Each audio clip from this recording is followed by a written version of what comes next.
First of all, Ernest, I would like to start out by giving a shout out to FYF Sports Debates podcast. I really love that podcast. I really do.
FYF Sports, man. Man, y'all know we had to go live today, man. Salute, man. Ricky E245, man, came through with the first super chat of the day. He says, salute, bro, one of the craziest trade deadlines I've had in years, man. And he is not lying, bro. Now, look, y'all. Man, look, man, it's not too many times where I get really awestruck at what happens in the NBA. But when I'm sitting here watching what's going on in the NBA, though, it was already just with the Kyrie trade alone to the Dallas Mavericks. Just that alone made this trade deadline epic. And then watching Kyrie perform in Dallas without Luka Doncic, and you really start to look at that team without Luka on the floor, and you see how lethal they are just with Kyrie Irving. That's how we start everything off. And then I get a phone call. And I got a phone call about 30 minutes before the news broke, and I hurried up and I made a community post from a very trusted source. KD's coming to the Suns. As soon as I posted it, I had about 5 comments saying, this is fake. This is all fake news. And then 10 minutes later, the comments start flooding in. No, it's real. Kevin Durant, man, traded to the Phoenix Suns. Today we're going to go through all the trades because there's a ton of trades that I want to talk about today that I think can have a major impact on multiple teams. And so what we've seen over the course of the trade deadline this year, you guys, it's almost like a new season starting after the All-Star break. It's like a new season completely starting. All of a sudden, it shifted. And now the Phoenix Suns are the number 1 overall contender in the West to win the championship. When you look at that roster, a lot of people were saying, no, they lost Mikal Bridges. They lost Cam Johnson. They can't defend no more. And I'm thinking to myself, hold on. Did y'all forget about the rest of that roster? Chris Paul, Devin Booker, Ayton, Torrey Craig, Damian Lee.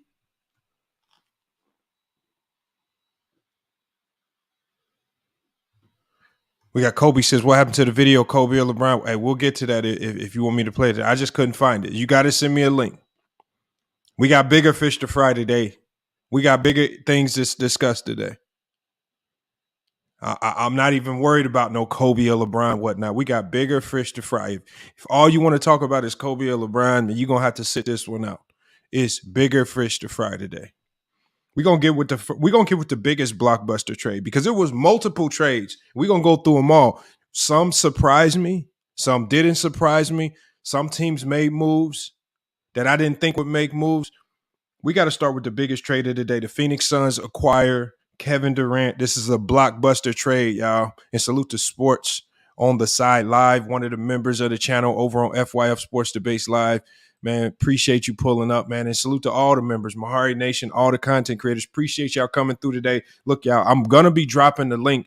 Let me just get through some of these trades. I'm going to drop the link. All right. Probably going to be a bit more careful with how many people I bring on, because just letting you guys know, over the last 2 streams, I've given a clear disclaimer that I want to cut out the cussing on the panel. And over the last 2 streams, I've been very lenient, and guys have still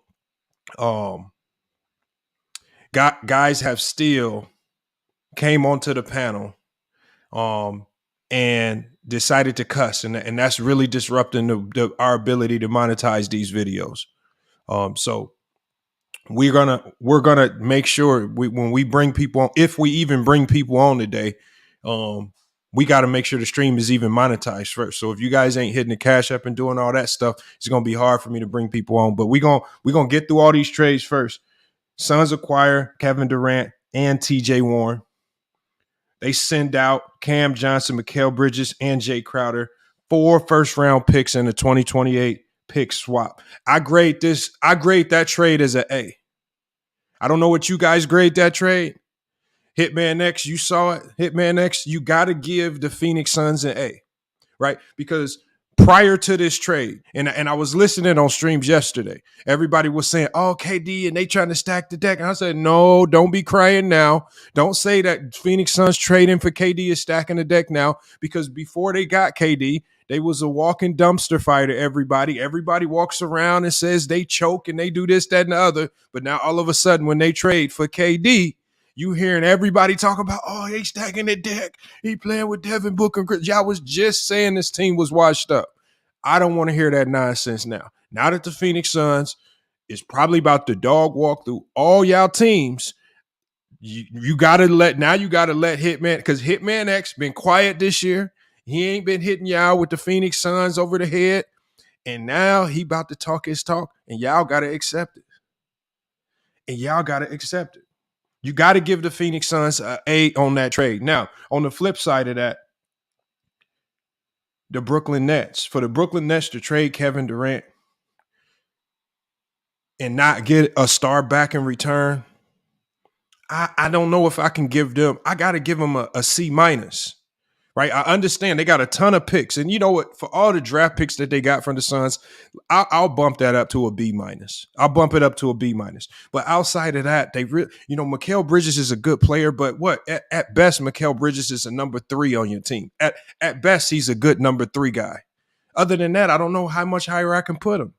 Cam Johnson, he's a good bench guy, a 6th or 7th man, but I don't consider him a true starter. I mean, so when you say the Suns really got away with a steal of a deal, I mean, they basically just upgraded Mikal Bridges. They just literally put Mikal Bridges into some type of transformation machine, and they flipped it and turned him into Kevin Durant. That's basically all they did. They have everything else. They played the majority of this year without Cam Johnson anyway.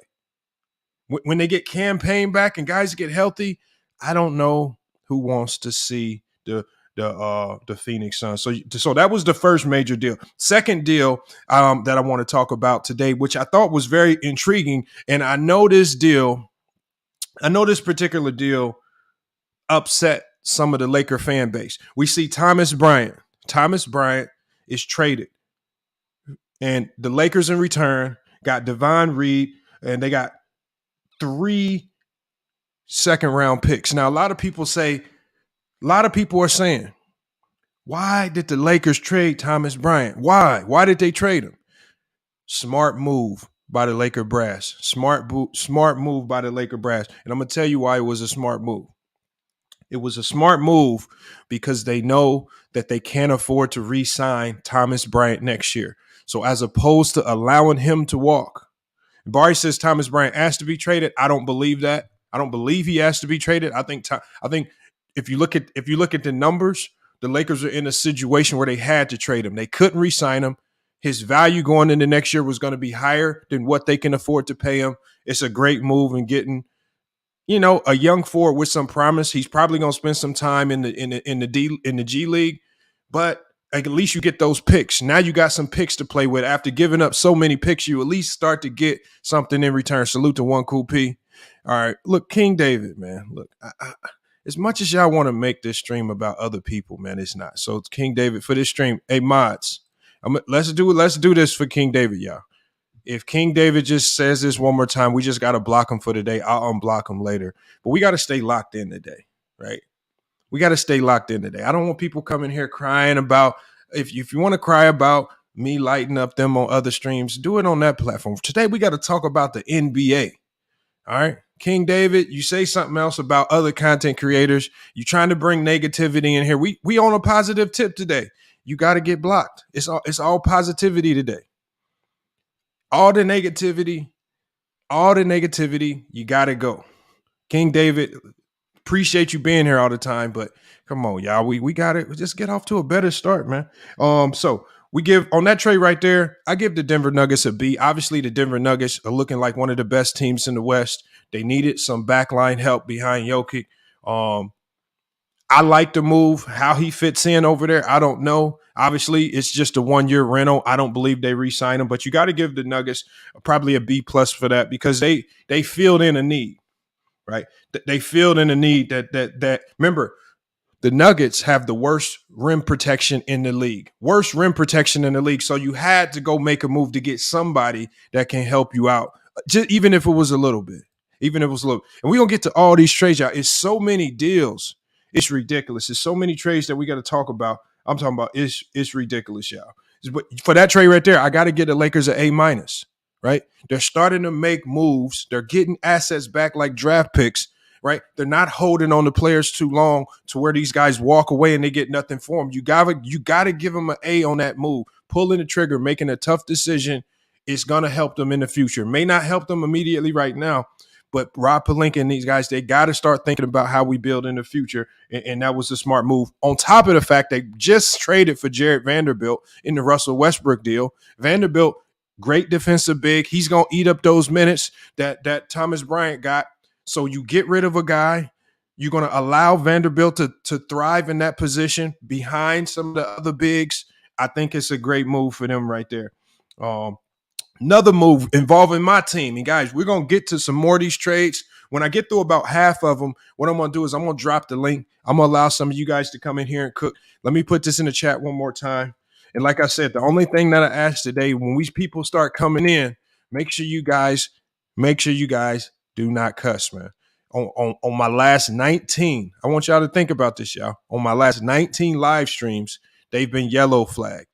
That means I can make little to no monetization off of it because of language being used on the panel, right? It's one or the other got to give. You guys got to either start giving more in the Cash App, or you guys got to at least come on the panel and not cuss. One of the two, something got to give, because I don't want to have to start doing these streams by myself without inviting you guys up on the panel. All right. So just be mindful of that when I drop the link. And salute to everybody in chat. One Cool P, I see you in there, one of the top mods of the channel, big time supporter of the channel. Real takes over fake debate. SB in the panel. I definitely would love to have you on. Super Taj.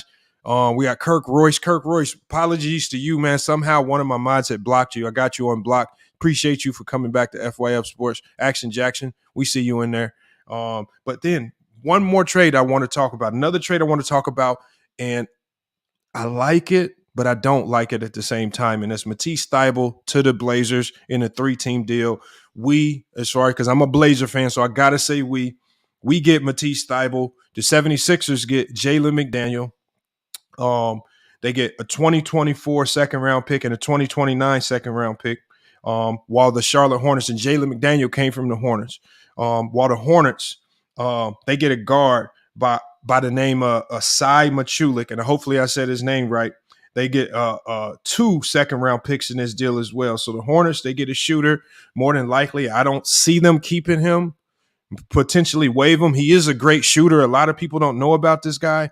How you judge it, I don't know. So for the Sixers, I think the Sixers managed to accomplish one of their main goals. and they're ducking the attacks and they're adding more shooting to their second unit. So if you look at what they were looking to accomplish by getting rid of Matisse Thybulle, you lose a ton defensively, but they're already a good defensive team, so I don't think it hurts as much. But Thybulle has shown over the past that his inability to shoot the ball has really, really hurt that team in the playoffs. So I think they get rid of him. They send them to the Blazers. Obviously, the Blazers need that type of defensive help in their backcourt when you got Simons and Lillard, two guys that absolutely won't defend at all. I like Jalen McDaniels. He's a promising player. I just think that Charlotte organization is just the absolute worst place to be if you're a young player. You will not develop. You will not grow. I'm glad to see him out of that organization. He can do a lot of things over there. And with Thybulle's also coming up on restricted free agency this summer. So by the Sixers dealing him now, you don't lose him for nothing. Another smart move on their part right there. Jalen McDaniels is also very cheap. So I think all the teams involved in this deal except the Hornets probably get an A. So I got to give Portland an A, right? They did the deal earlier yesterday. You guys saw that on my community post, trading Josh Hart to the Knicks. I was always high and low on Josh Hart. Any guard that can grab 10 rebounds a game, the optics, the numbers look great, but the one thing that it tells me is that you're not honed in and locked in on the defensive end. Guards that grab a ton of rebounds, it's almost impossible for those guards to be doing the right thing consistently on the perimeter. And so, obviously, there's a plus in the rebounds, but there was a minus on the defensive end. They move him to the Knicks. He's going to be in a system where obviously you pair him up with his teammate Jalen Brunson. I know they love that deal. You could tell that you could tell that coaching staff loves him. So I expect them to use him over there. But again, for my Blazers, Thybulle will help. They have a ton of firepower, so I think he can thrive in that Blazer lineup because they have so much firepower surrounded by him. So you got to give my Blazers an A, and for me, I give the Charlotte Hornets, I give them a D. Right? The Charlotte Hornets, I feel that their primary motivation was getting back what will most likely be their own second-round pick. So Charlotte dealt it to Atlanta to acquire Devontae Graham on draft night in 2018, and then a series of swaps sent it back to Philadelphia. And that makes it one of their more favorable second-round picks in this deal. So you got to give them credit, man. I mean, at least they're trying to do something. They don't have a ton of pieces to make moves. I feel like Charlotte and that Jordan-led organization, they just been struggling to make moves for whatever reason because I think they're just too scared to pull real triggers on real moves. They've been scared to make some major trades. Another trade I want to talk about, Jakob Poeltl was traded to the Raptors. And when I saw what he was traded for, I said, how did a team like, there's other teams that could have used that type of size, that type of skill at the center position. How was he traded for so little? With all of the fanfare that we was hearing about this man going into the season, and then all of a sudden when it comes time to trade for him, all the Spurs got in return was Kim Birch and a 2024 first-round pick with 2 future second-round picks. Maybe the Spurs value the picks, right? Maybe the Spurs value the picks, but just getting Kim Birch in the first round, I mean, so in a trade deadline where everybody thought the Toronto Raptors were going to be sellers, it seemed like the Toronto Raptors was buyers. They was buying everything they could get, and they weren't as much as sellers. So for me, I got to give the Toronto Raptors. Jakob Poeltl's coming back home to Toronto. Right, he was already drafted number 9 by the Raptors out of Utah. So he's just coming back to something he's already familiar with. I give the Raptors a B+. They desperately over the last couple of years needed a center, and they got it.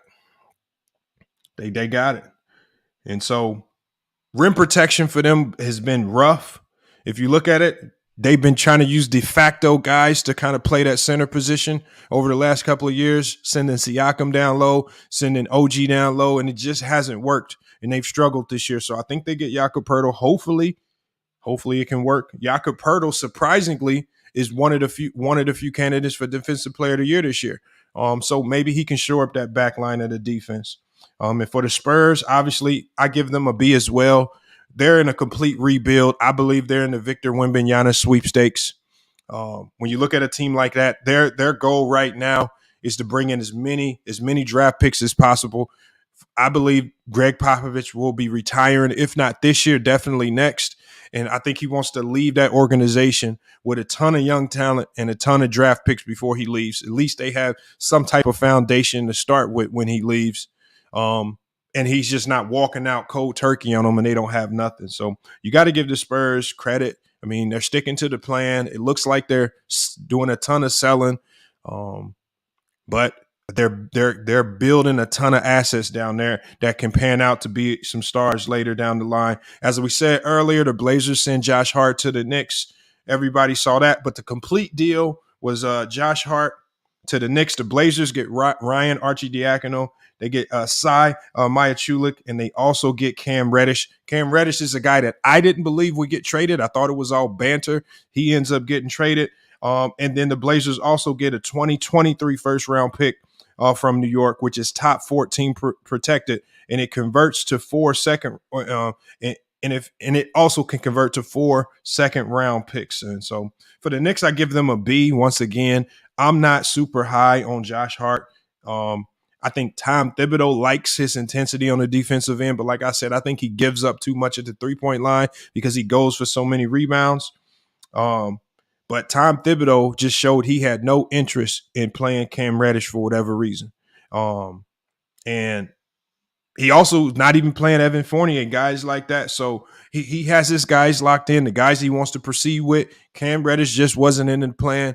And so they decided to go ahead and move on from him and then bring in a guy that kind of fits the MO of who Tom Thibodeau is as a coach. So you got to give him credit for that right there. I think they did a really good job with that. So Blazers, for what they got back, scoring with Cam Reddish, defense, Matisse Thybulle, you get a potential first round draft pick out of that deal. I give them a B as well. Like I said, I think the Blazers started to turn to a bit of sellers. I think they're playing for next year as opposed to trying to really push for the playoffs this year. Russell Westbrook, and I'm about to let me go ahead and get this link ready because as soon as I talk about this deal, I'm gonna drop the link in the chat. Obviously, we got to talk about the Russell Westbrook deal, and we heard yesterday. We heard about the fact that the talks were warming up, that Russell Westbrook was on the verge of getting moved. Mike Conley being involved, D'Lo being involved, and it turned out that those particular rumors were true. Russell Westbrook was finally moved. One could potentially say that things probably came to a boiling point. There were rumors out that Russell Westbrook had a small clash with Darvin Ham at the halftime of their most recent game. Other reports say that they were able to hash it out. But I think the one thing that started to become clear, and I said this a couple weeks ago because I was one of the people that believed that they shouldn't trade Russell Westbrook. But there was a game that I saw about 3 weeks ago where I told you guys it looks like Russell Westbrook is playing with a different agenda. And I believe Russell Westbrook's agenda is to play just to show people he's still Russell Westbrook, but he's not in the business right now of playing winning basketball, if that makes any sense. I think so many people have been down on him. He's just out to prove people wrong that he still has it. And this is why even after losses, you can see the man laughing and smiling it up and almost seemingly like he's okay with losing. Because he might have had a good game, because he might have got his 25, because he might have been efficient, because he might have played. And so he's just playing with a different he just has another ulterior motive that I believe. And it's just to prove everybody wrong. And you can judge that however you want. I don't like that style of basketball, but once I saw that, I said they're going to reluctantly have to trade him because you're not going to be able to win with a guy like that because that means he's never going to be 100% bought in. And I think this is one of the main reasons why we saw such inconsistent performances from Russ. All right. because he's always pressing, trying to do this, trying to do that. In certain situations late game, he's trying to ISO and dump that ball down in the post as opposed to just giving the ball to LeBron and letting him and AD work his magic. He didn't want to be a true third option. And I think the writing on the wall for his career is starting to show. And he's going to have to mentally come to a decision. Do I want to stay in the NBA and be a bench guy? Or a third or fourth option? Or do I want to sit at home as a free agent because I don't want to let go of the fact that I'm not a number one or number two in this league anymore? And that's this is the turn that we're starting to see in Russell Westbrook. Unfortunately, he's had a great career, but the NBA and this style of play in today's NBA has changed on him. The NBA has changed on Russell Westbrook, and what he's been able to do to have success is no longer good enough to be great anymore. So Russell Westbrook, he's traded. The Lakers get Malik Beasley and D'Angelo Russell. Now, you talk about addressing your shooting problems in one trade. You talk about addressing your shooting woes in one trade. Getting Malik Beasley and D'Lo in one trade is the way to do it. D'Lo, who's a great catch and shoot three-point shooter, and he's great off the dribble. And in small portions of the game, when I'm talking about 2 to 5 minute bursts, he can actually be a solid facilitator. One problem with D'Lo, the man does not play any defense. You're going to have to find a way to make up or hide this man on defense. Can LeBron James and AD do it? I don't know.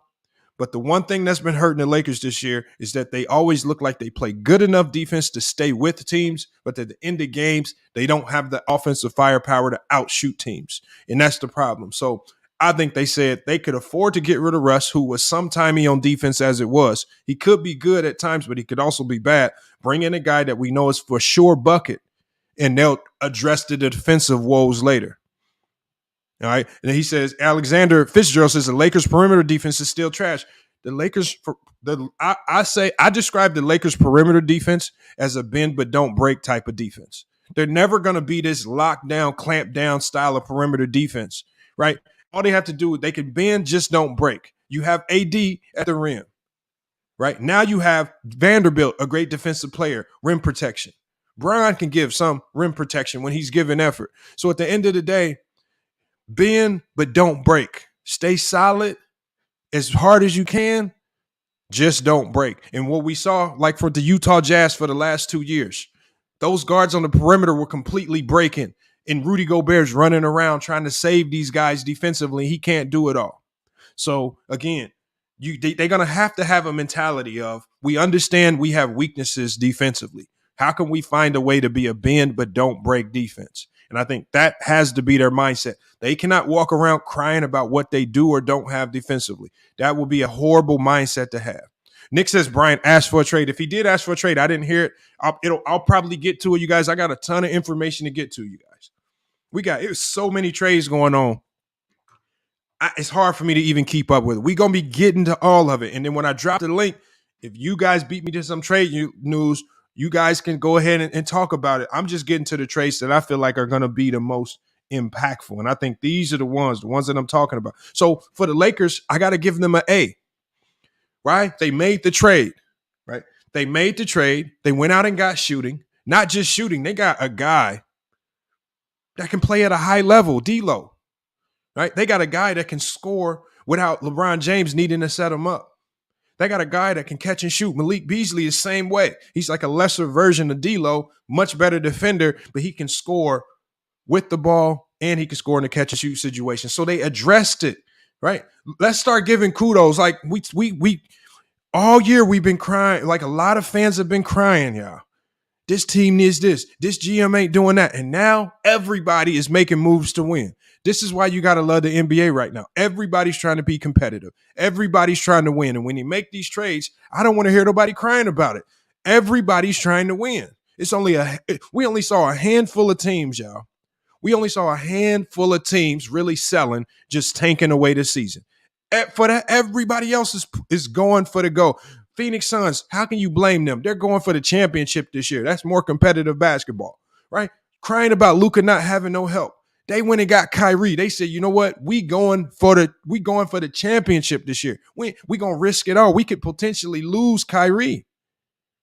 Lakers said, you know what? This season might look like a wash to y'all, but we gotta try to win. What they doing? And look, King KO, I'm not a Laker fan. Do I believe the Lakers are going to win it all? No. But at the end of the day, with the few resources that they had available, they are going for it. To bring in D'Lo and Malik Beasley, trading Thomas Bryant, you got Jarrett Vanderbilt, adding defensively. How can you be mad at that? All it's going to lend to is more competitive basketball. And now it seems like we get that, and then y'all still find ways to cry about it. That's the most annoying aspect of it. People cry about more competition. You heard people saying it was too much parity in the league. It wasn't no dominant teams. Now you starting to get that back, and now people is just crying, man. Y'all got to just start enjoying what you're seeing. Just enjoy what you're seeing. It's all you got to do. So I give the Timberwolves on that deal right there, because the Timberwolves did walk away. And I'll tell you guys what the Timberwolves got in that deal. The Timberwolves ended up getting Nickeil Alexander-Walker, who's a great young player, Mike Conley. They got a 2024 second-round pick. And then they also got a 2025 and 2026 second-round pick. Those are coming from Utah. The Utah Jazz get Russell Westbrook, Juan Toscano-Anderson, Damian Jones, and they get the 2027 first-round pick from the Lakers, which is top 4 protected. So, again, what did the Lakers do? They got rid of the garbage on their roster somehow. Juan Toscano-Anderson, who they thought would be able to come in and give them something, wasn't able to do that. They got rid of Juan Toscano-Anderson. They got rid of Damian Jones, who didn't give what they thought he could give, and they got rid of Russell Westbrook. 3 guys that were playing horribly, 3 guys that were shooting poorly. They got rid of them. They brought a better defender in Jarrett Vanderbilt, and they brought more offensive firepower in. Why are you complaining about that? Nobody should be, whether you're a Laker fan or not, you shouldn't complain about that, especially when we see a ton of other moves being made around the league that we can talk about. So I give the Utah Jazz an A on that trade. He says the Lakers also traded Pat Bev. I know, I saw that as well, Sturdy. I don't. There's so many trades, it's hard for me to get to them all at once, and there's so much to talk about within each trade. Right, so much to talk about within each trade. And there's a ton of lesser trades that a lot of people are overlooking that also need to be discussed as well. So let me go ahead and drop the link, man. I'm gonna bring a few people in the chat, man. Let me see if we got anything. Let's see what we got here. All right, so make sure you guys hit that link. Pull up to the stream, man. We got to talk about all the trades. This is probably, in the last 20 years, this is probably one of the biggest trade deadlines that I've ever seen with regards to moves being made. You just gotta admit that. You gotta admit. Well, salute to B, salute to Sturdy. Appreciate you guys pulling up, man. What up, man?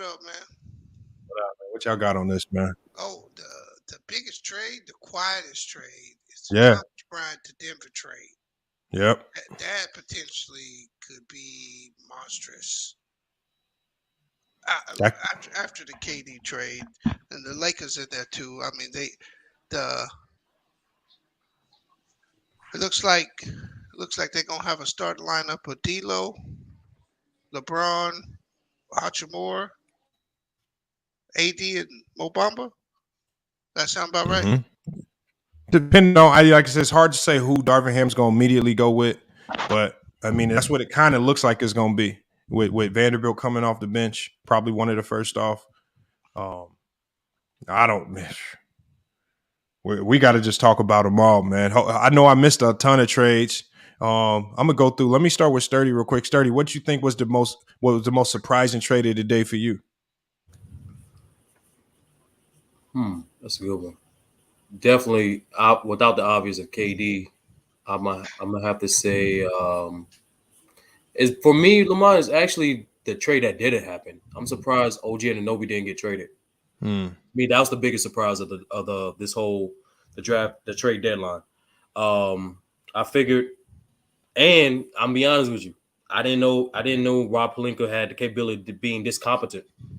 When you talking about trades to get everything the Lakers needed, he did it. Mm-hmm. Now it's a matter of developing continuity, readjusting their offensive scheme and defensive scheme, and most importantly, AD has to dominate. Both AD and LeBron has to play like top 10 players in order to optimize these trades. I do agree with Bees.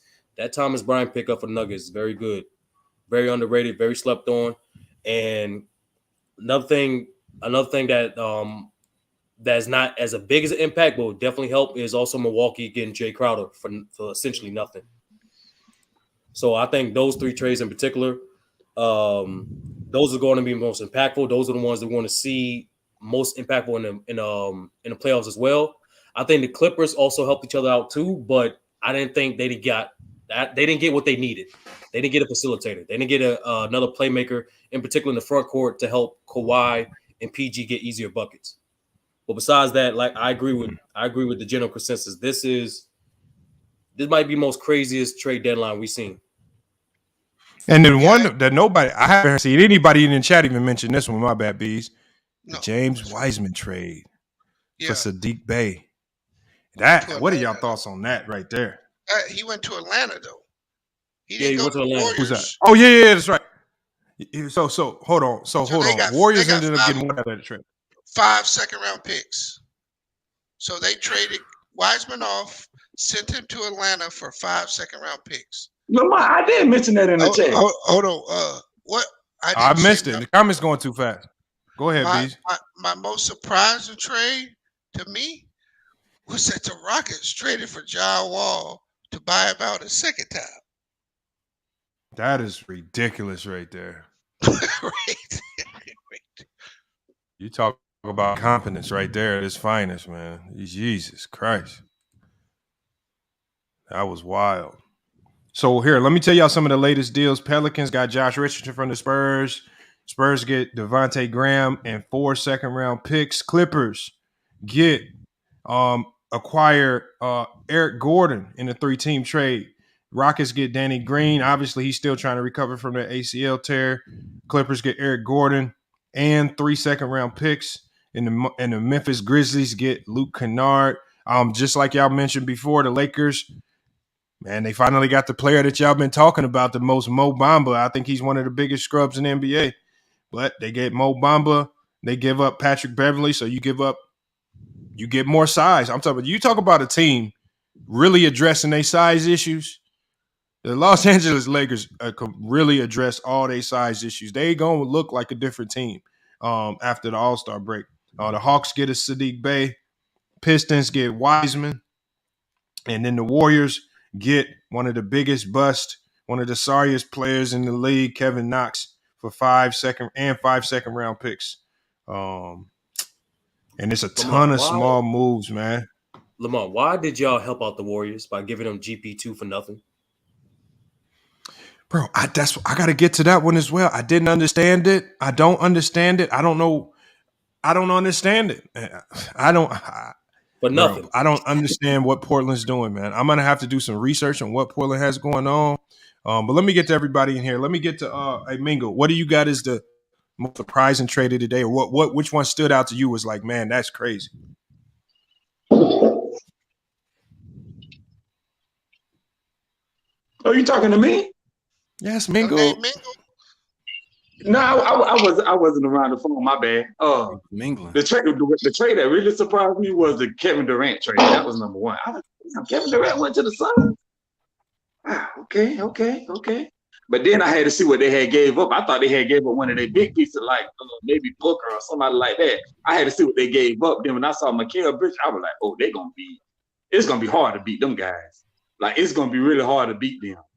And then another trade that kind of surprised me, but not really, was Matisse Thybulle going to the Portland Trail Blazers. I ain't think that the 76ers would give him up like that. But I guess they were like, well, I guess they don't need him. Hold on. What you got going on, man? Somebody got a whole bunch of background noise. I don't have nothing in my background. If you got background noise, man, I'm hearing something moving and stomping around. You got background noise, man. Come on, man. Kill the back. No. I just want to make sure whoever got something going on, man, just mute it so I can get to the next person, man. But yeah, we got Mingles trades. Hold on. We got Eastside, man. What are your thoughts on the trades? What trades just opened your eyes, man? I'm just surprised on how busy the trade deadline was in general. I mean, the West turned into a bloodbath, man. If you come out of there, you gonna earn it this year. I think Rob Pelinka deserve a bottle because I was one that was thinking they couldn't even get off Russ, and for him to get off Russ and address basically all their needs, I got to give him the big W for the day. Yeah. Yeah, I'm a Mavericks fan. I thought we had advanced. Yeah, I thought we had. What you think about Kyrie? How he looked, y'all? I loved it. I loved it. He was basically playing the same way that he would play with Luka. He was doing a lot of off ball movement. They was running pin downs for him, some flare screens. He was catching and shooting. They was letting even Tim Hardaway bring the ball up just to get him familiar with how he'll play with Luka. So I liked what I saw, man.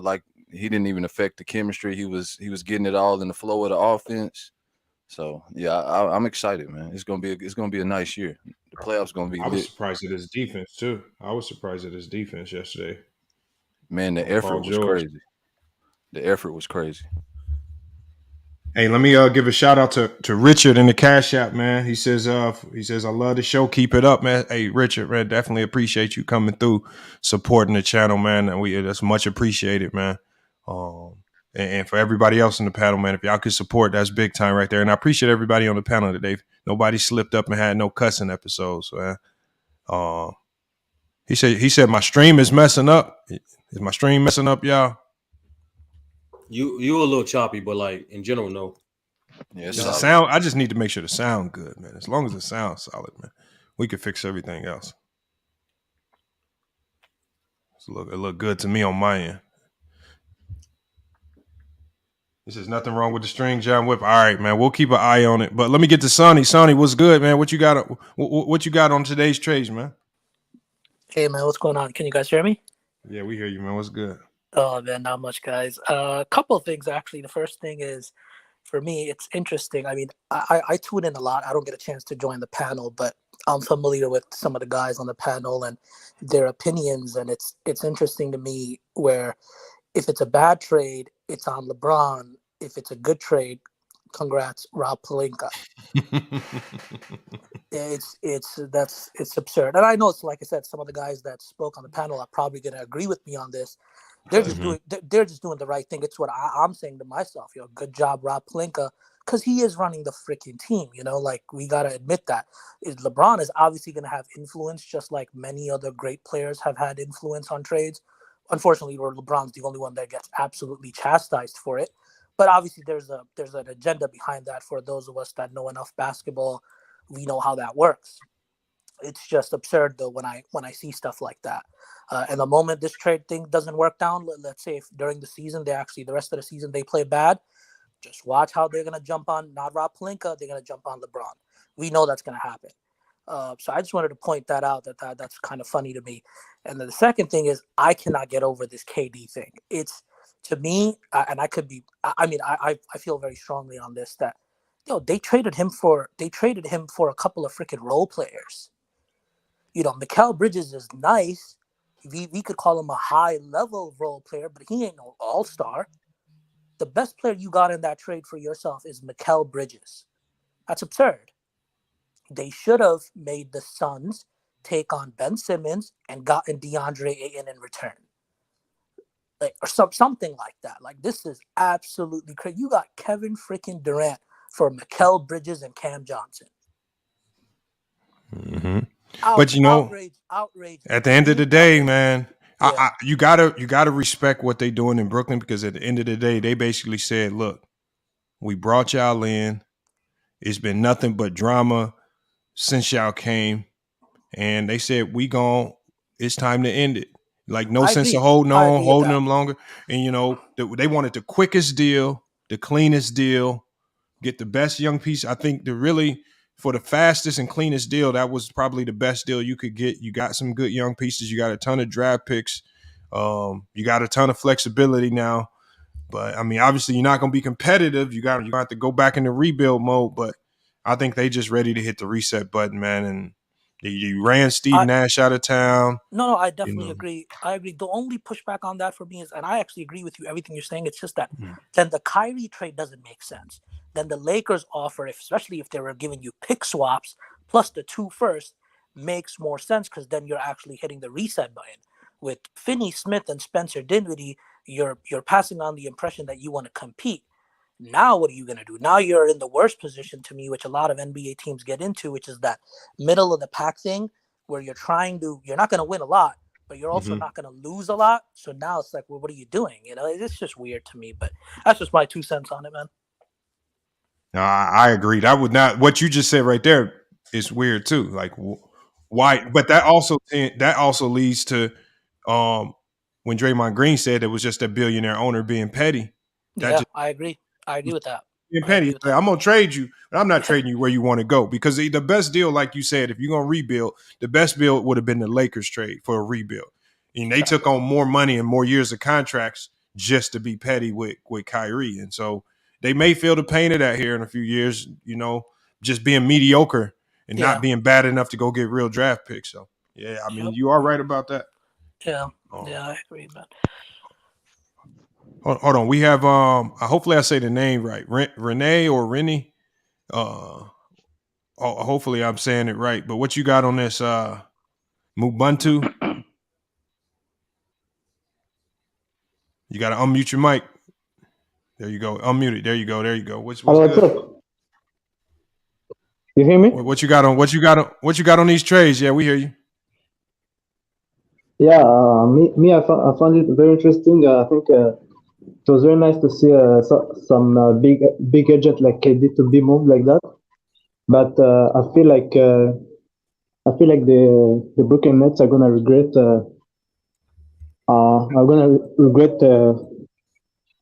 Getting Cam Johnson or Michael Bridges are not that experienced. And a lot of people are saying that the Suns are guaranteed to that chip, but I'm not so convinced because they just traded their best defensive player, Michael Bridges, and now they have 3 superstars. And normally, guys like CP3 and Devin Booker don't give their 100% on defense. So I don't know if they're gonna really go that far. Yeah, I mean you're right. I don't expect the Nets to do well. I don't think they're going to do well at all. I think the Nets basically, they basically had a revolt. It looked like they 2 stars just revolted on them, and basically, I don't think anybody appreciated. None of the NBA players appreciated how they treated Kyrie, with the whole situation with the book and all that stuff. I think a lot of players couldn't speak on it publicly.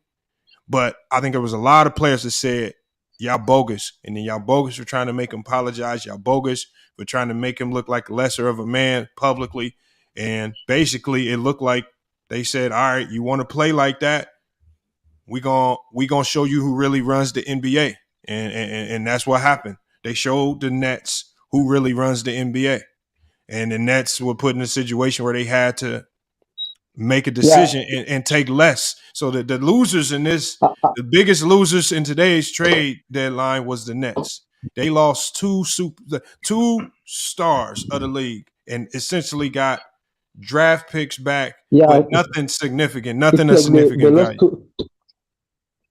It looked like they lost the two big superstars for no one in return because they should have at least got Ayton or Booker instead, but they just got dude like Michael Bridges, and I even saw the Kyrie Irving yesterday interview where he said he's glad that KD got out of that situation. So you could see there was something going on in the locker room that didn't really talk about it, as you just said. But on the other hand, I also think the Phoenix Suns. There's some bad chemistry between CP3 and the Ayton that hasn't been really resolved. So I think KD just walked into another chaotic environment that I don't think he's ready for. And in the next couple months, I won't be surprised if KD is already tired to play with the Phoenix Suns when he start realizing that the coach and Peyton don't really are not really on the same page.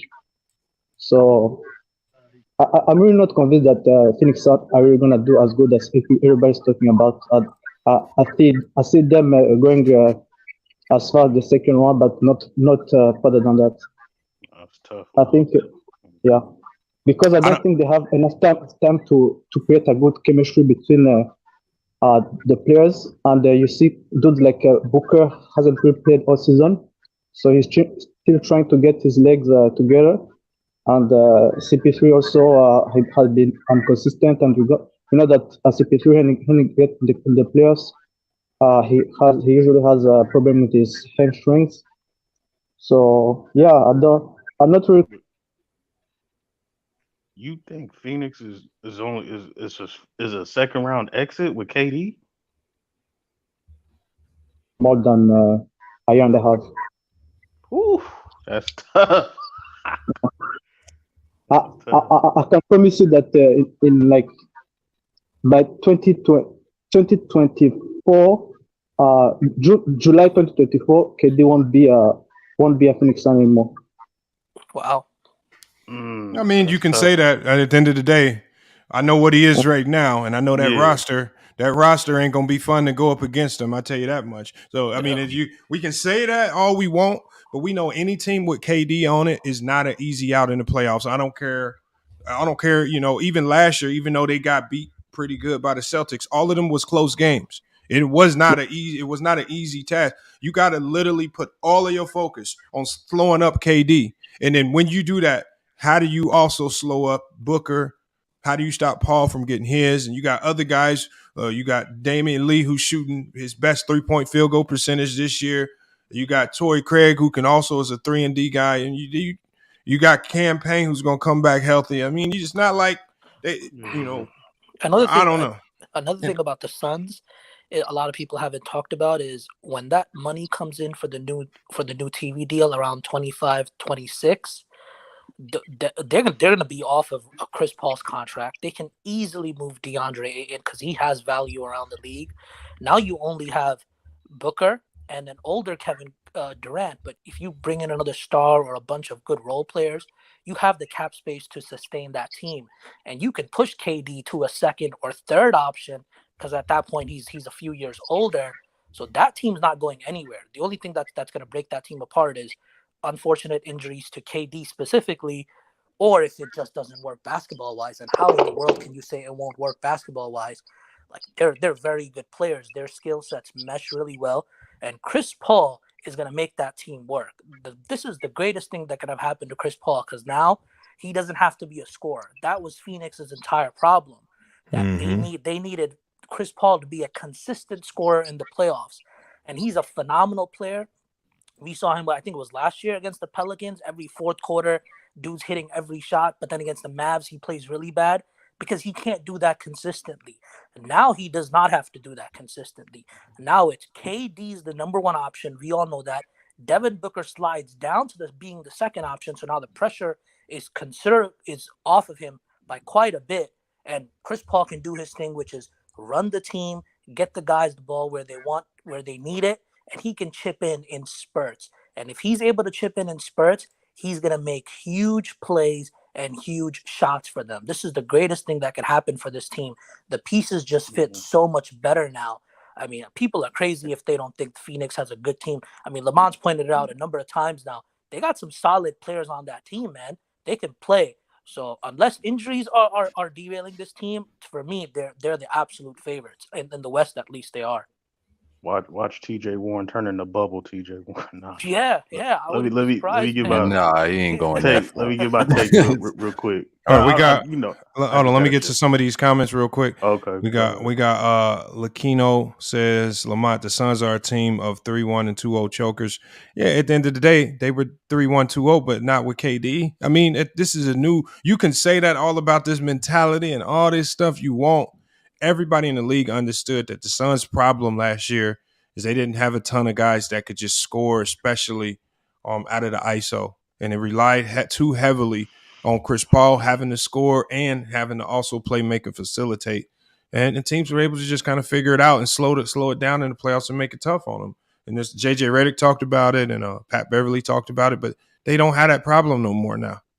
Good luck. I mean, y'all want to say they're gonna choke, then I want to see some of y'all put money up when it's time. When it's time to start betting against KD and the Suns, I want to see you put your money where your mouth is. Man. That's what I want to see. That salute to the Kareem report pulling up. He said, "What's up?" Salute Kareem. Kareem, you got to get up here, man. We got to talk about.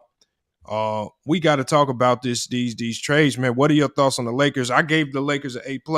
They finally pulled the trigger. But MacDef, man, what are your thoughts, man?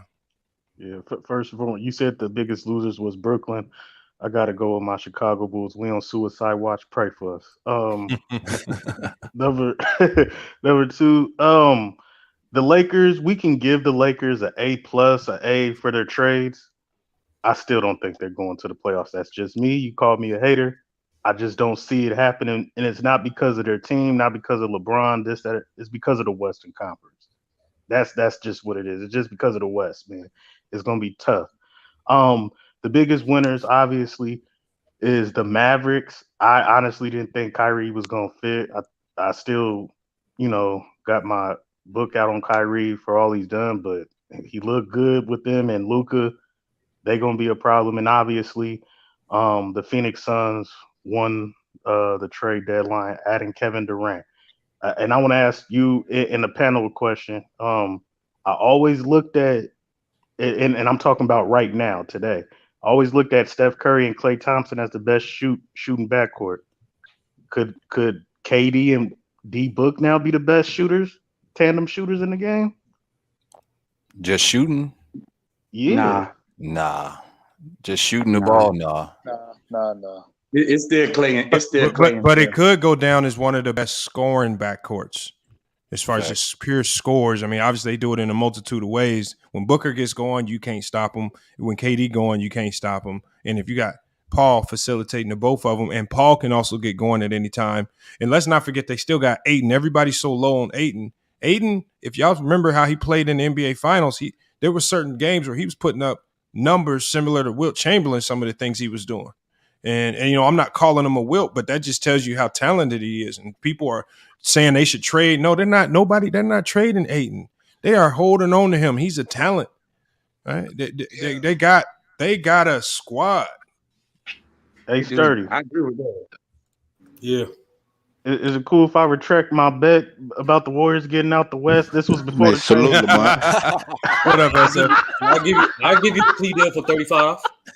I'll give you a plea for 35.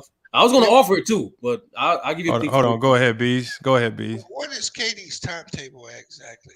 We don't know yet, Bees. He's supposed to get reevaluated this week. Yeah.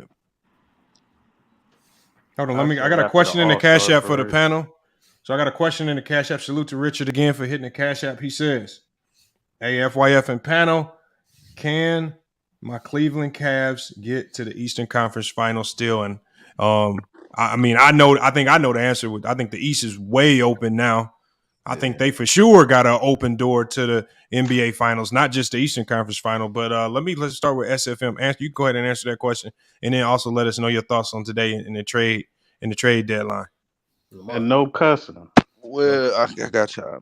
Look, today, the best thing was, I think the Clippers won with what they got. Regarding Mason Plumlee, they really needed a backup big.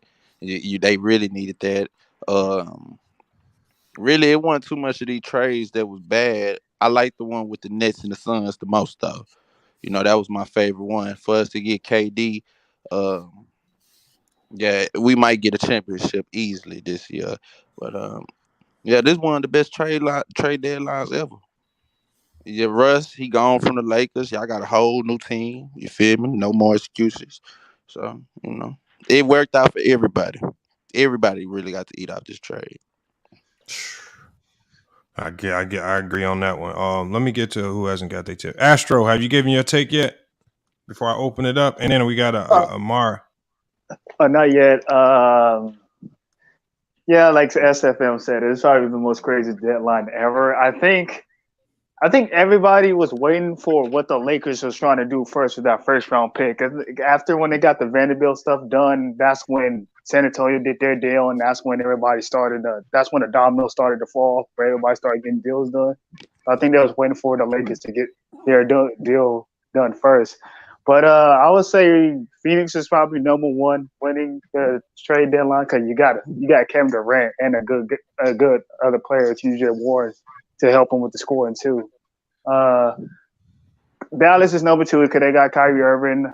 Lakers, I said Lakers and Clippers are tied for 3. I give them like B pluses because Lakers.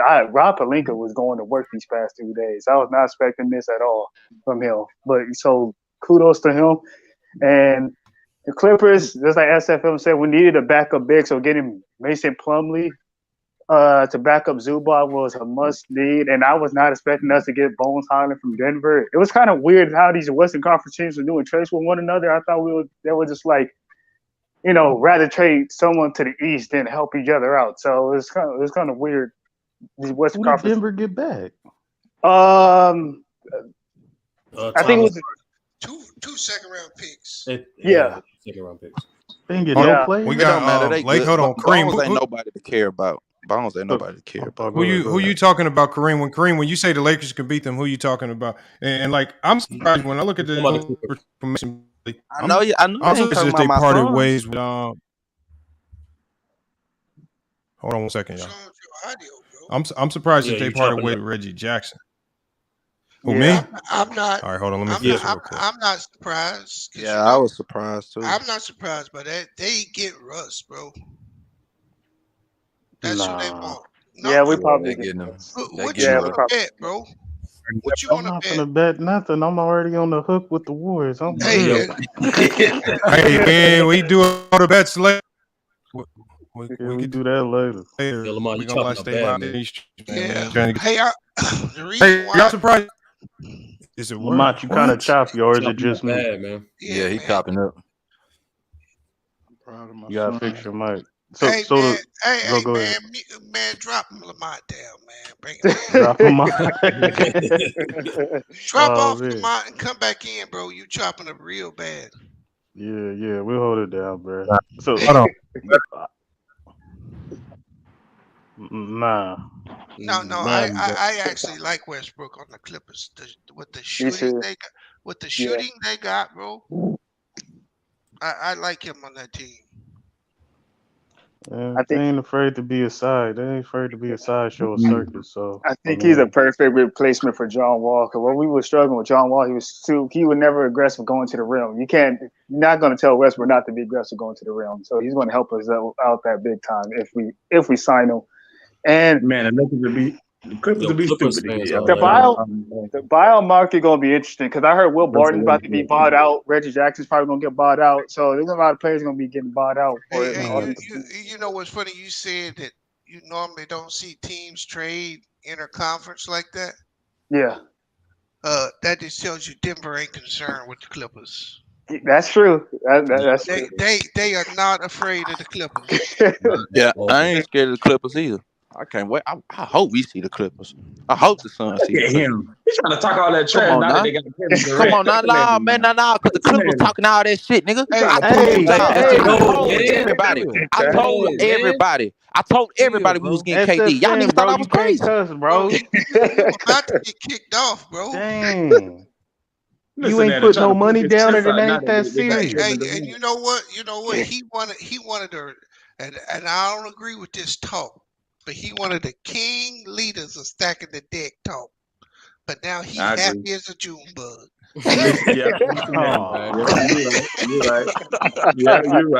right. Yeah. Honestly, I'm gonna go against the room. I don't think there's enough time for them to win this year. The fact that we don't know when KD's gonna come back, he's gonna get reevaluated this week. That means he's gonna come back around 20, 25 games? Is 20 games enough to build chemistry? Is 20 games enough to increase their defense to a level point where it can be competitive? 20 games. What we doing again? Can you hear me now?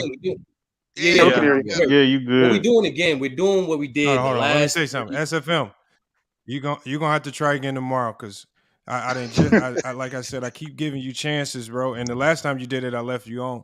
And like I said, now, like I said, all my last 7 live streams are all damn near demonetized because y'all keep and can't control yourself, and that's killing. It's killing us. You just gotta. Wait a minute. If you can't, but you just cussed like this. Though. He already ruined it. He already ruined it. Oh yeah, so we all can cuss now. No, I'm just playing. No. I'm just playing. Lamont, you probably got a chance. Lamont, you probably got a chance to listen after the first hour. But what I'm saying with the Suns, right? No, that's not true. That is not true. What happened? You saying they already got you yellow, bro? Yeah. What people are doing what they did the last 5 seasons. They trying to crown champions based off names on a paper.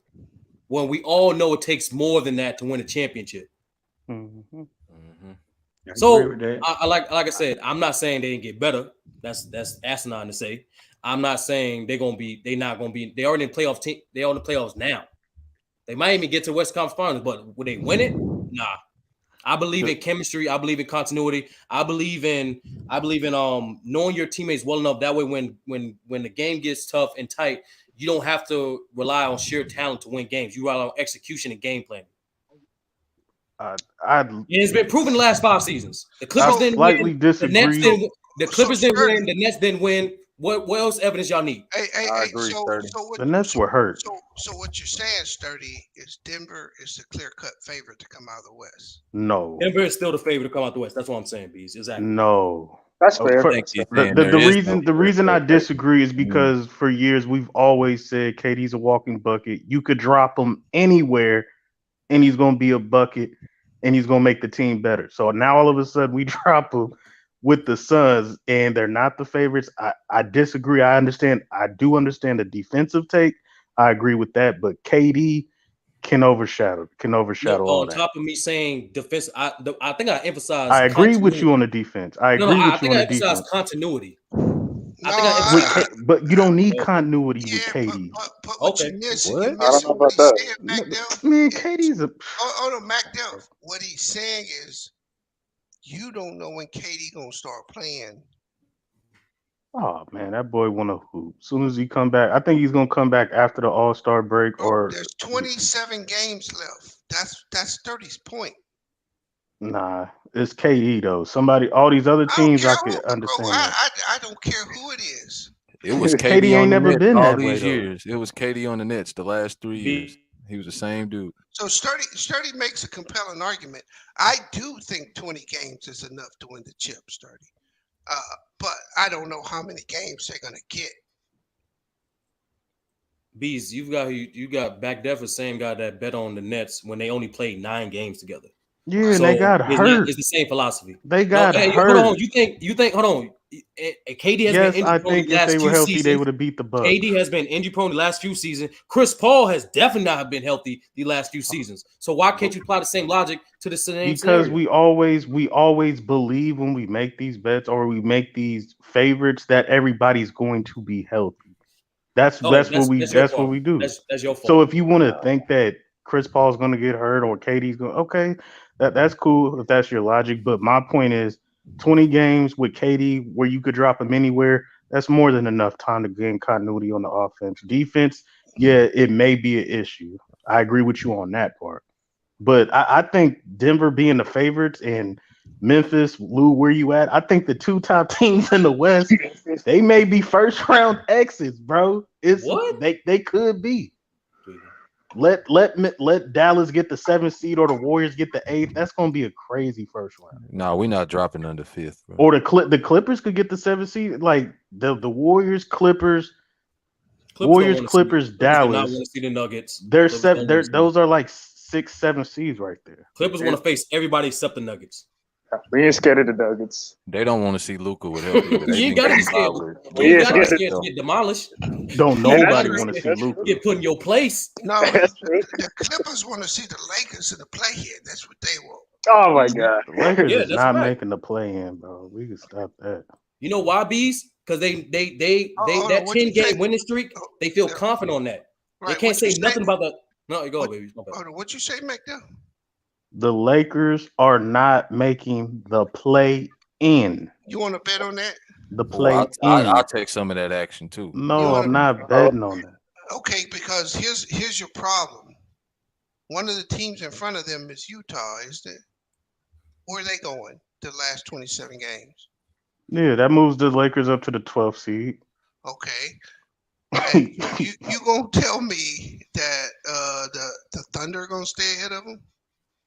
I'm telling you that the Portland Trail Blazers and the Pelicans will. Portland just I think the Pelicans just got bad news on Zion, didn't they? Yeah, he's not gonna play a game before All-Star break. Yeah. Oh, before All-Star game? He'll be back after the All-Star Hey, break. So the Pelicans are in 7th spot. It's Portland, Golden State, Minnesota. I do think the Lakers are gonna get. Oh, hold on. Do y'all see here? Hold on. Who said that? Player's Choice came in here. He said, is this the crew that you want to put up against PC? Hold on. You don't know the crew yet. Oh, Who is that? Hey, tell Shaq I'll cook him. Hold on, don't get that no energy, bro. I watch them. No. Hold on, y'all. We had conversations about it. Let me look, y'all. Salute to Players' Choice. Look, but no, we've been having these conversations because it's gonna happen. We gotta, it's gonna happen very soon. I think. But yeah, I don't need to know who the Fab Five is. I've told them about who the Fab Five is, and I just don't know if a combination of Ticket, you got the proper talking Ticket and Fluent. He just is Ticket who talks good, and I don't think y'all got the firepower over there to really. But I'm not gonna y'all over here trying to do research and trying to figure out who we gonna bring over there. Just get your. We all catching what I'm saying strays and is, stuff. Player's Choice. Just just get your 5 together. I'm gonna have mines. We gonna be ready. We gonna be ready on game day. Don't worry about. And tell who we got. Dub he easy work. Work. Yeah, Mac Def, Dub you is ain't cool. gonna be in it, Mac Def. You ain't gonna be in it. Oh, okay. Take my verse off. Hey, y'all. Mac Def is not part of the Fab Five. Just so y'all know, Players Choice. Take my verse off. Jackson not even gonna be a part of it. Mingle Jesse, we know you not a part of it. I ain't trying to be a part of it. I want to be a part of it. I'd rather watch anyway. I'm rooting for Players' Choice now. Y'all gonna lose. Hold on, man. Hey, he's not trying to make every team got a Westbrook. What's up, Mahari? What's up, bro? Hey, what's going on, Hey, y'all? How y'all hold doing on. today, man? Salute to let me get a salute to Players' Choice though, man. That's solid over there. I ain't gonna lie. He sits down, subscribe. He's always showing love. You type. Hold on, we read the latest one. Read the latest one. Hold on, what'd he say? I'm trying. I can't. They're going so fast. I'm missing it. Right down there this way. Oh yeah, no, we already know it's all love. It ain't nothing. But it's definitely it's still competitive. You know what I'm saying? You come over here, but here I dropped the link for you if you want to pull up. But today we on some chill stuff. We just talking about these trades. But I want to get your thoughts. But go ahead, Mahar. Nah, Nat. Every team needs a Jared Dudley. You know what I'm saying? Every team needs a Udonis Haslem, a veteran presence that will inspire. Cool. Y'all gonna lose, bro. It's cool down. Y'all got it. Hey, Sturdy, bro. Can I at least talk now, please? Oh, man, my bad. You're good, bro. You're good. But salute to the whole panel, man. This has been a really very wild trade deadline, to say the least. I was shocked when the Suns pulled the trade again, Kevin Durant, and I think this is a move that's really going to get them over the hump and actually get them to win a championship. Because I've always looked at the Phoenix Suns that they just needed one more star player to really get themselves over the hump to that championship. And when you add a player like a Kevin Durant on your team, that is a huge blockbuster trade, to say the least. You won the trade.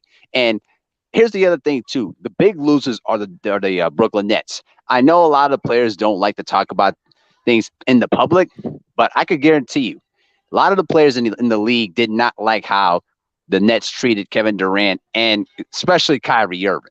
And now, I think long term, this is gonna make a lot of the stars in the league avoid going to Brooklyn, and it's gonna have a residual effect, kind of like how how Jerry Reinsdorf and Jerry Cross felt it after they mistreated Scottie Pippen, Michael Jordan, Phil Jackson all them years. It took them a long time for them to rebuild themselves back to at least a decent team. And I think that's what the Nets are going to be feeling that now. So, but big win for the Phoenix Suns. But I wanted to ask you, Lamont, about the Timberwolves and what they got and Mike Conley, though. What do you think about that? Well, I've always thought that the only thing they were missing when you look at the core, the only thing they needed was a solid point guard. Now, he still can't defend, but if you now you slow the game down, you can allow Anthony Edwards to operate in half court. You can have somebody who can facilitate. You're not taking a whole bunch of dumb shots. If you can make the playoffs, so I think it was a smart move because they invested too much in Rudy Gobert. Wait a minute, is that my phone or is Lamont like chopping up? No, that's your phone. That's your phone. Go ahead, Lamont. Keep going. Oh, okay. That's your next tell. But with the investment they made in Rudy Gobert, they had to bring something in to make it work this year. They couldn't just be a 7 or 8 seed and just kind of skate by. They have to at least try to be a top 4 seed and really make a push to get to the Western Conference Finals. Do they get there? I don't know, but they got to try. Otherwise, it'll be all for not. Big. Yeah, that's what I was pretty much saying too. And I'm glad the Timberwolves got rid of D'Angelo Russell because listen. Don't get me wrong. I think with the Lakers, I think he would be a perfect fit for them because I believe that the Timberwolves misused D'Angelo Russell, assuming that he would be a steady point guard when in actuality he's just more of a 2 guard who likes to shoot. You know what I mean? And the problem, I've seen many games with the Timberwolves that D'Angelo Russell would have stretches where he's just inconsistent a lot of the time. And we know he's not a good defender, but then his defense gets into a low level. It's like you just break him down. And then basically it would make Anthony Edwards more of the point guard and then switched D'Angelo Russell to the 2 guard. So now you add Mike Conley into the mix that can allow Anthony Edwards to play his more natural world 2 guard. Now, how they're going to incorporate that with Cat and Gobert, that's going to remain to be seen. I just thought that the Gobert move was kind of unnecessary to me. I think the team that they had last year was really a good, decent team that just needed a couple more pieces there. But then they took the gamble of getting Rudy Gobert, and now they're just going to have to figure out a way to make it work. Do you think they're going to pick up? Let me go to Dev. We got on this.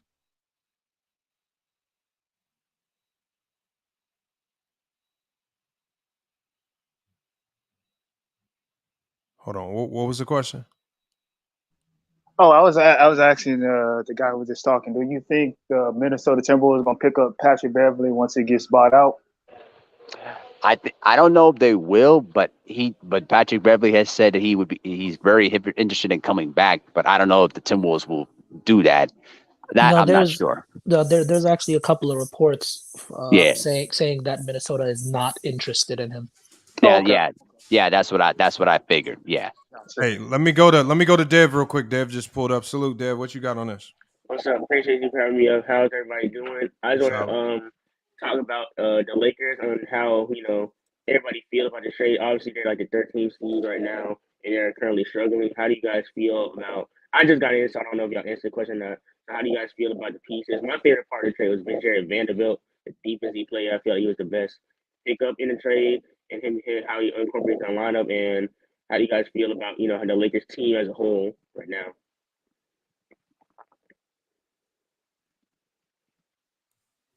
Hey, that's open to the panel. What y'all got on it, man? They're not making the plan. I got you. But Mac Def, we know that's a fake take. It's not a real take. The Lakers, I already said they improved. It's a much better team. They added a ton of size. They added a ton of skill. They added the shooting. They added what they didn't have. I believe they move up in the standings past the Portland Trail Blazers, past the Thunder, past the Jazz. They're going to pass those teams. And then when you have other teams like New Orleans, they're reeling right now. They're plummeting down the standings. When you have teams like that are plummeting, because right now it's just because right now I'm sorry. No, you good, bro. Because I say before all these trades happened, I had the team whoever come out of the East between Philly, Celtics, or the Milwaukee will win the championship because I feel like those are 3 best teams. They each have a superstar. solid number 2 guy. But now everything's kind of shaking up. I can see Denver making some noise, and if they make it finals, or Phoenix. Realistically, the Mavs, they have defensive issue. I got to see it work out. I can see the Mavs making the Western Conference Finals, but I just feel like Denver and right now Phoenix on paper, even though we haven't seen it, are the top two teams in the West. And I put like the Mavs 3rd or 4th, and I still think the Celtics or Bucks are the best 2 teams to win a championship. So everybody counting the Warriors out. All right. So I'm reading right here. I'm reading right here. It says the owner of the Suns. As soon as he came in the door, he was wanting to make a deal for Kevin Durant, and he says his backup plan was to trade for John Collins. So he's lucky he didn't have to go with that backup plan, because that backup plan would have been horrible. I would have liked that for Atlanta. I live here, so I would love to have got Mikal, Cam, and them boys. That would have been a horrible trade. Yeah, that would have been bad. But I mean, John Collins. I'm surprised that OG, the two biggest players that I thought would get moved, didn't get moved, unless he did, and I don't know it. But John Collins and OG. I didn't think Toronto was going to trade OG. I was like, OG, Pascal Siakam, and Scotty Barnes. Like, you build around those 3. I thought Fred VanVleet and what's his name, Trent Jr. would probably leave because they got expiring contracts. They were shopping them though. They were definitely shopping them. I ain't gonna lie. Y'all heard about Zach LaVine? Almost got traded to the Knicks. We wasn't doing that trade. Magdev, how do you know these things definitively? How do you know that definitively, Magdev? No, they were serious. We wasn't. Man, we not doing that. We not trading for nobody.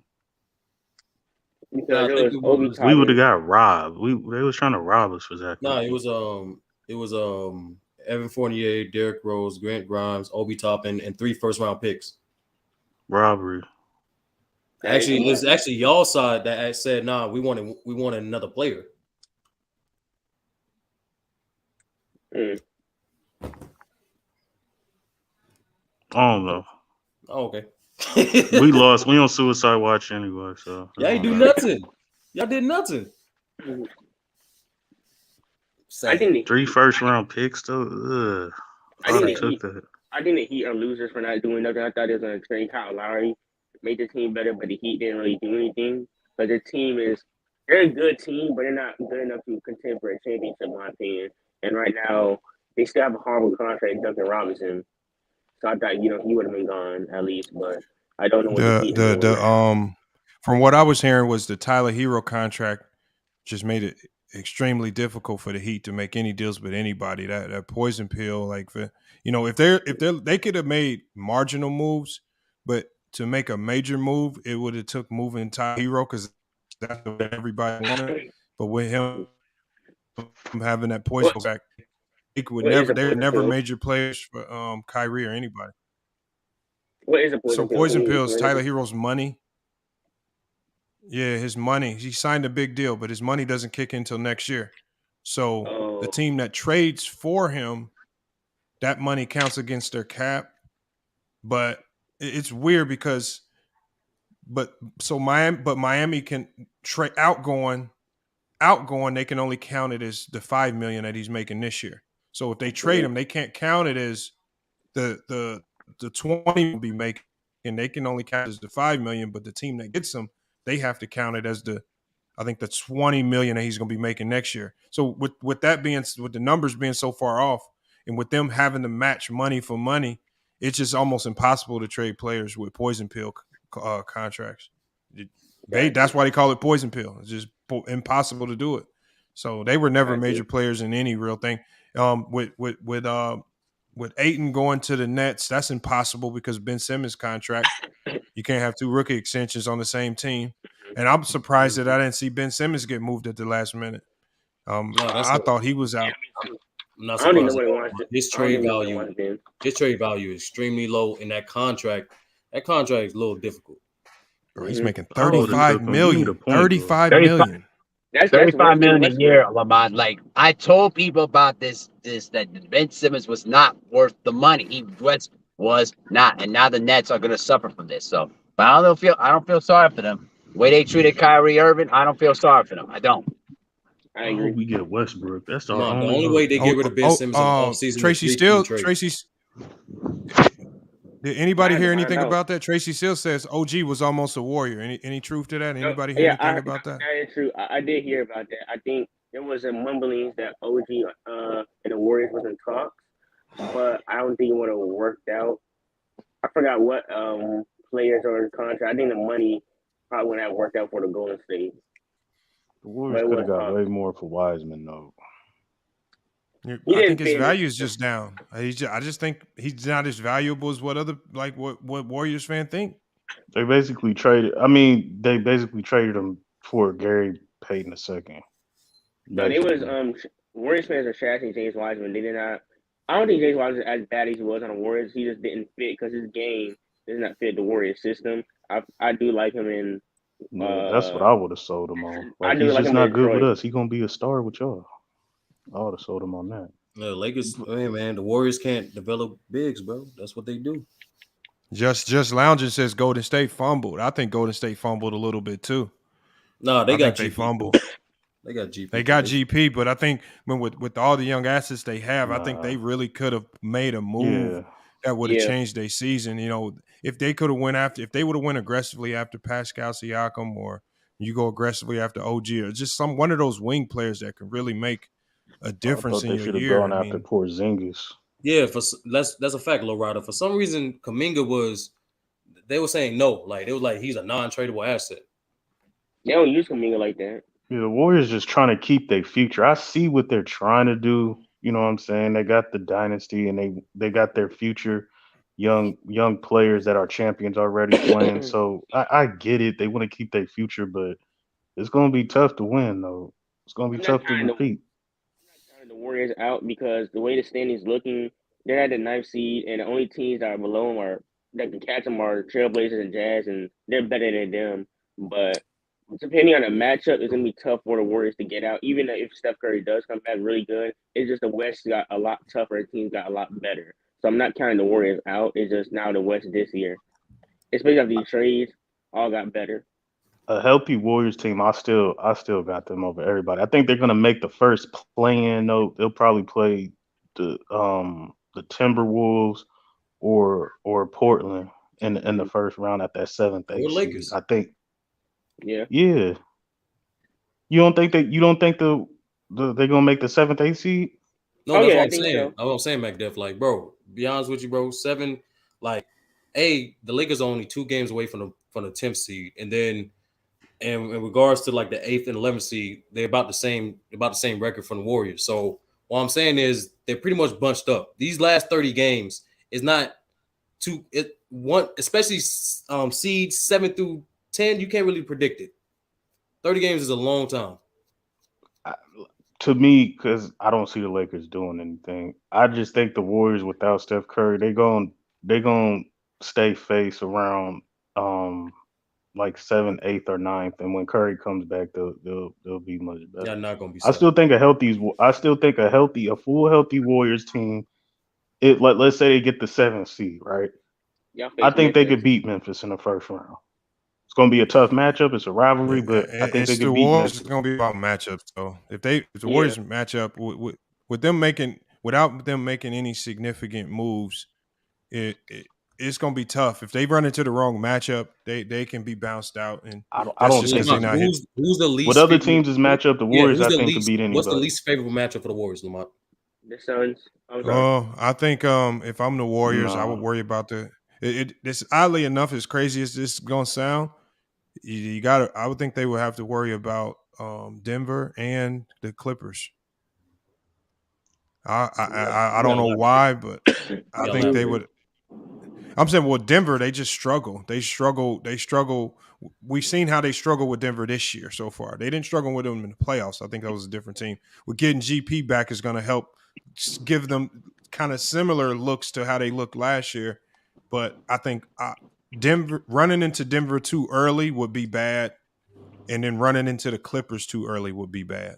I think Paul George and Kawhi Leonard, I wouldn't want to play against a healthy Kawhi Leonard in the playoffs too early. He's just too tough of a player when he's healthy. And then I wouldn't want to see Jokic, not this year. Jokic this year with all this help. Now they got rim projection and Thomas Bryant. They got rid of head cases like Bones. Like as good as Bone was, he was starting to become a head case in that locker room. And you know, they're defending now with KCP and those, man. I wouldn't want to run into Denver. I wouldn't want to run into Denver too early. Can I ask you this question, though, Lamont? I'm surprised that Denver decided to keep Michael Porter Jr. on their roster. I thought he would be one of them guys that he most likely would be traded, though. But who wants him? But who wants him? Yeah, in that big deal with that back injury, and that's the thing. Right. You can say you want to trade, and saying you want to trade a player is one thing. You got to have buyers who want to take him. And who really believes in him right now? I disagree that take a little bit because I feel like Michael Porter Jr. fits really good into that team, and he's another bucket getter and goes to score. I know his defense and shot selection can be an issue, but when he's hot, he plays really well with Jokic and chemistry. If I did trade it Michael Porter Jr., I would go after OG and Nobi. I feel like if OG was on a Denver, that would be magnificent. But I think MPJ is, good for Denver. You would have to give up more for OG though. I don't think OG was ever. I know he was in trade talk, but I've never seen Toronto giving up on him. Though. Now that we saw the trades happen, now we got some vets on teams that we know. Buyout market. What's the buyout market looking like for you? We know Pat Beverly's probably a buyout. Russ is a buyout. We talk about some of these players. Even when you look at Reggie Jackson, he's on Charlotte now. That could potentially be a buyout. Bulls got to get one of them point guards, man. Give me Reggie Jackson or Westbrook, man. That's one of the teams. Go ahead. I was gonna say, I think most likely two of them. I think it would be Reggie Jackson. I could see him getting bought out of his contract in Charlotte, and definitely Russell Westbrook. I definitely could see him buying out of his contract with Utah, because I know there'll be several other teams that would love to have him on their team. I think the Clippers would be a good fit for him, because I just think the addition of John Wall has not worked out for him, because I think now Wall is at the later stage of his career where he's not the same explosive point guard. I think all the injuries that has happened to him the last few years has finally taken its toll now. Mm-hmm. He's just not the same explosive hybrid point guard that he was back then. Now, granted, he was a younger guy, of course, but now with the injuries that he's had, over the years, I did think now he's much more of a step slower now, and he's just not bringing the same consistency anymore. And I just think it's time for the Clippers to move on from John Wall. And I'm guessing that they'll probably wait till Westbrook to buy out his contract, and then they'll probably take a chance on Westbrook, because I think Westbrook's game and his ability to get to the rim would be a better fit for that Clippers team right now than John Wall. Yeah, I think that's why he's the perfect replacement, because when we had John Wall, he refused to take it to the rim. He stayed outside just trying to shoot out like jump shots, and he used to be bailed out jump shots. Like, we needed him to go to the rim, take it up, get fouled, or kick it out to a shooter or something. He never did that. And Russell Westbrook, you're not going to tell him not to do that. He's going to do that off rip. So it's like, that's why he'll be a perfect. And he's going to – the Clippers have the most slowest offense in the league. Russell Westbrook will, cooking that, a lot. I agree. Westbrook's going to get bought out, and the Clippers is a good team for him. And if Miami – I think Miami will be good, even though, yes, they don't have as much shooting as the Clippers. I feel like you breaking up. It is a good fit.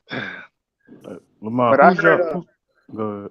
But I heard Will Barton is going to be a buyout, so that's another good suitor for somebody that I'll take him. Yeah. What's up, Sean? What you got on this trade deadline, man? Hey, what's up, Lamont? What's up, y'all? Salute. Yeah, I mean, obviously, a lot of moves made today. I think everybody after the Durant move basically was like, "Whoa, okay, we really gotta shake things up if we're middle of the pack." And then but I think the moves that everybody's talking about, obviously are Durant and Westbrook, D'Angelo Russell, blah blah blah. But I mean, I think there were some really quiet moves that will be potential difference makers, come playoff time, like Thomas Bryant, going to Denver.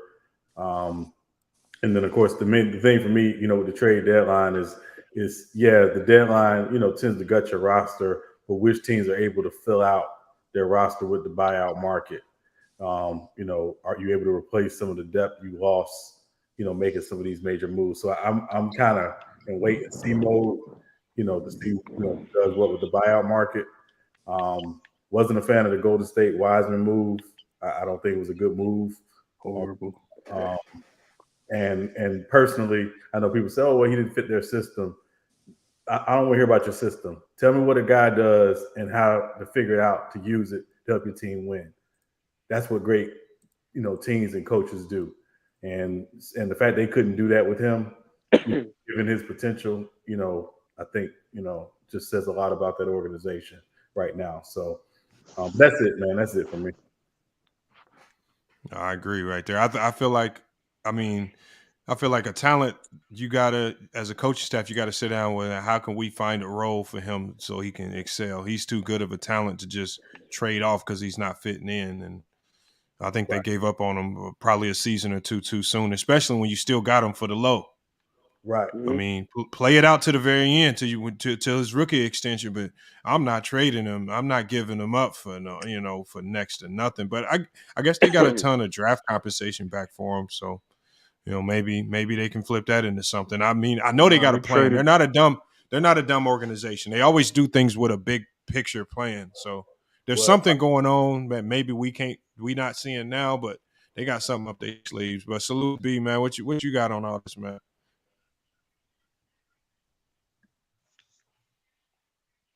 SB, man, you got to unmute yourself, man. What's that? Oh, I just heard B. I didn't hear it. Okay. No, crazy trade deadline. Even though we you didn't hang yourself yet. Nah, I'm good, man. You know what I'm saying? It's tears right now. I'm hurt, man. Right now, seeing a lot of these teams make moves and my team don't do nothing, and we look god awful. But I cried off camera. That's why I said give me a minute before I join. Last try to cry, go cry. But even though we are looking at the Phoenix Suns and saying like we might be cooked, but I love to see that the Western Conference pretty much still wanted to compete against him and didn't just he out of line for that, but it didn't want to compete. Just want to compete. So I like the moves that the Clippers made. The Clippers made some great moves. They got rid of guys like John Wall who didn't fit. Reggie Jackson to go get Eric Gordon, who's a good piece for them for the playoff run. Bones Highland, a good young player, great young player. Who else made the moves that I was rocking with? But yeah, it's just still the Phoenix one is still crazy. I thought the Bulls were gonna make that move, and it's crazy that the Knicks didn't want to get Zach LaVine just for Quentin Grimes. That was a shocker to me. And I told y'all that the Warriors didn't value James Wiseman like that. Remember we was arguing about what would you give him up for Caruso, and they did all that and got Gary Payton, a player like the style of Caruso. And I think they went more for the Gary Payton situation because he was already a guy in their system. So it's easier to implement a guy who was already in their system, who they already had love for. They didn't really want to get rid of him in the first place. So they bring back a guy like Gary Payton II and gonna fit right in. I know it's hard to give. I know, Sean, you was very, very high on him. It's hard to keep a guy who's got star potential. And I think the Warriors waited a year too late because his value was higher. If you're going to get rid of him, should have got rid of him like last year when his value was high because he knew he didn't fit in with the team. So I think the Warriors actually did him a favor by taking him to Detroit so he can actually flourish to the player he wants to be. And then the Warriors got back what they need and also saving money at the same time. And they're back competing because they didn't really lose nothing because Wiseman wasn't part of their key rotation into really winning the championship. So Detroit, if they get the #1 pick, yeah, I think that'd be nice. And then can y'all see him and Victor playing together actually? No. Yes. I mean, I feel like yes and no because I feel like Wiseman's a center. I think both of them are natural centers. Mm-hmm. Victor, well, I don't know. Well, then again, Victor can't shoot any 7'4". That boy could be a stretch post. That's gonna be interesting, real interesting. I want to see Victor in Houston personally. I want to see him in Houston or. And I'm not gonna lie, I was high San Antonio. I was first of all like you do got to give Rob Pelinka his flowers. It's crazy. I think I heard one of y'all say earlier because I was listening to the stream. It's crazy how LeBron do get the blame as a GM, but Rob Pelinka get the credit for when he's making the moves. And I was high on the Lakers move until I seen what the Suns did to get KD. I think that kind of shook everything up because the Lakers did make a lot of great moves. I think their team will be better as a locker room. First off, and you got better defenders. It just now AD has to show up and be available to play, because if he's not available, I still think it's gonna be the same thing. So you just brought in guys better for the locker room and better shooting. So I agree. Yeah, but Because that's I the feel like only they thing did from it. Lakers. Yeah. Yeah, I feel like they did this because remember when they broke up the team, and after 2021, even when AD and LeBron got hurt and they lost to the Suns, I feel like they look back and like, hey, we made a mistake. This team was really good. We could have went further. Injuries brought us back, and then we brought a start that didn't fit our team, and that kind of broke everything up. So I feel like they're trying to go back to that formula that won in the championship. AD, LeBron, and great complementary pieces, because They finna AD lose when healthy. tonight. Yeah, I don't think they playing. AD when healthy is a bum. I would say that. It's just, I think Bees that he don't live up to the hype. And then also, I wanted to address the point that everybody. I think we was talking about this earlier. Address the point that everybody thought. Hold on. Let me just wait. This is the second year in a row this dude ain't been an all-star. He doesn't get all-star treatment anymore. Stop it. Go ahead. They say top 10 when he's healthy though, but I think we need to address the point of everybody worried about the Suns with the depth situation. Remember, we looked at the roster. They lost 2 starters and the dude who wasn't playing. I don't think they really gonna miss a beat with that, honestly. I feel like they'll miss Mikal because of defense. I'm sorry. Yeah, but you got KD for that. I think that's the issue with the Suns' depth is not so much what they lost. It's just that, KD, Chris, Booker, those guys have missed a significant amount of time, particularly KD and CP over the last couple of years. And given their age, again, if one of those guys gets hurt, it's not going to be good for the Suns. Now, obviously, they're going to need a lot of luck being healthy, and we know CP gets hurt in the playoffs every year, somehow, some way. So I think I understand the questions about their depth because of the injuries, not so much what they lost. But Sean, what I fight back on that is what we always talk about. One, the playoff rotation does get shorter, so you're only playing about 8 to 9 people, really 2-3 people off the bench. And then 2, you can really say that about everybody roster, because AD get hurt, the Lakers season over with. Jamal Murray get hurt, the Nuggets championship season is over with. Jaylen Brown get hurt, is over with. Chris Middleton get hurt, as we seen last year. So it's like when you bring up the injuries, that's a scenario for everybody team. And then the depth, it gets knocked out the window because your playoff rotation is gonna get shorter. Yeah, and again, you mentioned one guy with those other teams. I'm talking 3 guys on that team. Yeah, but Sean, what team would lose 3 starters and still be competing for a championship? No, I'm not saying that, SB. I think you're saying. What I'm saying is those 3 guys tend to get hurt, and I'm talking particularly. Oh yeah. Agree. That's all I'm saying. It's just the particular. Yeah. Hey, who that dude above Sean right there? The dude on camera. I'm sorry, but I don't know your name. Oh, me, Dev. Hey, I got a question for you because you sound like an AD fan. I'm not an AD fan. You think AD will stand up and clap for any of his teammates if they do something well the rest of the year? I thought I was lagging. It was Lamont. Yeah, I don't know. I guess so. I mean, he's his teammate. He should. Oh, okay. I'm not an AD fan. I'm just saying when you have your best players, they'll be better. He's not that good, bro. Yeah. I feel you.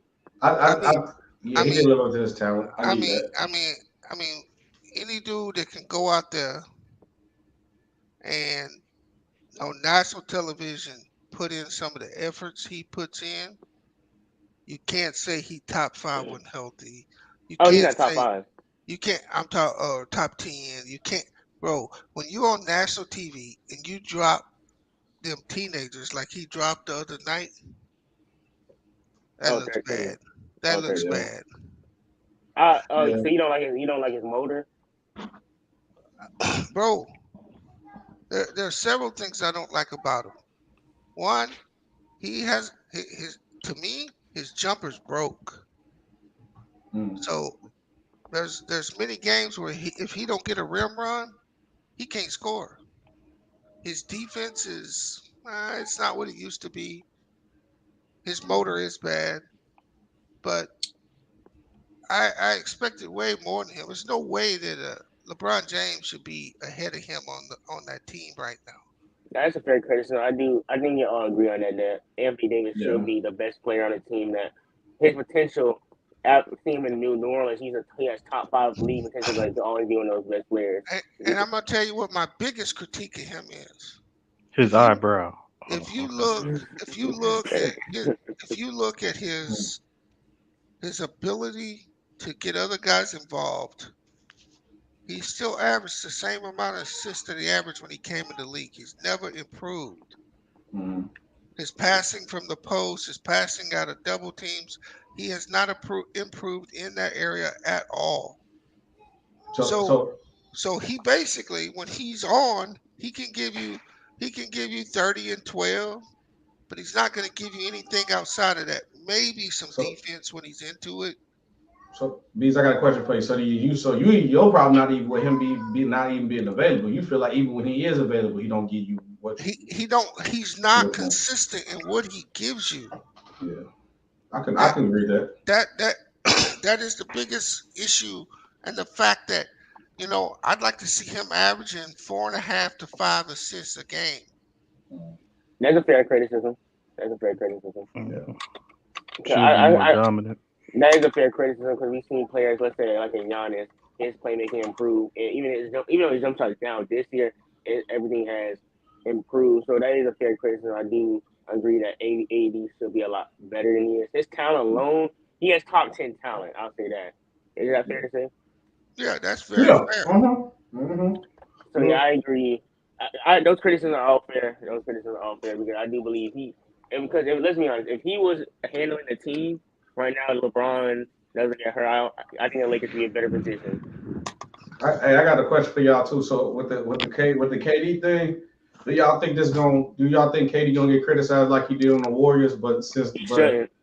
I think this time he technically got traded. This time, yes, he shouldn't. He really shouldn't because this is a super team. Yes, because super teams don't exist. Hold on.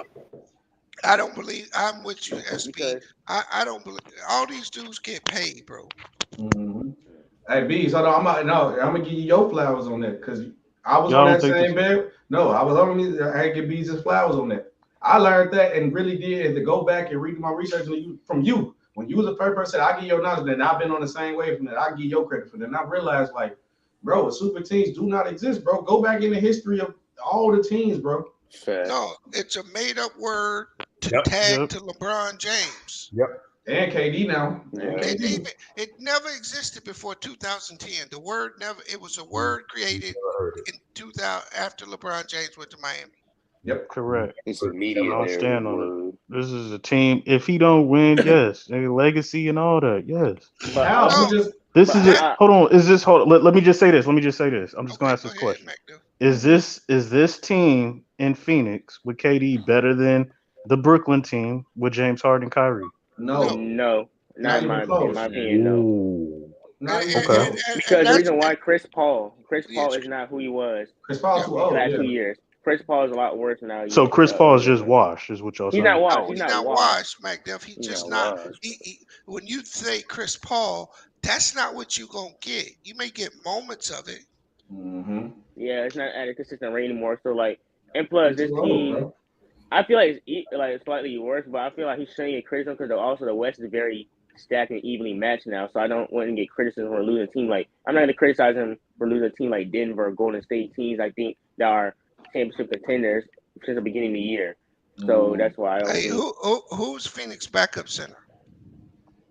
It was. They got that African dude. I forget. Biombo. And what's that white guy named Jacques? I forgot. Sorry, gone. They traded him for Darius Blazey of the Thunder. Yeah, they did. Hey. Yep. No, they got some other dude. I don't think the Phoenix is good, bro. I think the talent. I think the talent and team is better than what they had in Brooklyn. To me. Yeah. Well, I mean, you think they're going to be better in the front court than they were in Brooklyn? Yeah, 8 better than what they had in Brooklyn. They got T.J. Warren. They got backup centers. They got shooters coming off the bench. Payne and Lee. What's his name? Yeah, Lee. Damian Lee. They got Darren Craig too. Nah, what's his? Nah, the other Craig. shooter. Hey, He Torrey played. Craig He gonna played play on. He defense. played with Brooklyn. Shamet. Shamet. Yeah, he's Yeah. not a shooter, but that's okay. He could try to defend. That's what I was saying. He could try to be a defender. That's what he gonna be. To me, I think they got talent wise. I would say Brooklyn because Kyrie and James Harden. I mean, come on. Yeah. But you're I not think beating that. team wise, I think this No, is and a the better Knicks was class team too. than what they had Yeah. in Brooklyn. Yeah. Yeah, Brooklyn first mistake was letting go. But we obviously can't control the pandemic. But I think Brooklyn biggest mistake was letting go all their pieces they had for James Harden. That team was way better suited to actually last a long run. Spencer Dinwiddie, Karis LeVert, Or Jared if you was gonna make that move, Jared I doubt that would have even happened. Was like picking DeAndre Jordan over Jared Allen. I think they would have been fine with just Jared Allen alone. Oh yeah. But you know what? Let me say this real quick. Sorry. Thank you, If you're gonna build a big three, you better make sure one of those guys is homegrown. Mm-hmm. Like from the place. Huh? I mean, you mean like drafted from that team? Yeah, like that team drafted. OKC. Yeah, like okay, yeah. Like one of those guys got to be homegrown, like because it's easy to say, oh, we're just gonna put these three guys together and we'll see what happens. Yep. But if none of them has any level of investment in the organization, they'll be gone the moment things ain't good. And that's literally what happened in Brooklyn. None of those guys had any investment in their organization. Yeah. No. Sean can't hit on here. Think about like the last couple of teams that put somebody together. The Big Three Heat, D-Wade. Big Three Celtics. D-Wade was the only one that was homegrown. Hit Miami. You know what's crazy? The Nets failed to build two super teams in this last decade. Nah, man, that first one they had was old. Yeah, that wasn't really no super team. That was just. I never looked at that as a championship contender. Well, I was just it ain't gonna matter. It was old. That goddamn Danny Ainge being a sly dog with the trade deadline every time, bro. I don't understand, man. He commit highway robbery and get away with it every time. Every time. The big finesse himself, man. He the biggest finesse. Yeah, but that's also having Billy King on the other end, who's never. Yeah, Billy King. Yeah. That was who they had at GM. He knew who to fleece. Yeah, they gonna get him every time. Oh, that's smart. Yeah, they be moving him. I like that. Because look, even though he did Isaiah Thomas dirty, I do agree he did him Ray dirty, but that he fleeced Cleveland. Even though it didn't work out, it's like if the Lakers don't make the playoffs, at least the play in the playoffs, AD gonna be gone. I think the Bulls are gonna look terrible. Zach LaVine is gonna be gone. Do y'all think if the Clippers don't, how far the Clippers got to go before you think they might blow it up, or you think no matter what they do, they still gonna rock out? It depends on Kawhi and Paul George, in my opinion. Depends on Kawhi. Yeah. I think they locked in with them too. It don't matter. I feel like if anyone, I think their contract should be up for like 2-3 more years, right? I think Kawhi's staying. Paul George is the one's gonna get traded. Paul George, if they did trade anyone, it would be Paul George, not Kawhi. I think this is their last year. I think this is their last hope. Realistically, I think this is their last window to win a championship, because next year the West is going to get healthy, and then now what? Yep. I agree with that, Sturdy, but I still don't see them trading either one. They got that new arena next year, right? No, they still gonna keep them, Bees. I'm just saying this is their last year. Doesn't the new arena open next year? It might be next year or two, maybe. Yeah, or is it 2025?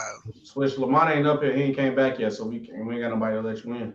Hey, Sturdy, how do you Cleveland feel didn't about make no moves anyway. We don't need you on the panel. Does anybody know when their arena is supposed to open? It opens 24 starter for the 24-25 season, so next year.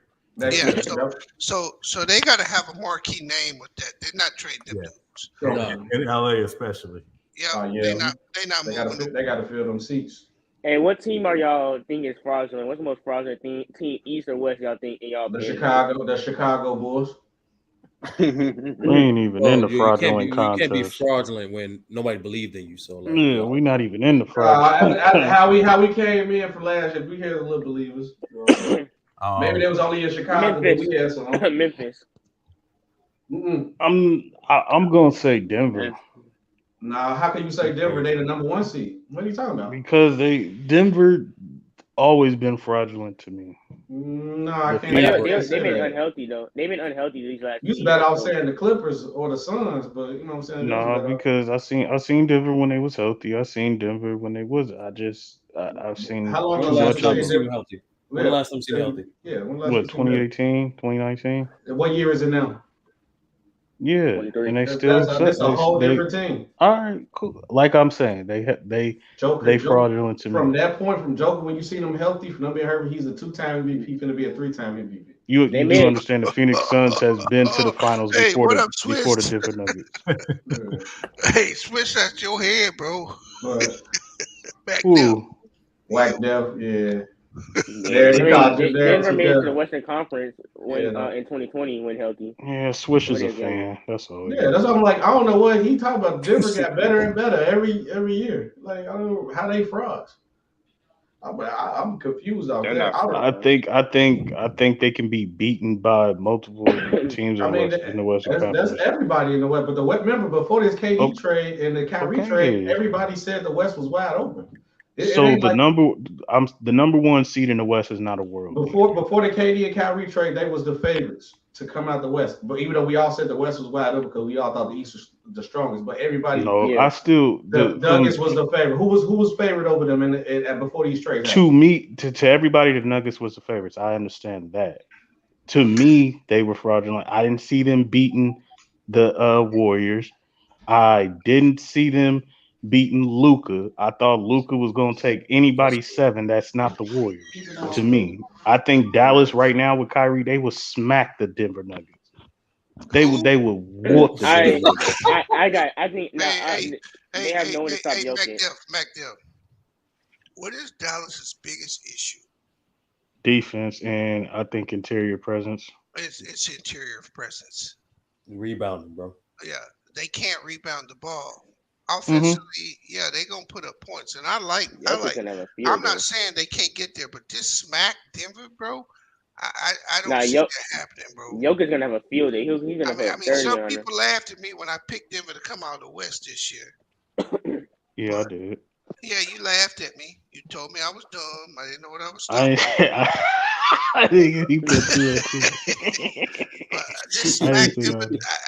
I'm not saying I do. I just think Denver is fraudulent. We talk about Jokic, and look, he may get his 3rd MVP, best player in the world. I give him all the flowers. But when it comes playoff time, is Jokic going to be great defensively? Because a pick and roll and setting people up and Kyrie calling them out and Luka calling them out, that's gonna be an issue. We'll see what happens. Yeah, you're right. Kyrie gonna score. But who on Dallas is slowing down Jokic?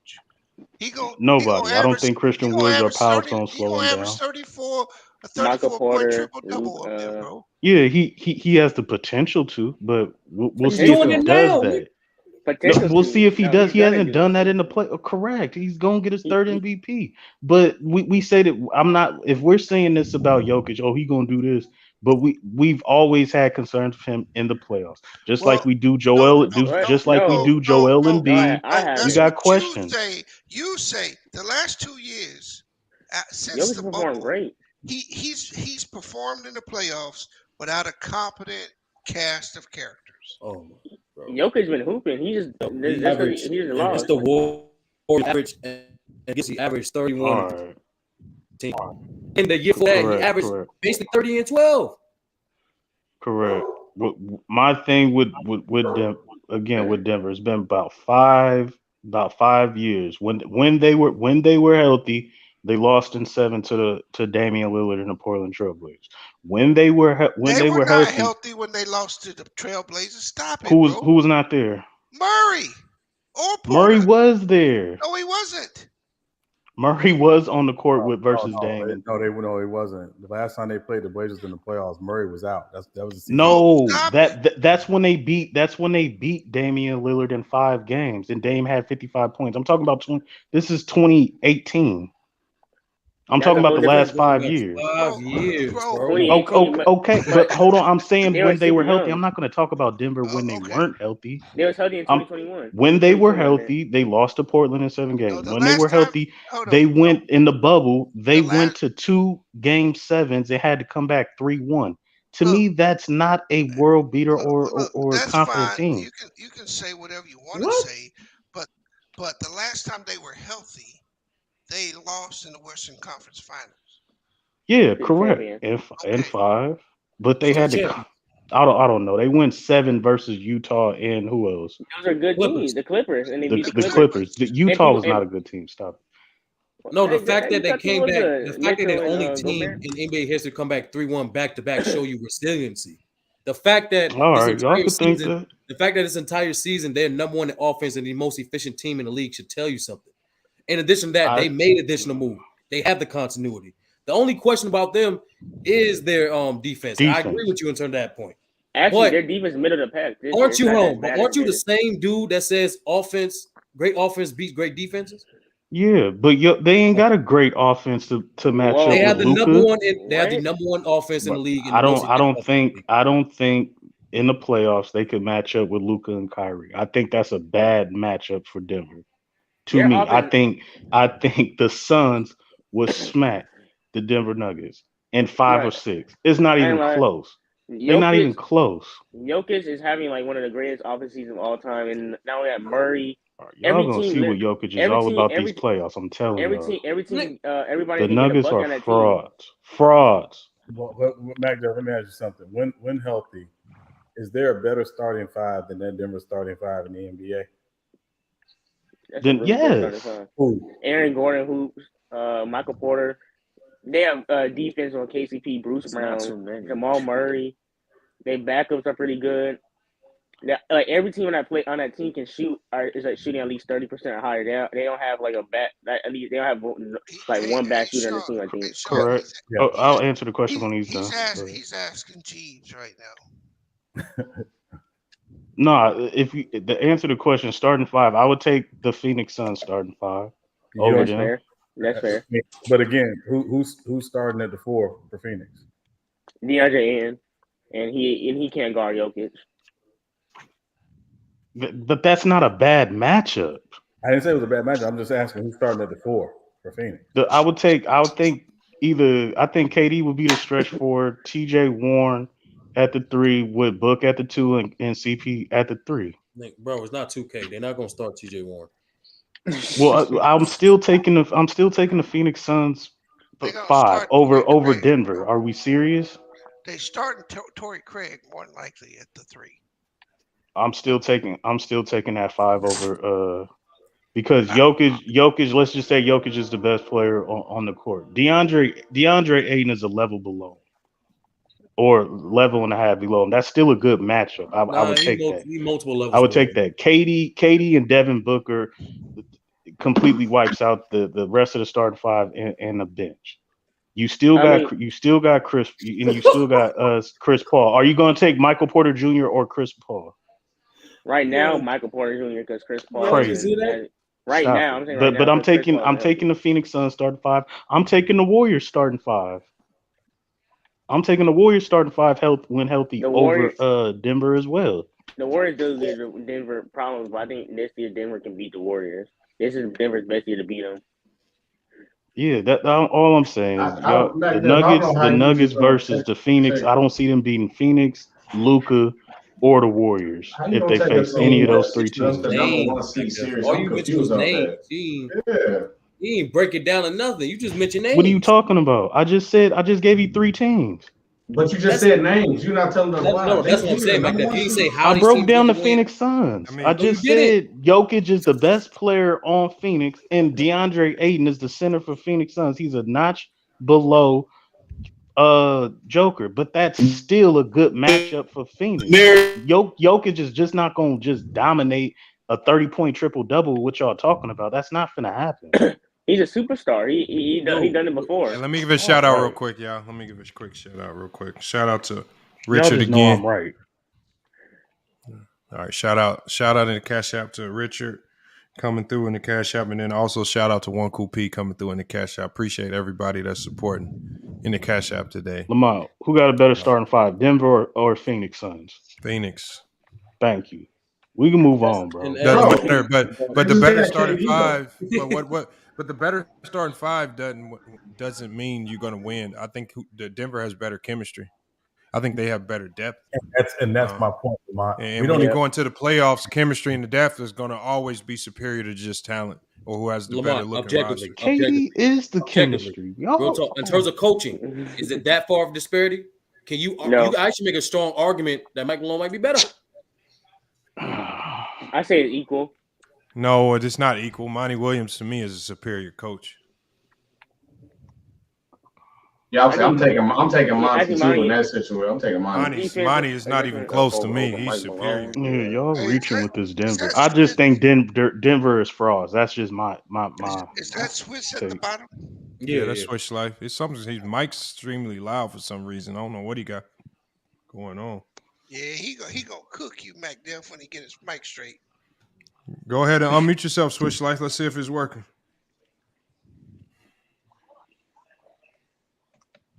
What, you can hear me? I think he's still.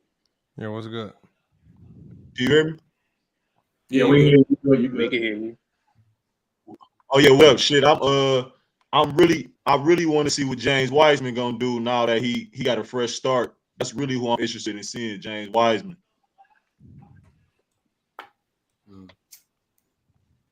And a lot of players can look good on a bad team. I don't know if the Detroit's really I'm just going to show me interested to see what he gonna do now. I don't know if that's going to show me anything. If they actually start getting better and winning games, it's not going to really be anything. That's the problem. Oh, hey, Lamar, I'm about to drop down. I appreciate you guys having me on, and I appreciate talking to everyone. I'm about to drop down, so you want to let someone else if you can. Yeah, salute, bro. All right, I got you, man. Appreciate Salute, it. bro. The casserole was burning. Hold on, say that again. No. I had to. My computer kept telling. My computer was running weird because it kept telling me to do an update, so I had to reset the whole thing and do a whole bunch of stuff. That's just many. You know what it was. That casserole was made. That's all. Go ahead, Sean. No, it's just many people dropping news. That's all. 15-minute update. You eat casserole every day. I know your stomach be hurting, boy. You said 15-minute update to the game. It wasn't. It just took forever, man. I was trying. I actually logged back in on my phone temporarily because it was taking so long. Y'all got the Clippers making a deep run. I think they frauds too. It's not that they fraud. Like I don't know why we call these teams frauds. Explain it.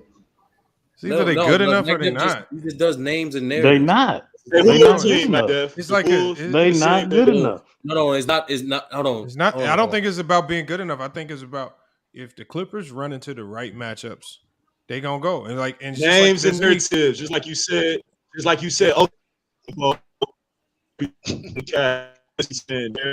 Is his mic messing up or is it me? It's Mike messing up. You breaking up.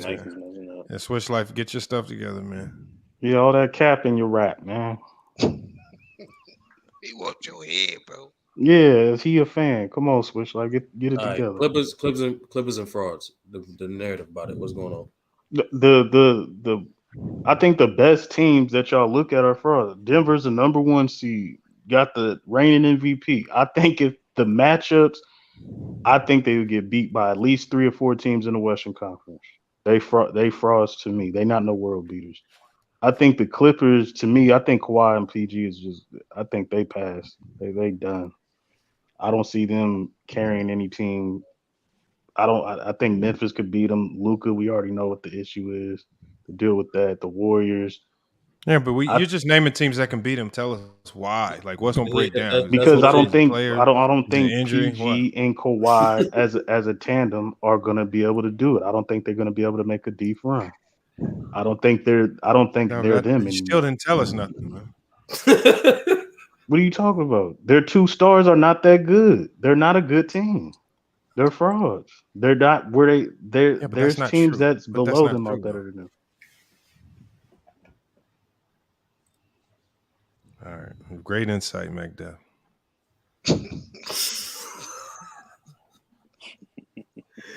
All right, y'all Lamar, can bet. Ain't nobody betting money on them. Lamar, I just think they gotta avoid Denver.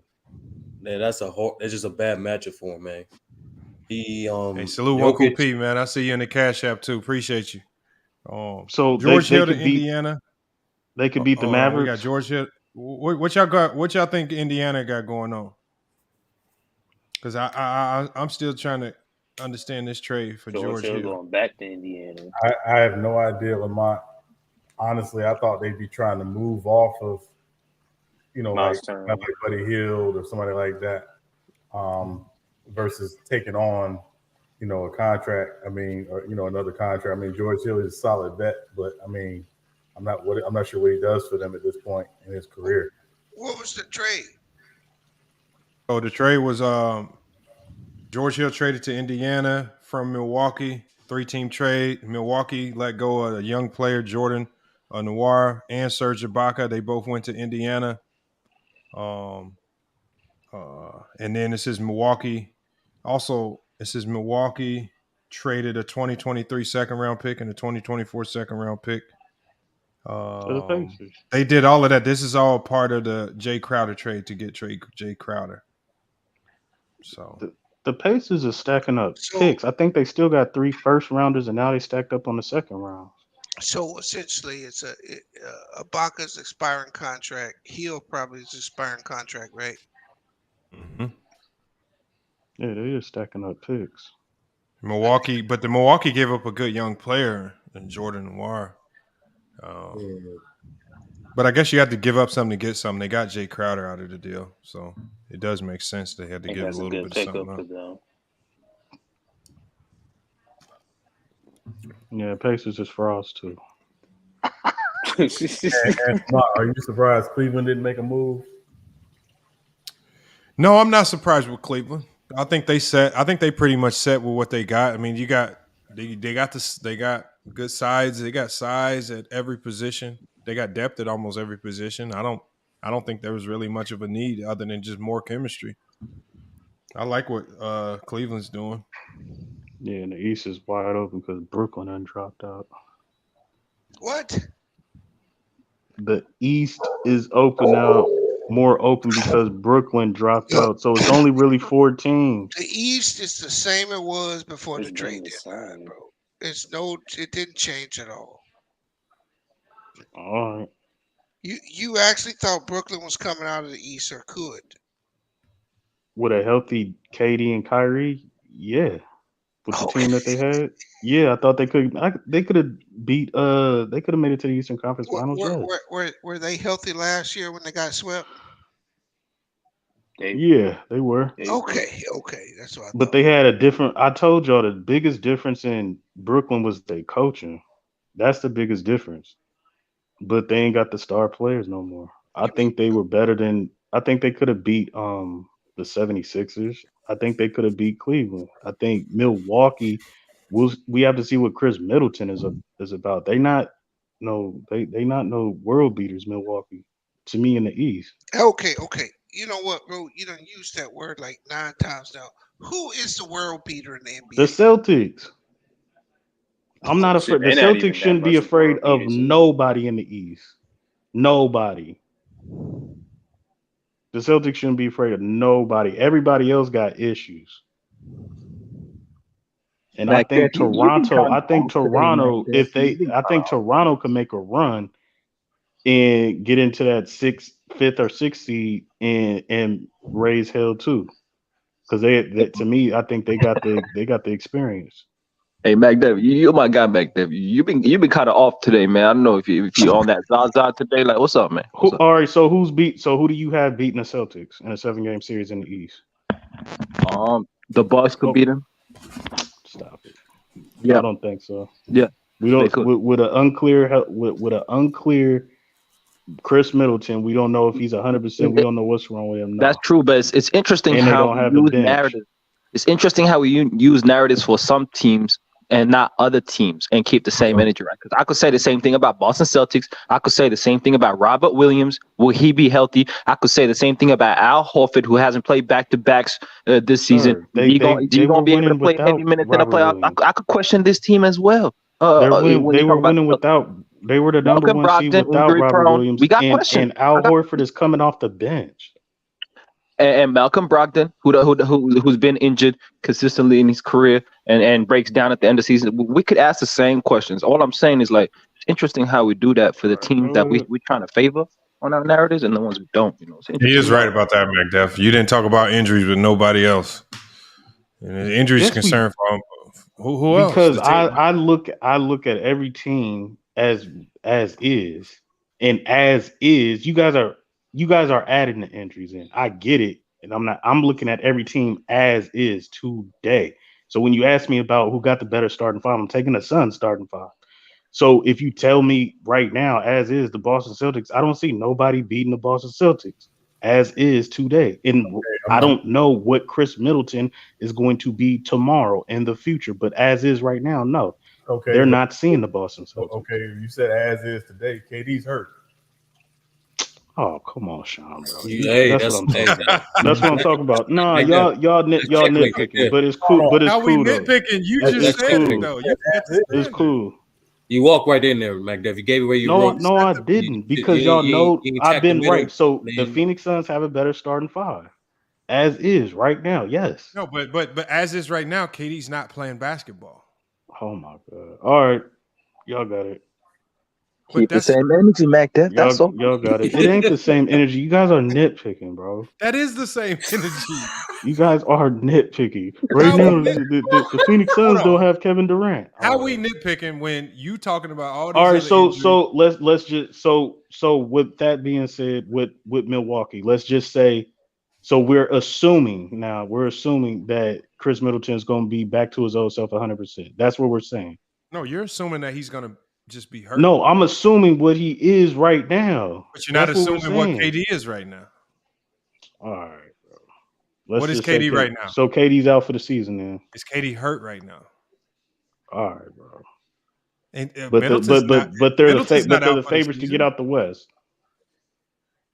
I got you. We're But they're the going favorites off to get out the West. We're just going I off see the it. baseline that you said. You said you're just talking Exactly. about these teams as is right now, and as is right now, KD's hurt. And what whatever, bro. Y'all got And at the end of the day, that's McDuff, when I that's a say nitpick, and it's the not Milwaukee flying, Bucks bro. can beat the Celtics, I'm assuming full strength, right? I always assume when I project something that they're Yeah, both full going to be at strength, full and I don't strength. see nobody And beating the if they go at Celtics out full of the strength, East. they can beat the Celtics. That's my point. But then you talk about Middleton is hurt, this and that. Don't keep the same energy for the Celtics. We could say that about a lot of teams. One injury away from being out of the whole The contender thing race. is that Chris Middleton is playing. That's what I'm saying. It's like he's playing, bro. He's not. You can say, "Oh, he's hurt." No, he's playing, and he's as is. If you want to say he gets better, then okay. But I'm saying as is right now, they're not beating the Celtics. So as is, you guys are as saying that is- he's going to get better. That's all I'm So saying. as is, the Suns can't be the favorites because KD's I'm gonna tell not y'all. there. I'm gonna look at these go teams' tell depth charts go tell now. Vegas that. We're gonna go to these teams' depth charts now, and we're gonna see who made the biggest improvements to their overall roster. We're gonna do I think I want to do the depth chart of the Nuggets, Lakers, Suns. I'll also look at the Bucks as well. But we can start with the Lakers depth chart. I can just put it on the screen. Actually, Come on, make it a real lot quick. I just easier. noticed KD played with the greatest point guards of this generation. Russ, Kyrie, Steph. Probably so. And You Chris never played Paul. with And if you LeBron. want to include James Harden Chris too. Paul. You never played with LeBron. Okay, hold on. Here go. We got the Lakers depth chart right now. This they looking right now. Is this significant improve? I don't. So yeah, we got D'Lo, Malik, LeBron, Rui, AD, and then you going with Schroeder, Reeves, Lonnie, Vanderbilt, and Mo Bamba, who's out right now. But he's only out right now because of being traded. He's not fully cleared to go yet. But how much did they really improve their roster when you look at it this way? They improved it a lot, no matter which way you look at it. They got a certified starting D'Angelo Russell. They got deep at every single position when you talk about the guard, the two guard, the small forward, and the power forward, and the center. Vanderbilt is underrated. Mo Bamba could start on a lot of teams if given the opportunity. Stretch big that can block the block shots, be it man the paint. You're talking about Rui Hachimura, who's a solid scoring threat in that starting five, and he's very interchangeable with Vanderbilt, depending on the matchups and depending if you need a inside paint guy that can switch out onto perimeter players. So I feel like they got a lot better to the point where I'm saying, when you look at the roster, they got the second best roster in the Western Conference. Okay, bro. And y'all be saying I be capping, bro. That's what I be saying. Slow down, bro. That's what I be talking about, bro. Y'all get on my He ass. said the second best. Hey, they did get younger, but we all know D'Angelo Russell doesn't have high IQ. Beasley doesn't have high IQ. So how are you going to cultivate that in 27 games? Their guards is gonna get ran in the West. To that being, I would say they're not going to be high usage plays like they were in Minnesota.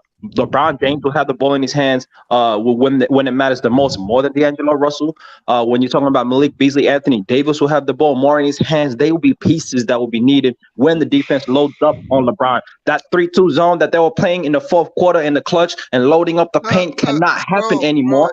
Then we can go big, Bees. We can go big. Hey, can you see a lineup, Lamar, with LeBron, D'Angelo Russell, 6'5", 6'6" guard at the 1, Rui Hachimura at the 2, LeBron at the 3, Vanderbilt at the 4, and AD at the 5, and you can interchange that with Mo Bamba. What we talk about is a big time roster, a big whole roster that can dominate like the bubbles under championship. That lineup, how we got it done in 2020. Bro, calm down. Dominating team. I can't be calm, Beast. You know, I'm hype, Beast. It's all good. I'm hype, Beast. Go ahead, Beast. Go ahead. That lineup you just said got one shooter on it. Trash. It's trash. You got one shooter on that lineup. You just ran out there talking about you can go big. We're going to dominate these. Russell, the only dude in that lineup that can shoot. No, but Mo Bamba can shoot. Don't do that, Beast. Mo Bamba can shoot. Well, let me ask That's why I say interchangeable. Vanderbilt, Mo Bamba, however you feel like. Mo Bamba can shoot. Vanderbilt can hit the corner 3. Don't do that, Beast. Don't undersell these guys. Hey, go ahead, Sean. Man, this dude like a battery. I mean, I think we can all assume that. Go ahead, Sean. Go ahead. No, I was going to ask Young Africa. Have you looked at D'Angelo Russell's catch and shoot numbers? Because he's not going to be. I have not, Sean. I know he's shooting 40% from 3 this season, but I haven't seen his catch and shoot numbers. No. Yeah, because the big thing with him is he's a guy that tends to he pounds the ball. He's a guy that wants to kind of pound the ball, play high screening role. He wants to probe, he's not going to be able to do that in LA. So I don't know how he's going to make that adjustment in 27 games. That's my big concern. I don't deny his talent. I just don't know about how he's going to make that work and fit, with only 27 games left in the season. Yeah, all right, let's move on to the Suns, y'all. What we looking at with the Suns, y'all? The Nets won that trade. I don't care what nobody. Man, the best starting 5. The Nets won that trade. They got Mikal Bridges, who can shoot, defend. They got Cam Johnson, 3-and-D player. Bro, we're not talking about the Nets. We're talking about the Suns depth chart. But I'm saying the Nets. Why y'all talking about the Nets depth chart? Well, I know you had your opportunity to talk about that earlier. You missed your boat. We talking about the Suns depth chart. The Suns, they got the best roster. They not going that far. Let's leave it at that. Their defense is trash. They got rid of their 2 most dependable players for KD. If they don't win a championship this year, then KD gonna leave, and it's gonna be a failed season. Devin Booker, he's still hurt. KD hurt. Chris Paul old, and DeAndre Ayton, when he goes up against skilled centers, he don't really do nothing for real. He get in foul trouble. He's not a rim protector. I mean, like I said, I'm not really impressed. This basically just like the Nets all over again. Their offense gonna be straight, but their defense trash. Man, so you don't believe this team's gonna be healthy after the All-Star break? You gotta understand Devin Booker. He got a groin injury. Like, he got hurt, then he tried to come back from that the first time and got hurt again, and then today he out. So like that's just not no injury that you just get like you just go away. Like it's a whole season. And then KD, we don't know when he coming back. So like I'm I need to see some results. I don't just get all in the. What makes you think KD's gonna leave at the end of this season when KD asked specifically to be traded to Phoenix? He wants to be here. I'm saying if they don't win a championship after this season, if they don't make a good playoff run this season, KD out. Not true. Bro, I don't believe that, man. He has to be. I mean, he ran with the Warriors and he just ran away with the Nets again. But let's just suppose that these guys are healthy. Let's say we're talking about like late March going into April. What are we looking at as far as a level of competition? I still don't got them going to the finals. That's just me. Healthy? Healthy? Nah. I mean, cause like I said, even when they're healthy, who they, okay, look at the starting lineup out of all of those players, right? Who is their best defender? Torrey Craig, Kevin Durant, DeAndre Ayton. Maybe KD. KD is hold on. So who just said KD the best defender? No, it did us. It might be KD. If KD is your best defender on your team, Torrey Craig, your defense is trash. He just said Torrey Craig was his best defender, man. I said KD because this year, Lamont, KD was playing very good defense. That's why KD is the best defender on your team, then you need to rethink that. Very good help defender. Look, I actually have brothers who just talking about all the negatives of a team, right? But even as a Western Conference rival that the Phoenix Suns are, my question for this team, right, when looking at teams that have won the championship in the last couple seasons is how versatile is this team? If you need to go big, can you go big outside of your starters? If you need to switch it up and go small, can you go small?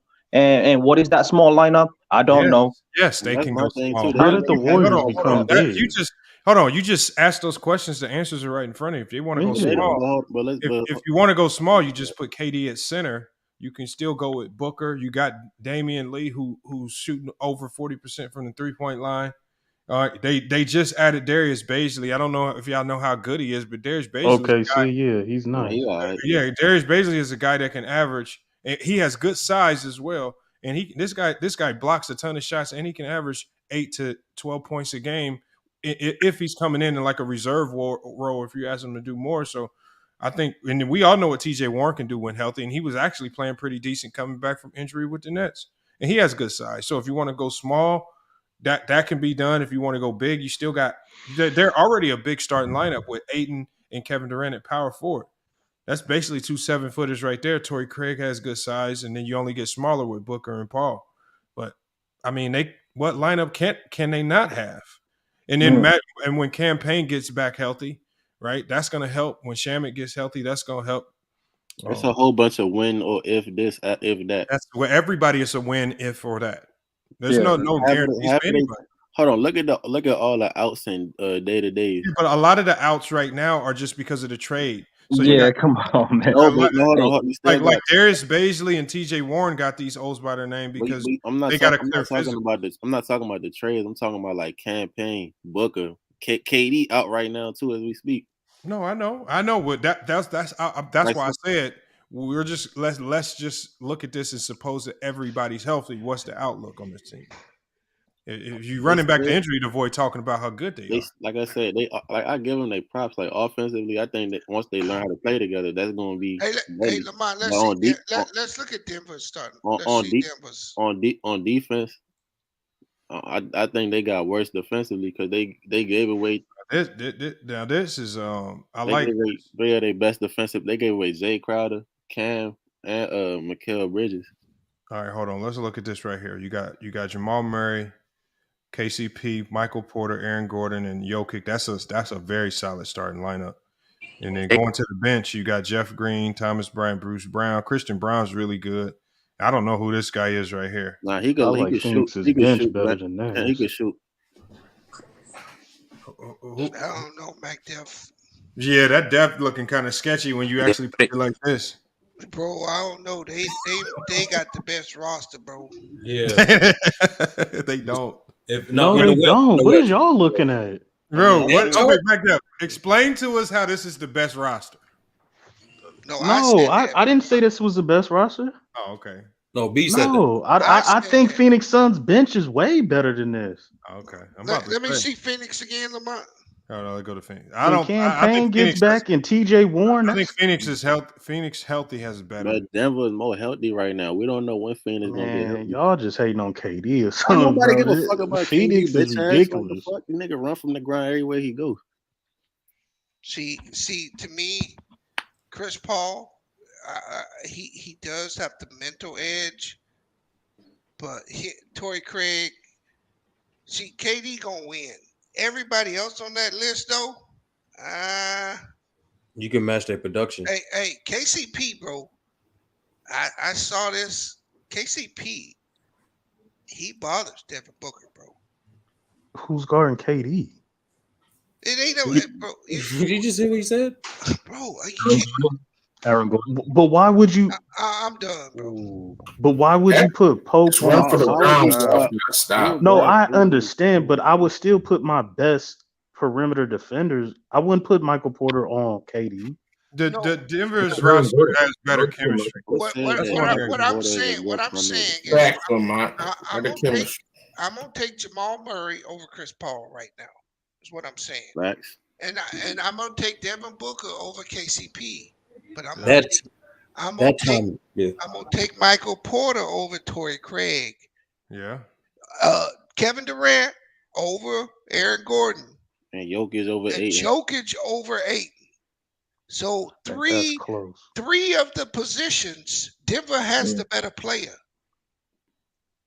Yeah, correct. And by saying that, correct. And but then they got Bruce Brown. Chris Paul could but it's not crazy to say Chris Paul could outplay Jamal Murray.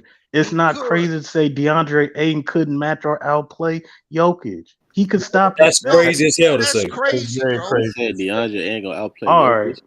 That's crazy, bro. When hold on, when is Ayton high on Jokic? When is Ayton ever performed? When is Ayton did any skills this whole season? Hold on, we on another team, y'all. Let's not harp on that too long. Hold on, what y'all got on Golden State's depth now? Now that they got Gary Payton back, they really didn't change too much. They ain't changed much. They ain't changed too much. Nah, they just got Sadiq Bey as well. What's Sadiq Bey on? The best starting 5. Sadiq Bey not on there. He got traded. Sadiq Bey on the. Sadiq Bey went to Atlanta. Oh, true. They traded all that for Gary Payton II. Damn. It was luxury. It was a luxury tax move. Yeah. What Kevin Knox? He got traded to them. They look like they're gonna cut it. Kevin Knox. That's where he's at. Yeah, Kevin Knox is garbage, man. Kevin Knox got Kevin. Hey, has Kuminga actually? I haven't. Is he playing better? When he's healthy, yes. Kevin Knox not garbage on my. You tripping? They said that Toronto wanted Kuminga with some draft picks in order. And why do they got Iguodala? Has Iguodala played at all this year? A little bit. But he's not. Why is he in front of DiVincenzo? I don't know. I don't know. He's not. He hasn't played more than DiVincenzo. They basically just gave him half the year off, just to rest. Yeah. He wasn't really even hurt or nothing. They just said basically just go home and rest. It should actually be Lamb in Iguodala's spot. Lamb's been playing more. The Warriors don't got the best roster, but the starting 5 is ridiculous. The Warriors is more proven than the Suns. The main. They're a versatile roster. They can play a lot of different ways. That's why they core roster got more chemistry than the. I think if Gary Payton is fully healthy, that was what gives them the creativity to play with their starting lineup and to do a whole bunch of things. Because he plays much bigger than his size, and he plays like a small forward, and he's a guard. Yeah, I don't like their depth in the front court. Let me see. Man, that's been their whole dynasty. Same depth they had last year. Draymond and Wiggins. What? Yeah, it's different West. Lamar, it's a different West. Yeah, they still have. They don't have to play everybody. They just got to play the team that's in front of them. And so, I know. If they get, that's why I say with Golden State, it's going to be all about matchups. Man, they can avoid Denver. They can avoid Clippers. Oh my God, are we going to go with this big again? Any team have any aspirations to get out the West? You got to see Denver. Straight up. I don't know about that. Straight up. Hey, Lamont, let me see the Clippers. All right, let's see. I mean, you're going to horrible. Did the Clippers make any trades? Now the Clippers actually they got Mason Plumlee and what's it called? Bones Highland. What are we looking at? Clippers on paper don't look bad. The Clippers on paper don't look bad though. I ain't gonna lie. Pure point guard. Champions. Man, Terrence Mann is my point guard. And they got Norman Powell. That looks bad. That looks He's bad. a bucket. I like the Clippers roster. Oh, y'all, one at a time. Yeah, one at a time. They need a facilitator. They don't got one. Oh, they don't need a facilitator. That's they do. All they got is bucket. What you do is you just make do with what you got, and I think if you make do with what you got, and you play through the guys you got, you go talent wise. It's not a lot of teams with more talent than them. They're extremely talented. No, I'm saying Lamont. That's why they're trying to get Westbrook because they need a real facilitator. Westbrook's not a real facilitator. Okay. Sure. I like.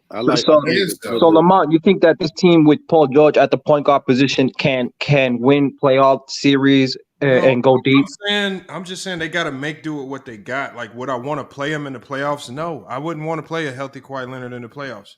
As much as bad as negative as y'all want to be about Kawhi Leonard, I don't want to play him in the playoffs.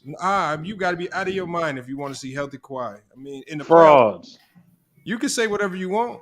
You can say whatever you want. You can say all these little terms and stuff, your catchphrases.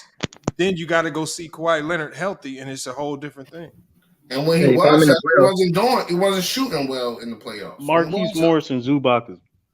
Bro, the last time we saw Kawhi Leonard in the playoffs, he was cooking. Man. I like the three. I like they got Bones Highland. Eric Gordon. They traded for Eric Gordon. That's crazy. Yeah, they got Eric Gordon. Some shooters on and they got Bones. So Bones, they got youth. They got shooting with Eric Gordon. You still got Powell. You didn't have to give up Covington. Man, come on, bro. Covington is trash. And they added Plumlee. So they fixed the backup center. They got younger in the backcourt.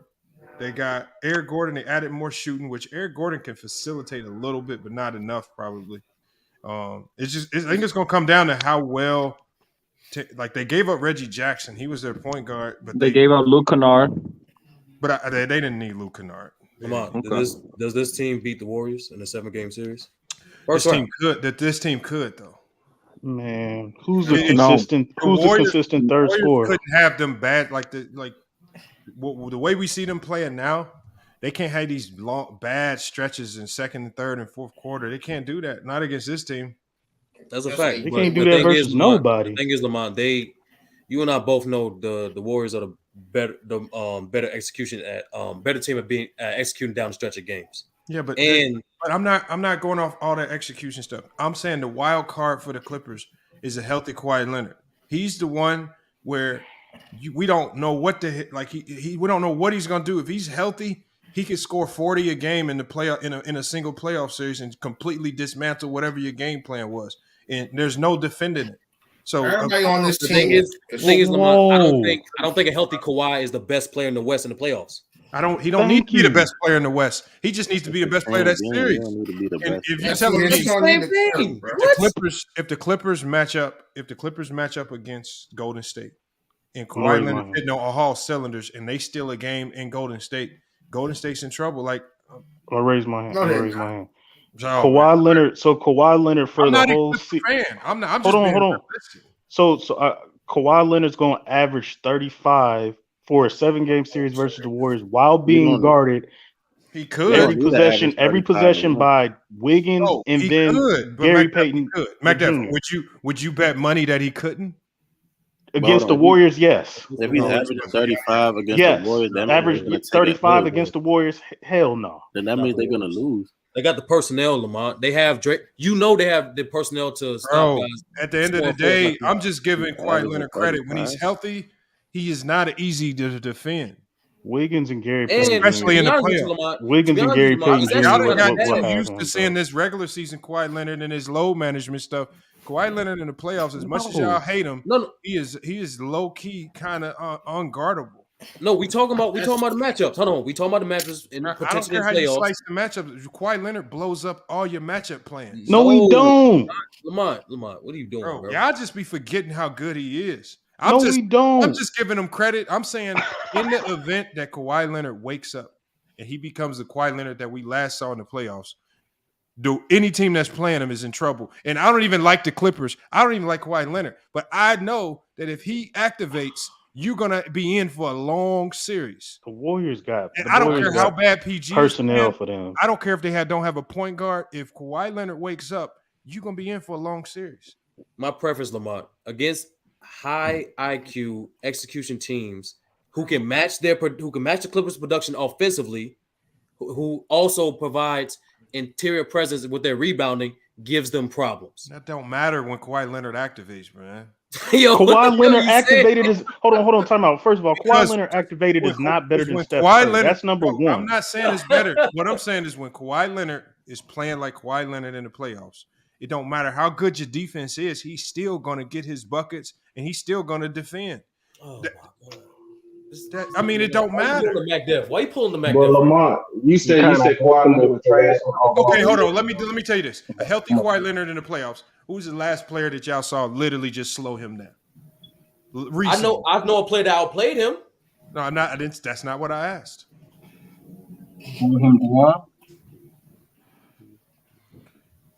Well, you can say in the bubble. He says the Nuggets slowed him down. The Nuggets slowed him down. What are we betting, Joe Uncool TV? And then who are you, Joe Uncool TV?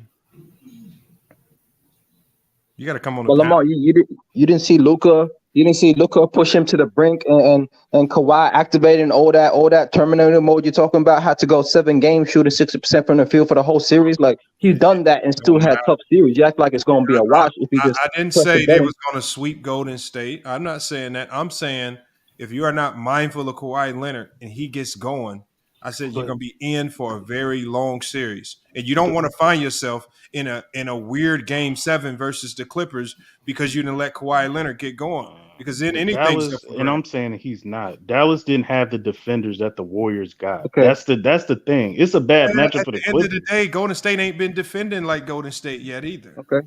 And Lamont, just on a basketball level, if all you're saying is right and Kawhi's cooking and I'll load up on Kawhi, double him, trap him off the screen, don't let him get to his spots, crowd him. But when Kawhi's cooking, ain't no such thing as loading up. He gonna score whenever he want to score. It don't matter what you do. That's why I say he's the wild card. It don't matter how good your defense is. If he gets going, your defense is nothing your defense can do. I think Paul George is.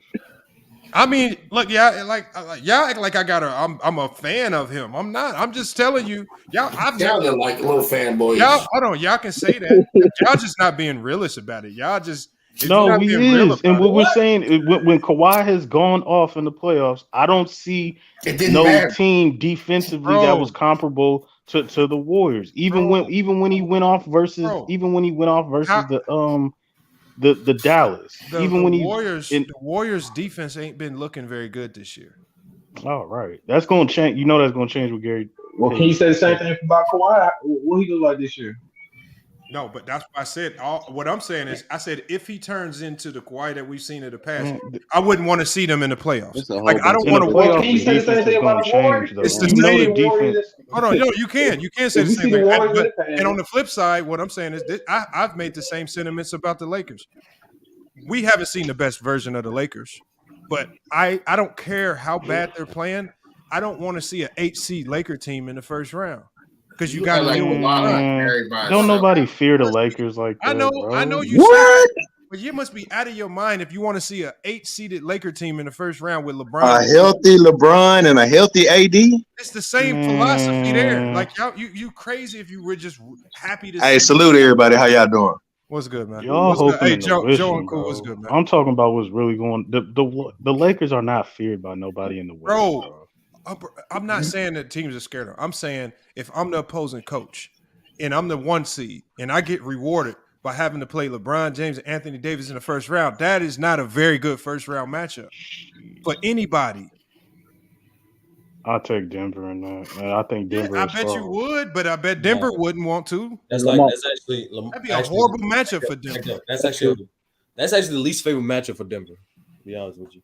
But Lamar, why do you say the Lakers ain't making it? So I don't know. I'm not even worried about it. There's no team on earth to slow down Kawhi. Why do you say that when Kawhi's cooking like? No, I'm saying when Kawhi gets going, I'm just giving Kawhi his just due. When he's healthy, once he gets going, I don't know how he does it with that ugly form. I don't know how he makes these. Once he gets cooking, no matter how good your defense is, you can't stop him. That's just how it is with the superstars of today's league. There's no good defense you can play on Kawhi once he gets going. You just gotta hope he cools off. Traps don't work. Hey, Lamont, are you a Kawhi fan? Don't let him get in the post. No, I'm He just not. said that he don't like Kawhi. Really? Everybody on that Clippers team is. Yeah, I've seen the videos I made about him talking about his horrible, atrocious off-ball defense. I mean, I'm not. I have no reason to say these things, but at the end of the day, he's still offensively. If he gets going, you in trouble. So Lamar, hey, so what do you have that shows that he would win anything? Because this dude has never won without a point guard. No, I'm not saying that it would. All I said was any team that plays the Clippers, especially like if the Warriors, who've been extremely inconsistent from a game-to-game basis, if they find themselves in a playoff matchup against the Clippers and they let Kawhi Leonard start catching his rhythm and catching fire, as inconsistent as they've been this year, they will find themselves going home if they don't get their act together. Now, do I believe Golden State's the better team? Yes. I'm just talking about matchup-wise. I think Golden State would be wise if there was any way they could avoid teams like the Clippers or avoid teams like the Denver Nuggets. These are the teams that matchup-wise have given them problems because they do well with teams that are inconsistent. I think you can say that with any star player, though. Exactly. Like, if you Kawhi, let anybody catch their rhythm, you say that with anybody star player. What you're saying with Kawhi. Not any star player. Not any star player. Because not any star player. Let Spider catch his rhythm. You probably gonna lose that series. I'm not comparing. Like let Booker catch. Like let any of them could catch their rhythm. But we know that Donovan Mitchell has shown a history of not showing up in the playoffs. That's cat. He has a history of that. Disappearing. He's been off and on. Yeah. But what about Leonard? Like, are we forgetting this? Because honestly, besides the years that they won the title, this dude has been very inconsistent. Even though he has been hampered by injuries. But that's my favorite team. He's one of the most inconsistent playoff performers. He'll give you. He said Leonard. Slow down. I thought he said. Yeah, I'm talking about Leonard. Kawhi. But Lamar, let's stay in this scenario against the Warriors. We seen that with Steph. When Steph is in the rhythm, what defense you gonna put to stop him? Ain't no rhythm. Steph is gonna that's cook the point. regardless. So Lamar, Steph is cooking I'm regardless. just saying, if you think that Clippers will be an easy out, you got to be a fool. Oh no, I don't think nobody's saying that. Yes, they. No, I'm saying that if they match up with the Nuggets. I'm talking to the people like Ralph who believe that the Clippers will be an easy out in the playoffs. Now I say if they don't get a point guard, I would agree they would be an easy out. But like if they get a point guard, man, your point guard, you're losing. I don't like the front. Bones Highland, you're losing. Yeah. Bones Highland wasn't even a point guard. Bones Highland he's a shooting guard. I mean, I don't like what they got going on at the point. Reggie Jackson wasn't the greatest point guard. He was. I didn't even consider it. He was working for them though. Everybody on that Clippers team is inconsistent, bro. Robert Covington, Batum, Zubac, like you name it. Terrence Mann, Paul George. Eric Jordan. I mean, honestly, but think about it though. Meltdowns, Lamont. Hey, since the Clippers have been in existence, that's been their MO. Yeah, look, y'all. I'm talking about Warriors. These players wasn't on the Clippers. Hey, but the Warriors in the past have been able to get away with being inconsistent offensively and having them turnover spurts because they're so elite. But this year, their defense ain't looking so elite. So that's what I'm saying is they have them same little spurts and bouts of bad offense and turnovers, and their defense ain't elite to make up for it. That's why I say they can find themselves in a 7-game series with a team they shouldn't be in a 7-game series with. And if you turn it into a NCAA tournament elimination style, anybody can win. That's what Dallas did to Phoenix last year. Phoenix started having them hiccups, scoring turnover bouts. And next thing you know, you in a game 7 with a team you should have put out. And what happens in game 7? Anything. And the next thing you know, Dallas is up 45 points in the second quarter. You about to go home. You can't do nothing about it. That's what inconsistency does when you don't address it. So I don't think the Warriors' defense is going to be what they is now. When it gets to the playoffs, I think it's going to change when the games slow down. When you talk about the Clippers, they'll shoot themselves out the game. I know they can. I'm not saying they can't. Come on, bro. I'm not saying. I'm saying all I'm saying is don't count them out, and I'm not going to count them out if they're playing the Warriors because I've seen how bad the Warriors could be this year. Bro, I ain't gonna lie, you sound like Marcellus Wiley. Let me see your Dallas Mavericks roster, man. Clippers not gonna be shooting I don't like know what that. do y'all want me to just celebrate the Warriors and just say they're gonna win everything, or what do you want me to do? Hey, my question with the Warriors is why would they trade Wiseman for Gary Payton again? Like y'all need interior defense, and Looney is not going to be able to like step up to 8 and all of that in the West. What did Wiseman do his whole time on the Warriors? Yeah, Wiseman couldn't defend anyway.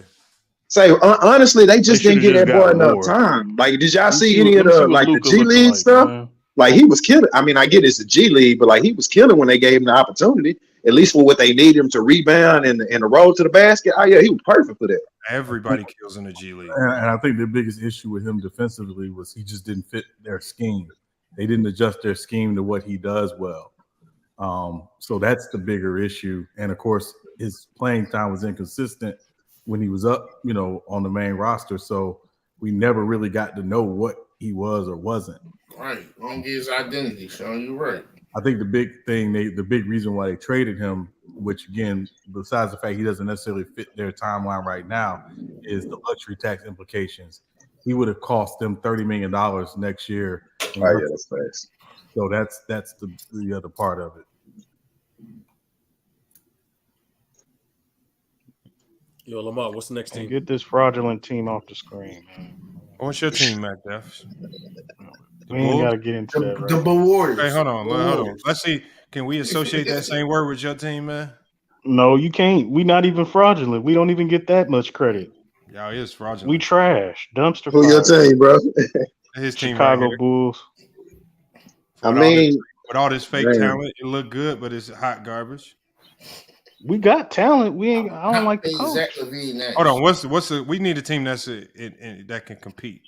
Man, I want to see the Dallas Mavericks. I want to see what Luka works. Atlanta Hawks. See what the Hawks want to be. That's first. Right, hold on. Let's see. Let's see the Mavericks first. Luka, Kyrie, Tim Hardaway. This Tim Hardaway and Bullock are much better than people give them credit for. And then Christian Wood, what you call it? He hurt right now, but you mean Bullock is? How's he hurt? He played yesterday. Never mind. I'm tripping. My bad. They still got JaVale McGee. They got some depth at center. They got Frank Nicotina.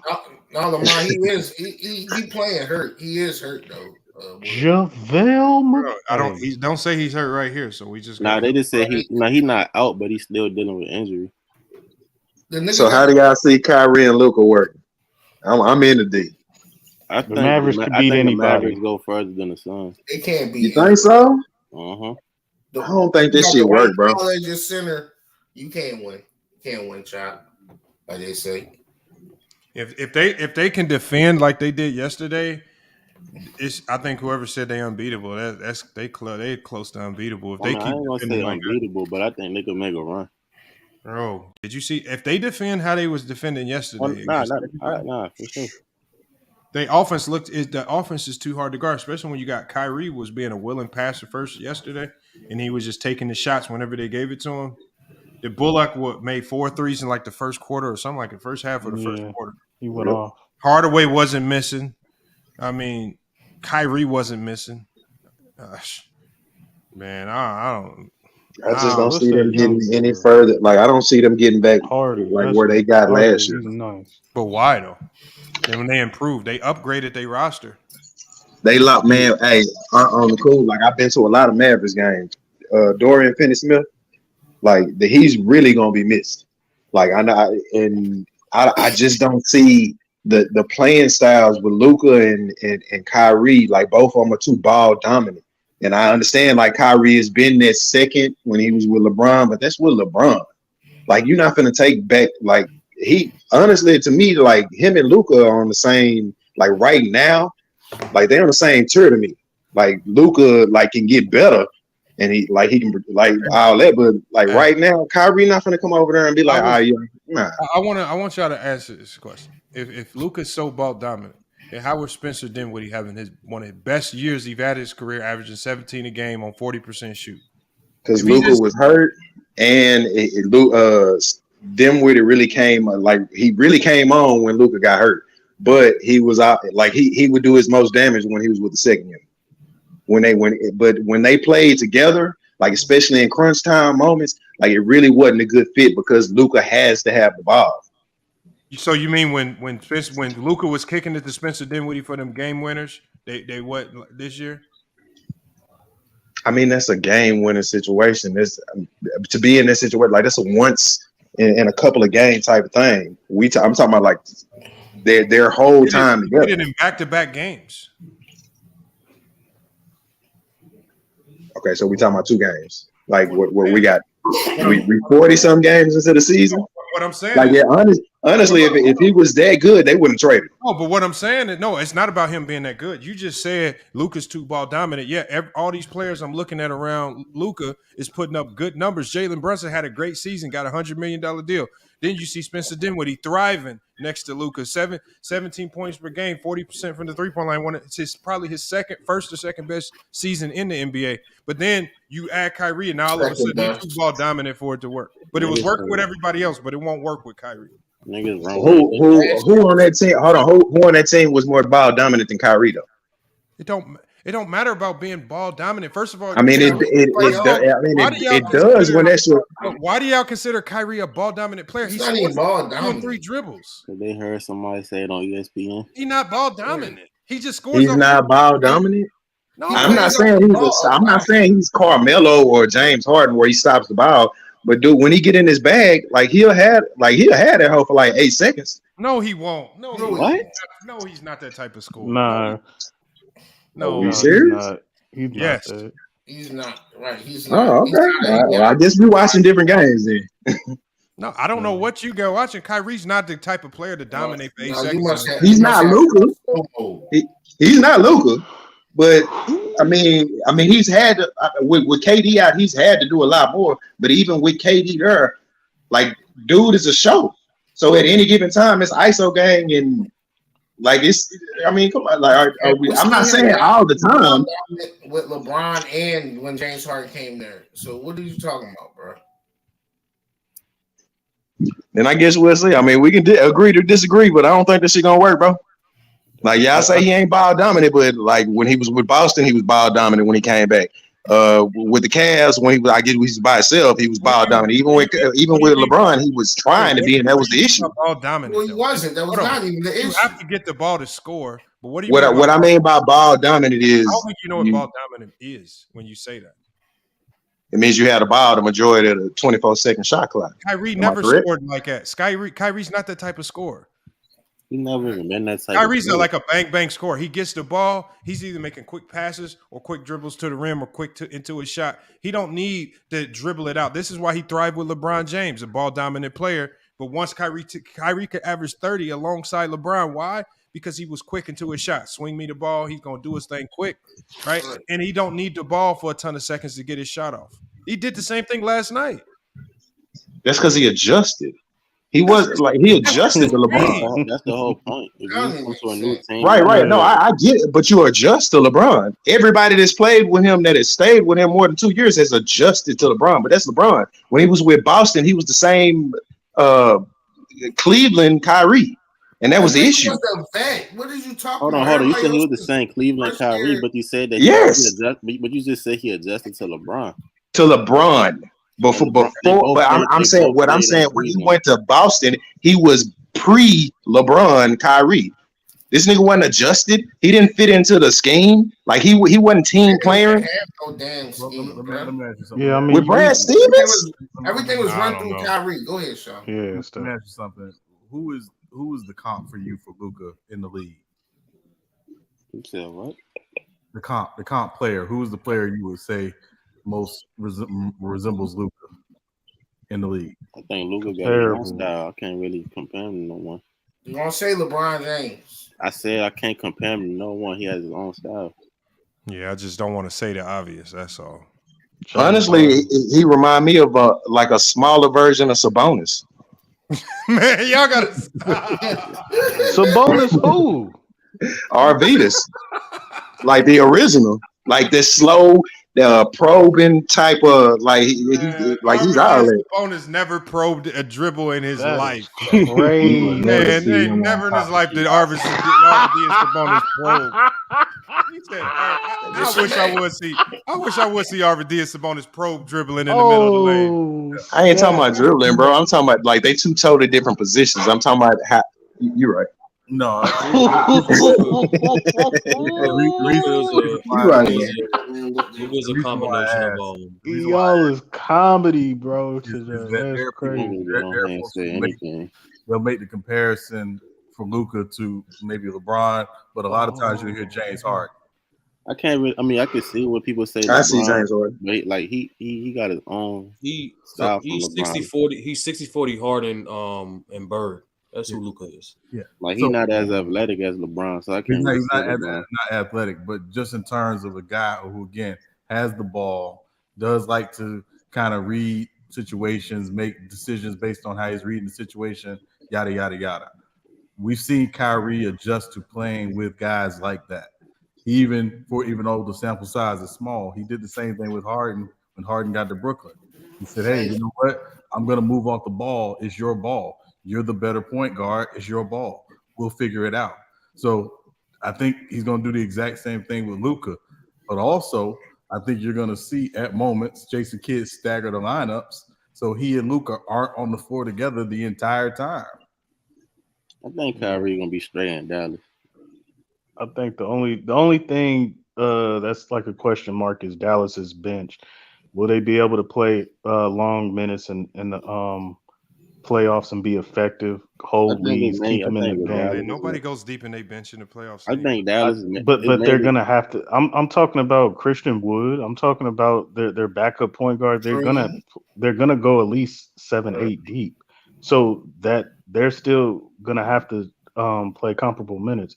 But Dallas's offense, if that ball begins to move and Kyrie is cutting and making moves off the ball and getting screens and Luka's passing, they're a problem. I don't see nobody can stop that offense.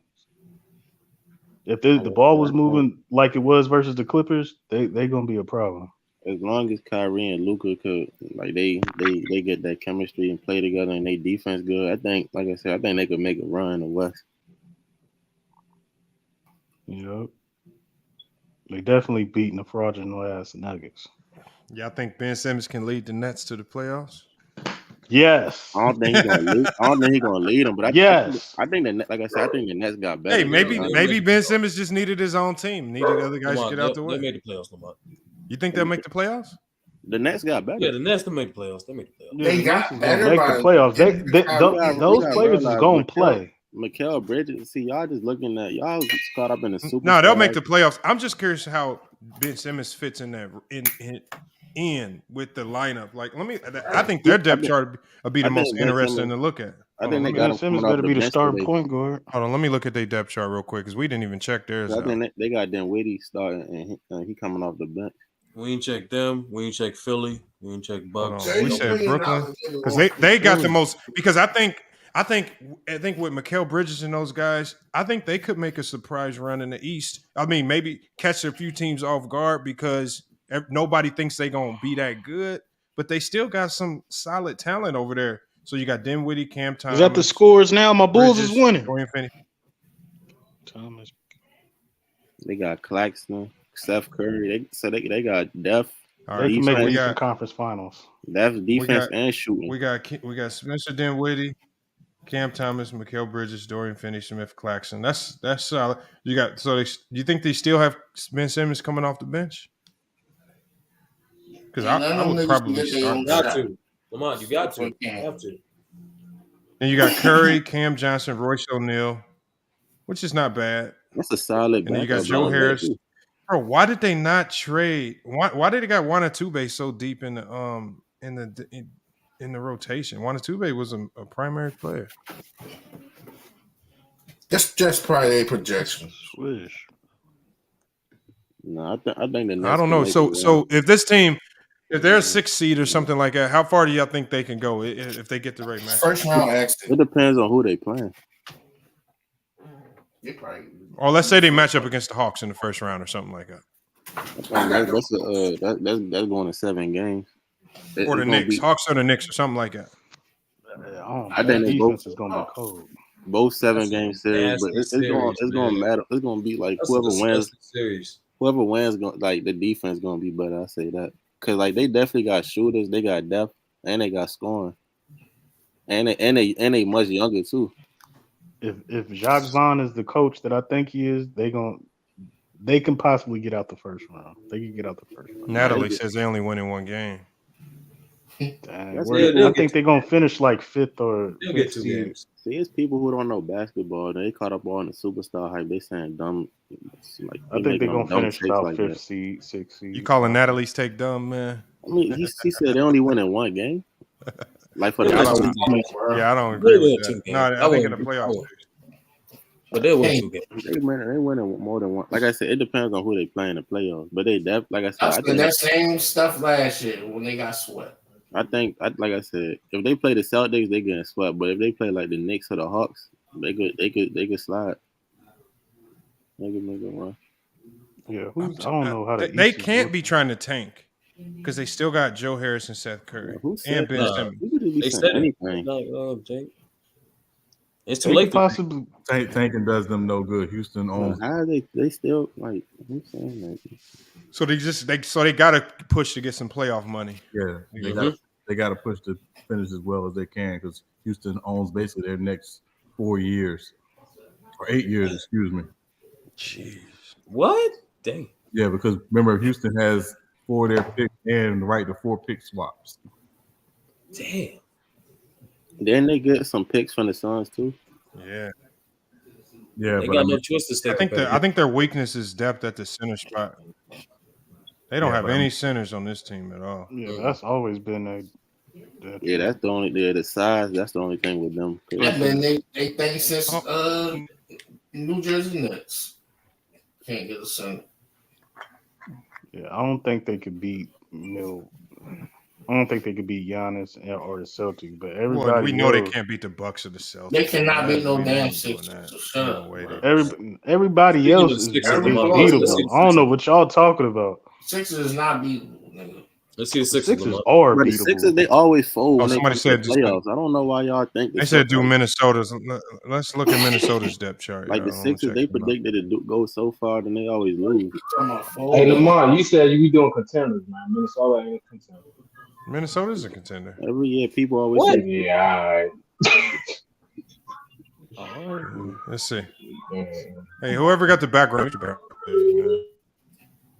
When Cat coming back? I don't know, bro. It seems like he's done. Conley, Edwards, McDaniels, Anderson, Gobert. Without Karl Anthony Towns, it just don't look like a competitive lineup. I can't judge them without Karl Anthony Towns. They don't look very competitive. I think the chat was right. Whoever said they're not a competitor, there's no way they compete without him. I said this shit. My bad, man. I don't know. They look all right. Oh my God! Stop it, MacDuff, man. With Karl Anthony Towns healthy, yeah. Yeah, with Karl Anthony Towns healthy, it looks a little different because of the size. But right now, Prince, I think Jaden McDaniels will play good. They got McDaniels not even over there no more. Check the Sixers. Worst head coach in the league. We're not doing this. Move on. Yeah, that's the only thing they do. They could have beat Memphis if they had a comparable head coach last year. But yeah. Check the Sixers depth chart since everybody thinking that they going to go so far. Man, it's all on Joel Embiid's shoulders. Did they make it? Yeah, they traded Matisse Thybulle, so to my Blazers. So that's Lamar movie positive finally. The banner,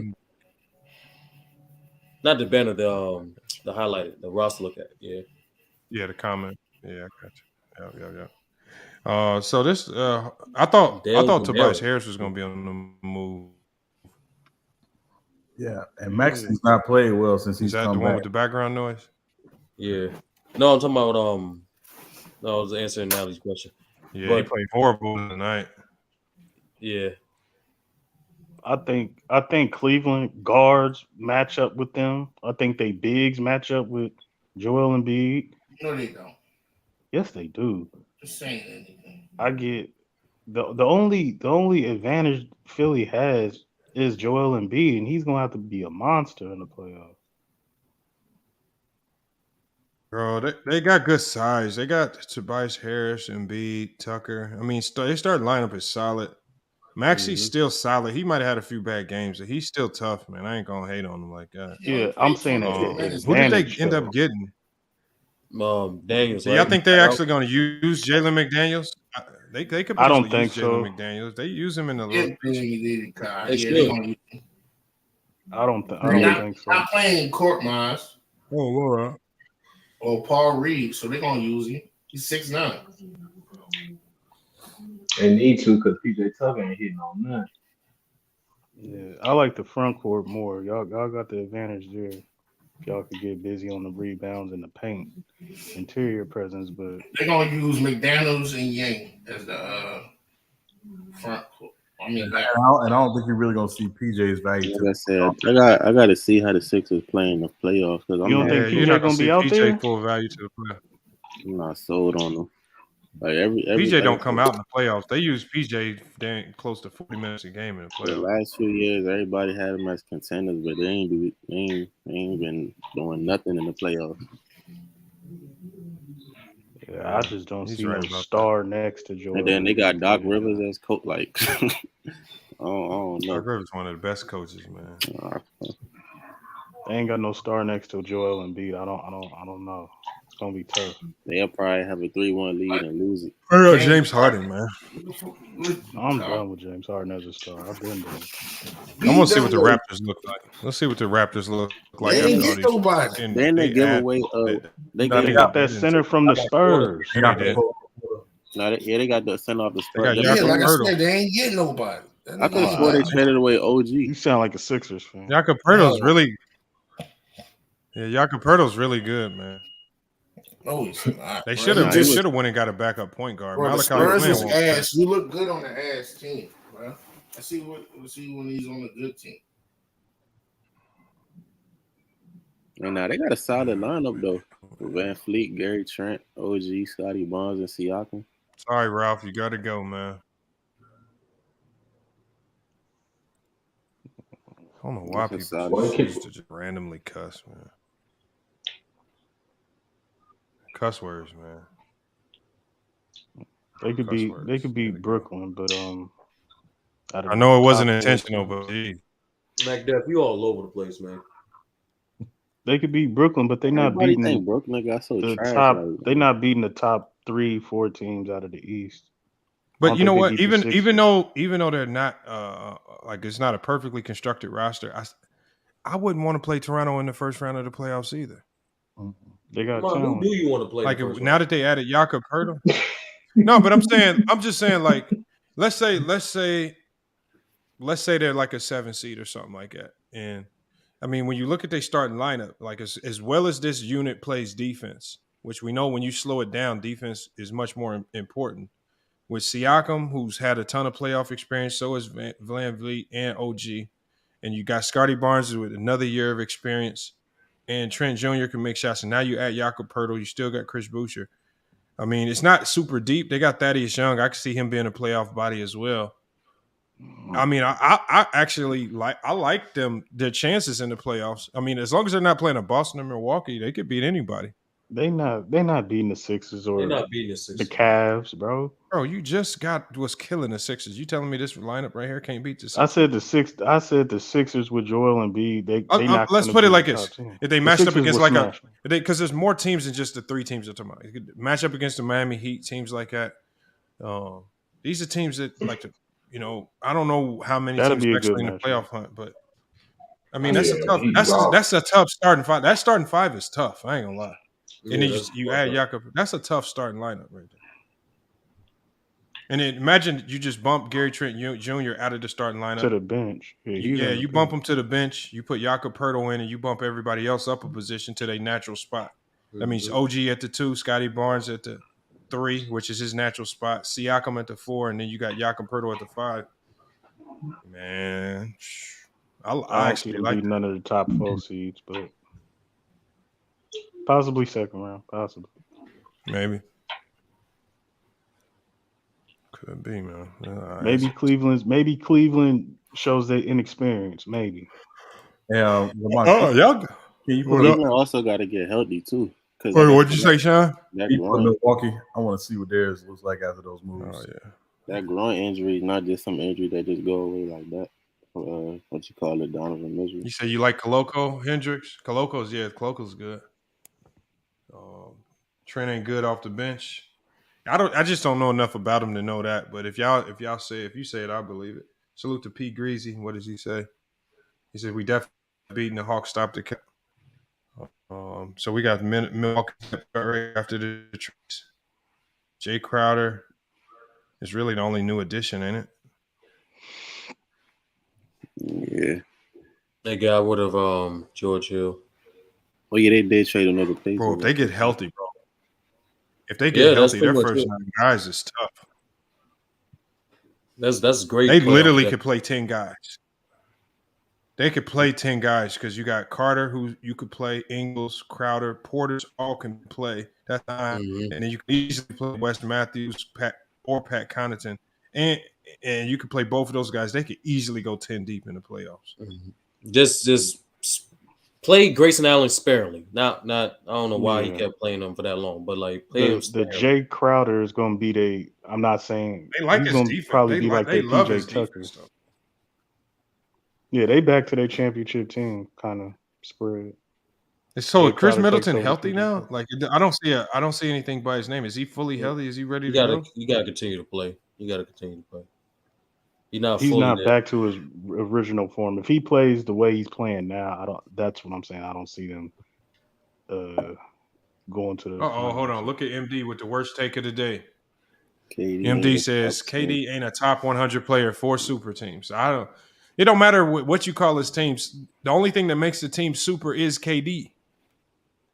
They ain't super teams without him, man. So y'all act like the Phoenix Suns wasn't world beaters before they got KD. Y'all was calling them trash. They made the finals before KD. Y'all was calling them frauds y'all was calling them frauds without KD. Who is y'all? Well, I'm just saying general consensus. General talking points. Last year they was the biggest chokers. They did choke last year. They choked a 2-0 lead. They chokers and frauds, but now they a super team with KD. I don't know how you go from chokers and frauds to super team with the same personnel you just had KD. That's the point. Every season you're supposed to make your team better than the last year. So if they were chokers last year, I would hope they wouldn't be chokers this year again. Milwaukee's front court is just going to be beating everybody on the top of their head, throwing. But like I said, I don't even really see the Suns going any far, so I don't even want to speak on them. Man, y'all better. They got to get healthy, and they got to prove that they can. Show Boston. Come on, man. We don't want to see the world beaters, the best team. Yeah, the Magic, let me see what the scoring like now. 39-16. Smart, Brown, Tatum, Horford, Robert Williams. That bench still looking very thin, though. Like Muscala, that bench still looking real suspect. Honestly, they got Brogdon, White, Grant Williams, and Al Horford coming off the bench. Yeah, the Celtics, they got a good bench. They got a good bench, man. It's all right. We can move on. So who's their starting lineup? Who's their starting lineup then? When healthy is Smart, Jaylen Brown, Tatum. Oh, Al Horford and Robert Williams. Yeah, you're right. That backup center. Maybe Mike Muscala helps. So I'm saying they're going 3 deep. If you're talking about playoff depth, yeah, they're only going 8 and 9 at most. They only go 8 and 9 man deep. So Gallinari not coming back this year? Yeah, they still can only go 8 deep. What do you call it? Jaylen Brown also got. They got Malcolm Brogdon, Derek White, Grant Williams. We already did LA and Golden State. Y'all missed it. They gonna play Peyton Pritchard a little bit too. What at the guard position? He's the third on the depth chart. Nah, dog, they ain't gonna play him like that, man. How? Where are you gonna play time? See, last year you got playing time because they didn't have Brogdon. Yeah, but 8 man deep, 8 to 9 man deep, not bad in the playoffs. It's not. I think they do. I think last year they got close to like 6. I think They got. I wouldn't play. I would have Horford come off the bench though. I'd put Grant Williams at the 4. I think Horford is good. No. Yeah, I like Grant Williams starting. I think it just depends on who you playing. If you go small or not. Yeah, Milwaukee got the interior, but Boston could match Milwaukee's interior. The guards and Tatum and Brown, it's gonna be a wrap. I think they're gonna cook the nigga. Yeah, I think Grant Williams playing with the Celtics next year. No. Potentially. I mean, you never know. Hey, y'all, look, we're going to go ahead and shut it down. We over 3 hours. I was supposed to shut it down about 20 minutes ago. I'm going to go ahead and shut this one down. Probably going to start up another stream. We got another one coming tomorrow morning. The next article. Just say it. This is Miss Y'all take care. All right, salute. The Denver's favorites. Deal with it.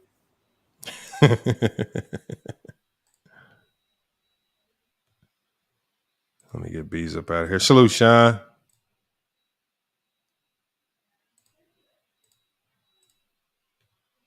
Hey, y'all, man. Appreciate y'all being here, man. NBA trade deadline is come and go.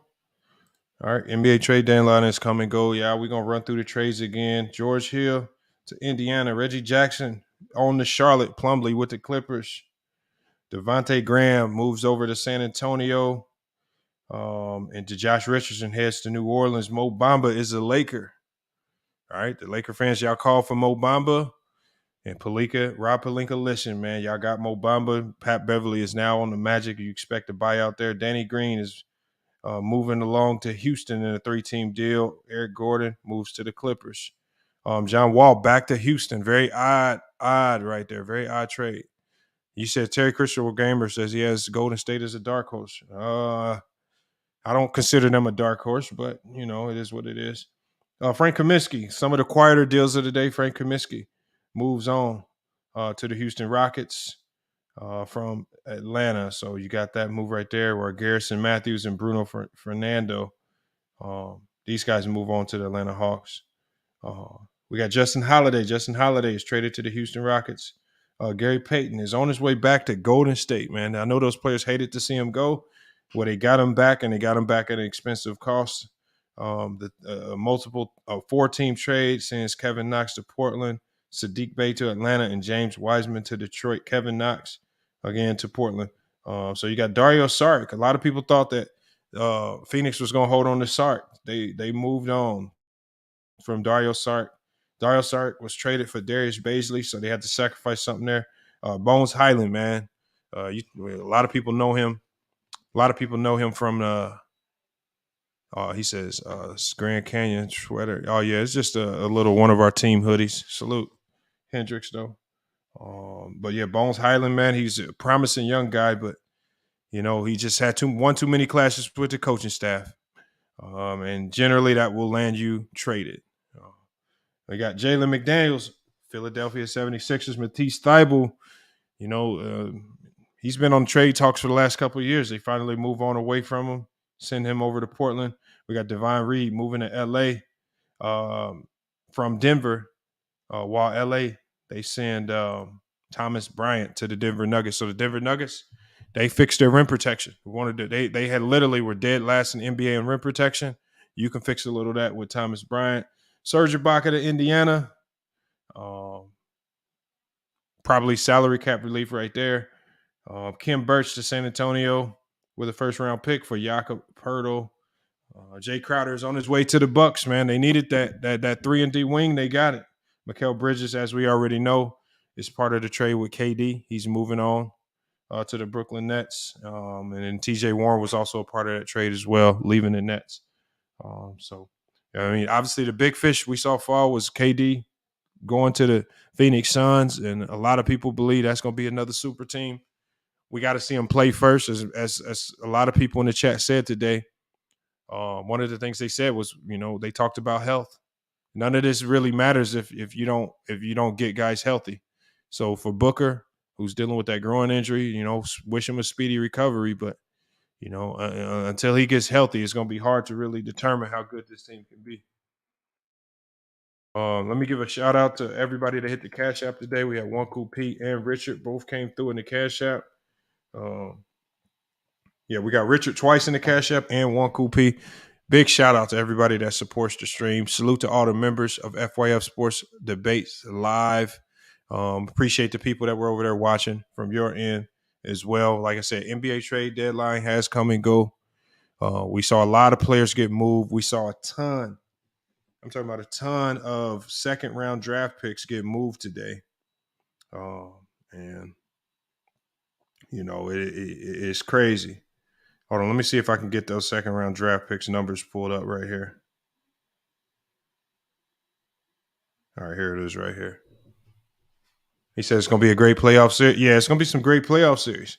So in total, y'all, 43 second-round picks were traded in the last 24 hours. 43. That's a ton of picks. Another deal that we talked about. Salute, Hendricks. He says he came in late. You'll be watching. Salute, man. Appreciate you being here. James Wiseman, Golden State Warriors, man. Did they give up on him too soon? I mean, they tried a ton of different things. They sent him to the G League. They set him out some years. James Wiseman, they move on from the number 2 overall pick. And they go ahead and move him over to the Detroit Pistons in the deal that got them Gary Payton. And so there we have it right there. Those are the majority of the moves today. I might have missed a few of the small ones, but for the most part, those are the moves that are going to be the most impactful. We're going to see how that works out for these teams moving along into the future. The Cash App is in the chat, y'all. Hit the Cash App on your way out, man. Support the channel if you can. Like I said, if it's not in your means to do so, don't even worry about it. Just smash the like, hit the subscribe to support. But if you can support the channel, like I said, man, running these live streams is extremely difficult. You know, being under the sports category, it's hard to really monetize your channel.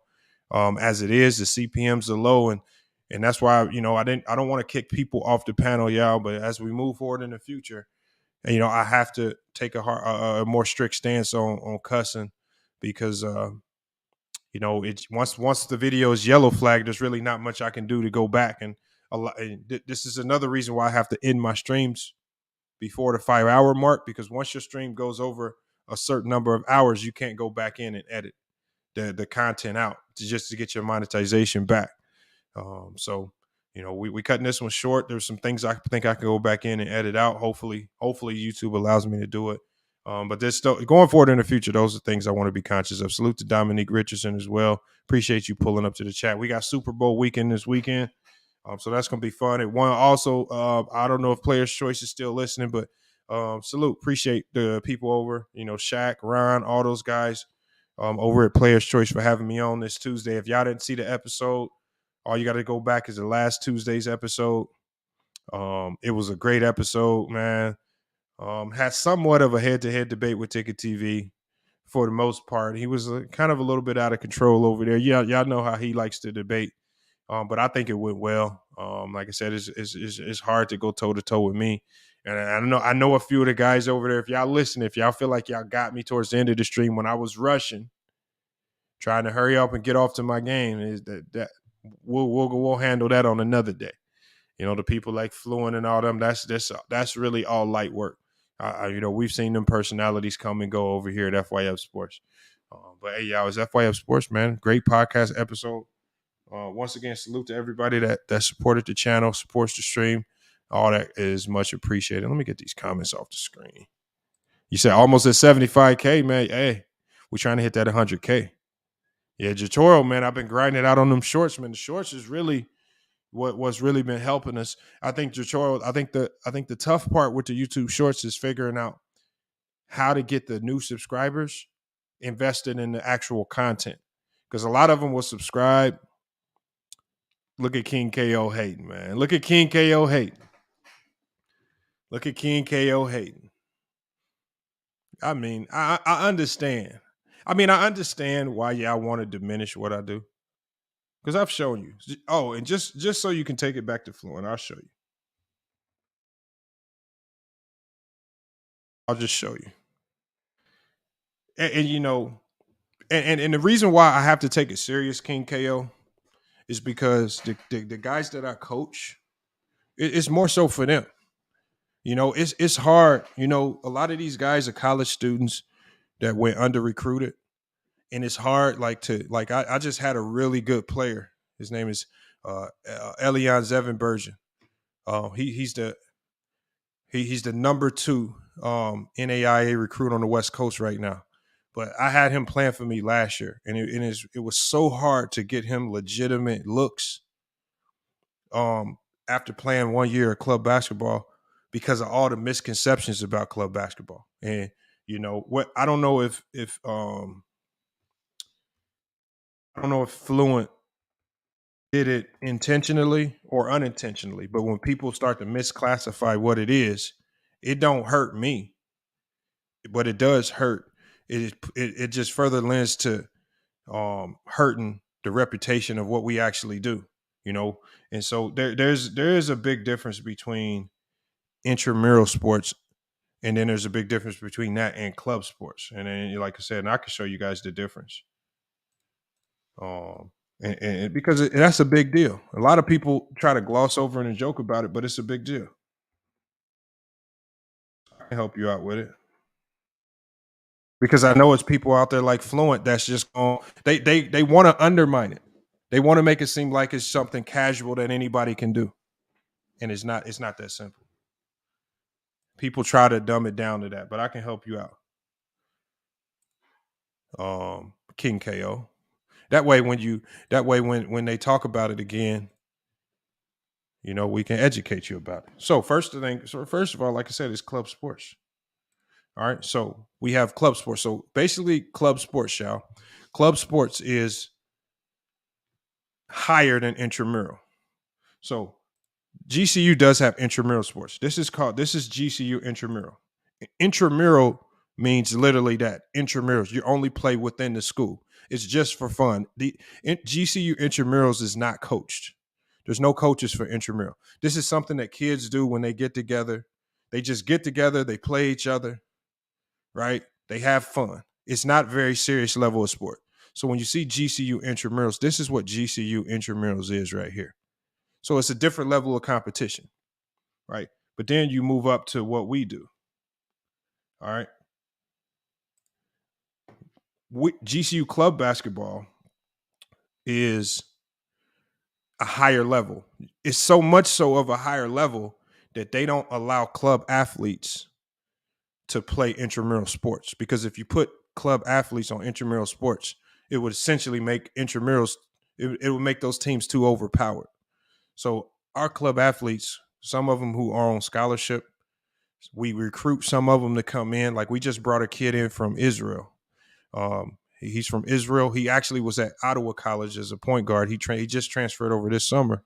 So intramural is a higher level. And so what we have in club is we have our own conference. It's called the NCBBA, the National Club Basketball Association.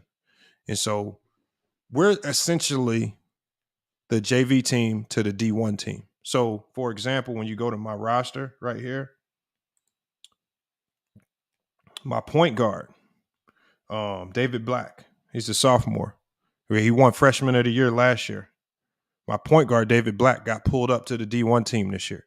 So I actually lost my point guard to the D1 team, right? So they kind of use these club teams as like a feeder to the actual D1 team, right? And so that's what that is. So all of these guys right here, like some of my players right here, like I'm gonna give you some examples, like Drew LaJoyce right here, like Mason Peterson. This guy right here should have been playing D1 somewhere easily. And I just like to give him the appreciation. Hakeem Daniels, he's probably gonna be playing D1 next year, UNLV. All right. Drew LaJoyce's easily should have been playing D1 or D2 basketball somewhere. No, it's not a JV team. Because we can't, because in college at the D1 level, King KO, you can't call it a D1. D1 teams are not allowed to have JV teams. It's like a de facto. It's a little bit lesser, but if that's what you want to call it, it's fine. Either way, we have our own national tournament that we play in. We have our own conference that we play in. It don't matter how you classify. It's still college basketball. We still give out scholarships. right? The kids, we still have to recruit kids to come in and play. And we also have college coaches calling in because they want to pluck some of our guys to maybe pull them up to higher levels of play. The goal is to my goal is to see as many of these guys get to D1. If it's their goal to play D1, like David right here, it was always his goal to be a D1 basketball player, right? Because of the COVID year, right? He missed out on his senior season, so he missed out on a ton of offers. So he was relegated to come into play club because he lost all his offers. Without club basketball, he don't have a club. He's not on the D1 team, right? But see, King KO, you like the thing, and like so when we look at our record, and then now we have to look at the competition we play, because I will now want to show you guys some of the competition that we actually play. Because so when you look at PHH, all right, I want y'all to go look up PHH. They're like a D1 factory. All they do is send players D1, right? First game of the year, we beat them by 12. D1 factory, all right? Then we play Park. I want y'all to go look up Park, NAI team. I want y'all to look, we beat a college team. So as much as you want to call us JV, the unfortunate reality for the other teams that play us, if you see the other teams that play us, you don't see no JV next to them. We're playing their real teams. So we beat Park. And so we have two. So there's multiple Park universities here in Arizona. So you got Park Gold and you got Park Maroon. We beat them both. We go to Justice College. Justice College, they only have one team over there. We beat the actual college team, right? So when you go to the same thing, Benedictine. So when you go to Bella Vista, you're talking about one of the powerhouse prep schools in the country. We lost to them by 1 point. You go to Ottawa University, we smoked them. And right here, this was a tournament we participated in with Frolic Preparatory Academy and TMG. We won that tournament. We ended up playing Bella Vista again, beating them. This was a big game right here. AZ Compass. Y'all know Shadae and Sharp played for them last year. Right? That's a D1 factory. All they do is send players D1. I want y'all to go look up who AZ Compass is. We beat them. Right? This is the level of play. Hillcrest. Look up what Hillcrest is. Do you know DeAndre Ayton went to Hillcrest? These are post-grad schools. These are post-grad schools that are like D1 factories. Right? But what people like to do, and what happens, y'all, is when college coaches hear club, at the college level, club is different from club at the high school level. So club at the high school level generally refers to EYBL or AAU. But club at the college level refers to just a higher level of play and is usually relegated to guys that usually missed out on scholarship opportunities for whatever reason. And so they have to find a team. And I think club is a better opportunity than going to like an NAIA school because you don't lose a year eligibility. So you don't lose a year. So, I mean, it is what it is. Like I said, right now, we sitting at 19-2. All right. We're sitting at 19-2. He said playing at college is a high level. Yeah, it is. It's super high level. Right. And really for us, the goal is to get back to the national championship game. Last year, we lost in the national championship game to Wisconsin. The goal is to get back. All right. And I think we can get there because we schedule the teams that we schedule teams that we know are superior to us.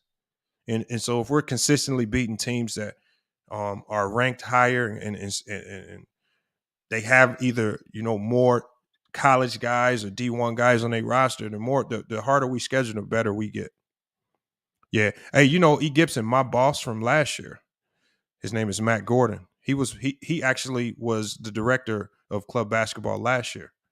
He bought Bella Vista. So now he's the owner of Bella Vista. And now he left GCU to completely run the entire school. So I know him. He actually asked me to come coach with him next year. So I'm still mulling that potential offer right there. Moving over to Bella Vista. I just don't know if I want to go down and coach prep schools. That's the consideration right there. All right. So it is, it is what it is.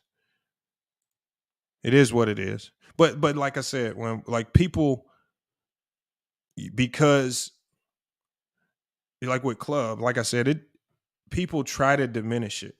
Well, people like the Fluents or anybody that don't understand it, people like the King KOs, they're going to try to diminish it just for laughs and jokes, which I don't care.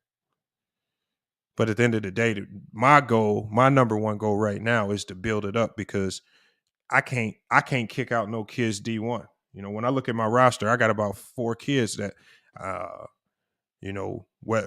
which one of them, he's actually a grad student.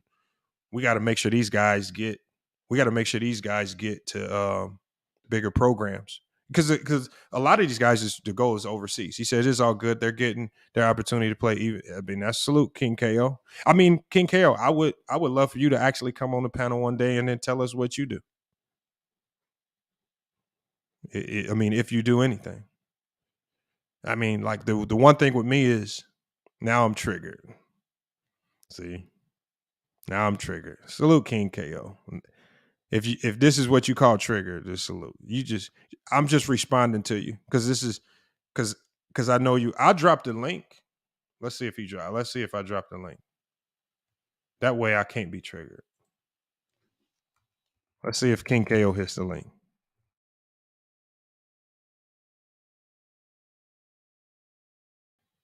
That's what I'm saying, Hendrix. He the one typing in all caps saying I'm triggered. My goal is to promote like GCU Club Sports. That's my goal. My goal is to promote what I do. Don't get mad. Don't get mad at me because we nice. Like, don't get mad at me. Like, don't get mad at me when I do coach, and then when you go look up our coaching record, we out here dominating. Like, don't get mad at me. Link is there at King KO. Like, yeah, like it's like because if they would have clicked it, yeah, that's Grand Canyon University. If anybody would have clicked it, and then my team would have been 2-19, then y'all would have just been running around saying I'm trash. Now all of a sudden, it's come on, man. You look, y'all when y'all see this page, y'all don't see nothing that say no J. I label it as JV because that's really the only way I can describe it. But it's not by definition, you're not allowed. D1 teams are not allowed to have a JV team, so we're not necessarily a JV. We're a standalone team of our own. Yeah, it's Grand. It's definitely Grand Canyon. See, when I drop the link, and this is why y'all, if y'all watched that episode of Player's Choice, this is why I got on Elder so tough. Right, I got on Elder so tough because I have a disdain. He says, yeah, Fluent will try. Like I said, it's not easy to find. It's easy to find. I'm sure he saw it. All right. But the thing is, he want people like Fluent. He wants his level of coaching because he coaches 5-year-olds. He wants me to be on his level of coaching. The unfortunate reality is there's levels to this. The one thing he will never be able to do is be on my level. He's much older than me, but the things that the coaches that I've learned under coaches like Matt Gordon, Mark Nelson, all these guys, these is elite coaches, elite. And the one thing I know for a fact is, he might be able to hold a microphone and crack a few jokes on a microphone, but if we get on a basketball court and it's his team versus mine, y'all see what we do. Y'all see these scores. If we get on a basketball court and it's your team versus mine, we know what time it is. See, that's how we can really start testing. And for me, I don't just talk basketball. I actually go coach it. Like, I could literally have my players come on. They could tell you how I coach. They could tell you the principles that I go after. Like, can anybody else do that? Can he do that with his 5-year-olds? Like, it's only that like, I can't do all that, But see, my coaching records right here, and they look, it's like people like King KO might be like, oh, that's just one season. Look, I can go to last season. If I go to last season, look, this ain't just no one-time thing. This is what we did last season. 22-5. Ended the season on a 13-game win streak before we lost in the national championship game. So this ain't no one-off. We just dominant. It is what it is. We just dominant. Look, player performances right here. Here's the guy right here, the dude named Elian Zevenbergen that I talked about. He's over at Edmonds College right now. He's the number 2. He's the number 2 NAIA recruit. Yeah, I think he just got an offer for San Jose State. But look, if y'all look at the teams, we don't play. 100-60. I remember when we beat this team so bad, the coaches didn't even want to shake my hand after the game. Beat them 100-60. It's just like, man, we got to play to win. What you want me to do? Tell my guys to stop? I put all my bench guys in. And right here, we lost in the national championship game right here, 42-48 to Wisconsin. He says, y'all play. Yeah, we play. Oh, so look, San Jose was funny, Hendricks. San Jose, because Air Force was probably the most talented team we played. Columbia College was tough too. Columbia College was extremely well coached. But San Jose State, so we played them multiple times. You see, we beat the life out of them. I think my best player scored like 51 that game. But I'm talking about when San Jose State walked in the gym, man. Like, there's certain teams that walk in the gym and you just be like, damn, we might be in for a tough game. I'm talking about they had like 4 guys that was like 6'7". I'm talking about they guards, just they was all suited up, like, with their gear on. I'm like, damn, they might really have their stuff together. Until they stepped on that court. Because we played San Jose State. We played them twice. Like up here, we beat them 65-38. And then we played them again and we beat the brakes off of them. We beat them 94-56. You said what got me into coaching? It was on accident, actually, terrible Christian gamer. It was on accident. I can show you. I can show you right here. Hold on. This is where it started.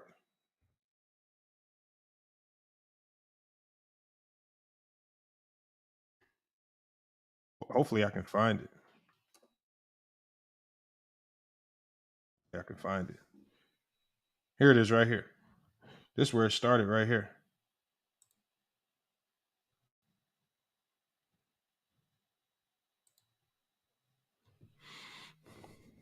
Because, I was just at Purdue University. They ended up, the club team there in 2016. I knew a lot of the players, right? And whatnot. And, damn, why the picture didn't pop up? But I knew a ton of the players. And basically, they ended up asking me, it was like, man, our coach just quit on us. We need somebody that can come in. So 2016, they was like, can you help us finish the season coaching? And I'm like, yeah, I'll help you out coaching, man. Because I would hoop with them all the time and stuff. So they ended up asking me to help them coach in 2016. And I was like, I kind of like this. So then that next season, 2017 came around and they was like, well, do you want to just go ahead and coach us for the full season? And this, because I coached Purdue club basketball first. And so that 2016, 2017 year, which is what you see right here, we ended up winning the national championship. All right. I don't know if you can see that picture very well. That's our best player right here, JT Thomas. He went on to play in the G League for 2 seasons. He played for the Fort Wayne Mad Ants. As soon as we finished the national championship game, he got a contract offer from the Fort Wayne Mad Ants. They was actually there looking at a center from St. John's. They was actually, because they had a 7-foot center at St. John's, and everybody was there to watch him. We ended up beating St. John's in the first round of the tournament, smoked them, and we went to the championship game against Pittsburgh, down 14 with 6 minutes to go. Ended up coming back. JT right here scored 37 in the championship game.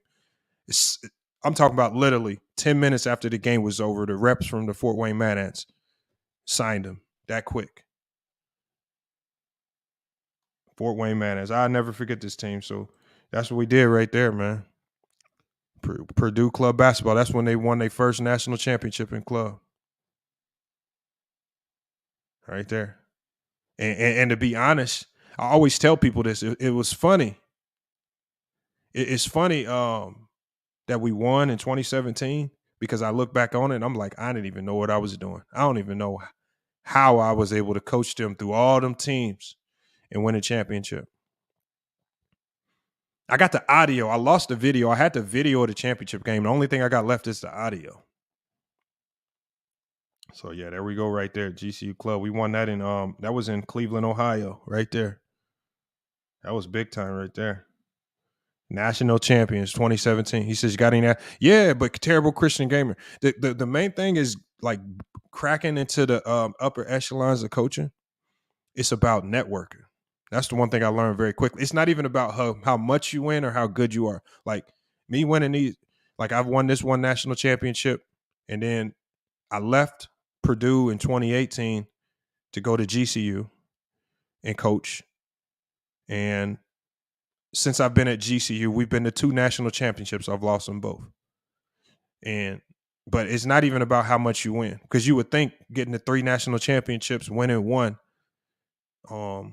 But it's about networking. So I didn't really take networking serious until this year. So now I'm trying to build up a network of coaches underneath me and coaches above me. So when jobs open up, because you don't get a coaching job by just filling out an application once the position opens up. Like you got to know somebody that kind of knows somebody. And so the more relationships I build with coaches here and there, whatnot. So when these jobs open up, hey, I know a Coach Lane over at GCU, man, he might be perfect for the job. And that's how you really got to get the job. Right. But it also helps to have a whole bunch of winning on your record too. I ain't gonna lie. Like if you got, so my overall records, like I said, this year at Purdue, when we had won it at Purdue this year. Let me zoom in on this because I can't even remember.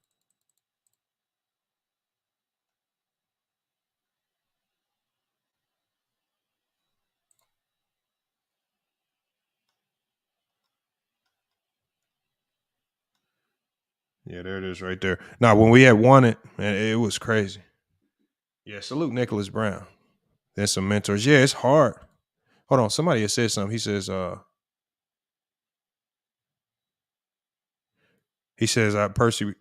heard everything he said, but he was annoyed by Lamont before he said that. Well, I don't know why Fluent was annoyed by me. I think Fluent came in with an agenda. He was just going to go against anything I said, whether he agreed or disagreed. And so, I mean, when you come in like that, you're not going to really have any advantage in a debate against me if you come in hostile. That's only going to make you look bad.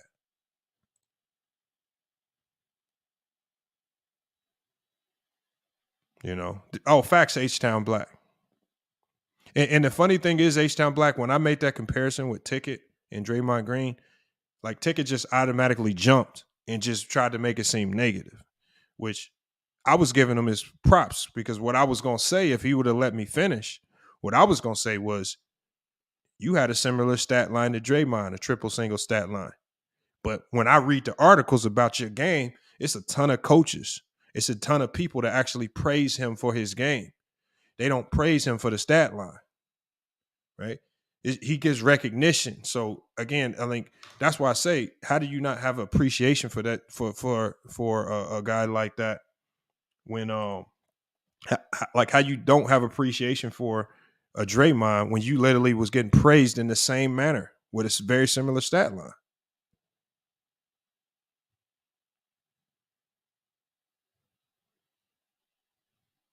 But H-Town Black, he knows me though, H-Town Black. That's the sad part about it, for him to act like he didn't know me too. I honestly don't care. Right? He kind of gives me that the vibes that Elder was just giving off. Like for whatever reason, I don't know why Elder's got so caught up in his feelings about me attacking his top 10 list. I mean, honestly, Darren Happen, I don't care. My thing with Elder is, don't come on the panel. Obviously, nobody else on the panel wanted to have any conversation with him. When he was like, does anybody want to go at Elder? And it was like, no. I was the only one that did, and Elder just didn't want to engage with me because he'd been in his feelings about me going at his top 10 list. So, I mean, it is what it is. People, what happens too much so, Percy, and the one thing that pisses me off, it seems like when I attack people's basketball credibility or I say something about their basketball take, they try to lie and try to get emotional and say, oh, I'm attacking them personally. T-Street says Elder didn't like that thumbnail.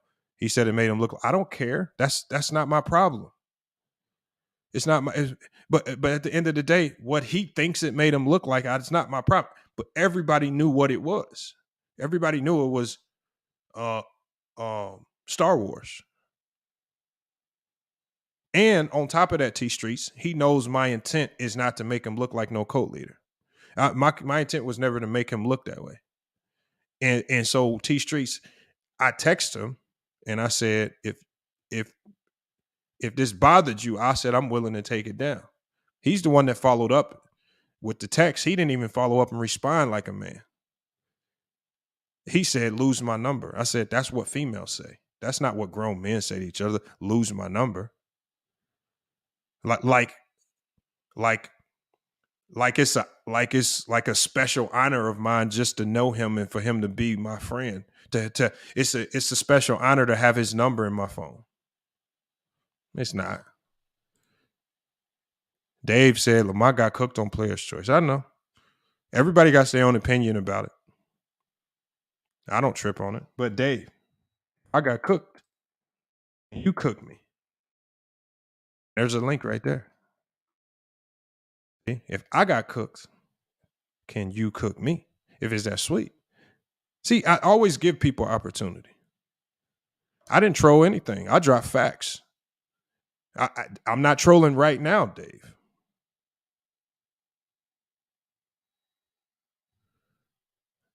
See, and so and that's the other sad thing about it too.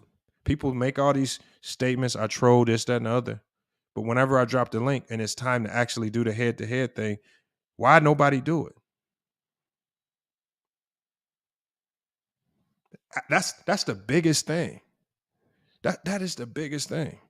E. Gibson says, focus on winning game, helping kids, not fools in the chat. You know what it is, man. I don't take these dudes seriously, man. You know, GCU is going to be there, like I said. And, you know, this very well could be my last year at GCU. Right? Because at the end of the day, it's still about, you know, leveling up, you know. And now that the, you know, it's starting to become more realistic that other coaching opportunities are coming up. More and more coaching opportunities. So it's going to get to a point where I have to, oops, I keep moving my screen. It's get to a point where I'm going to have to start really taking a serious consideration to some of these other job offers and some of these other jobs out there. So, H-Town Black, he won't come over here. He won't. That's the thing. I open the panel up, you know, and John Wick. And here's the crazy thing, John Wick. I wouldn't even put Ticket in that conversation because I don't truly consider Ticket TV a clown. I know he has a channel to run. I know he has to make it entertaining. And the one thing you got to respect with Ticket is he ain't running from it. Like if I call Ticket out on something, he might not have time to come on my panel, but whenever we do meet up, he ain't going to run from the conversation. You know, the one thing I'm disappointed in is, you know, if you're that emotional about a thumbnail, then say something to me about it, but don't cry about it. Don't whine to other people about it. All right. Because when T-Streets, you said something about the thumbnail. Elder never said anything to me about the thumbnail. He said it was only about the basketball take when he texted me. So by him crying to other people about the thumbnail, but he's had my number. I reached out. I tried to call him behind the scenes. I tried to hash it out off camera. He's the one making it public, whining to other people, telling other people about it on public platforms. That's not me. I tried to hash it out. If you really had a problem, we could have talked about it. That tells me he really just didn't have a problem. He's just trying to cry. If we being honest, T-Streets, I think he was more mad at the fact that Player's Choice invited me on. That was, remember, like, you know, as long as I was over on FYF Sports, he was cool. But when they extended the invitation over there, now I'm kind of invading his little new friend base. He don't want me to come over there into his new friend base.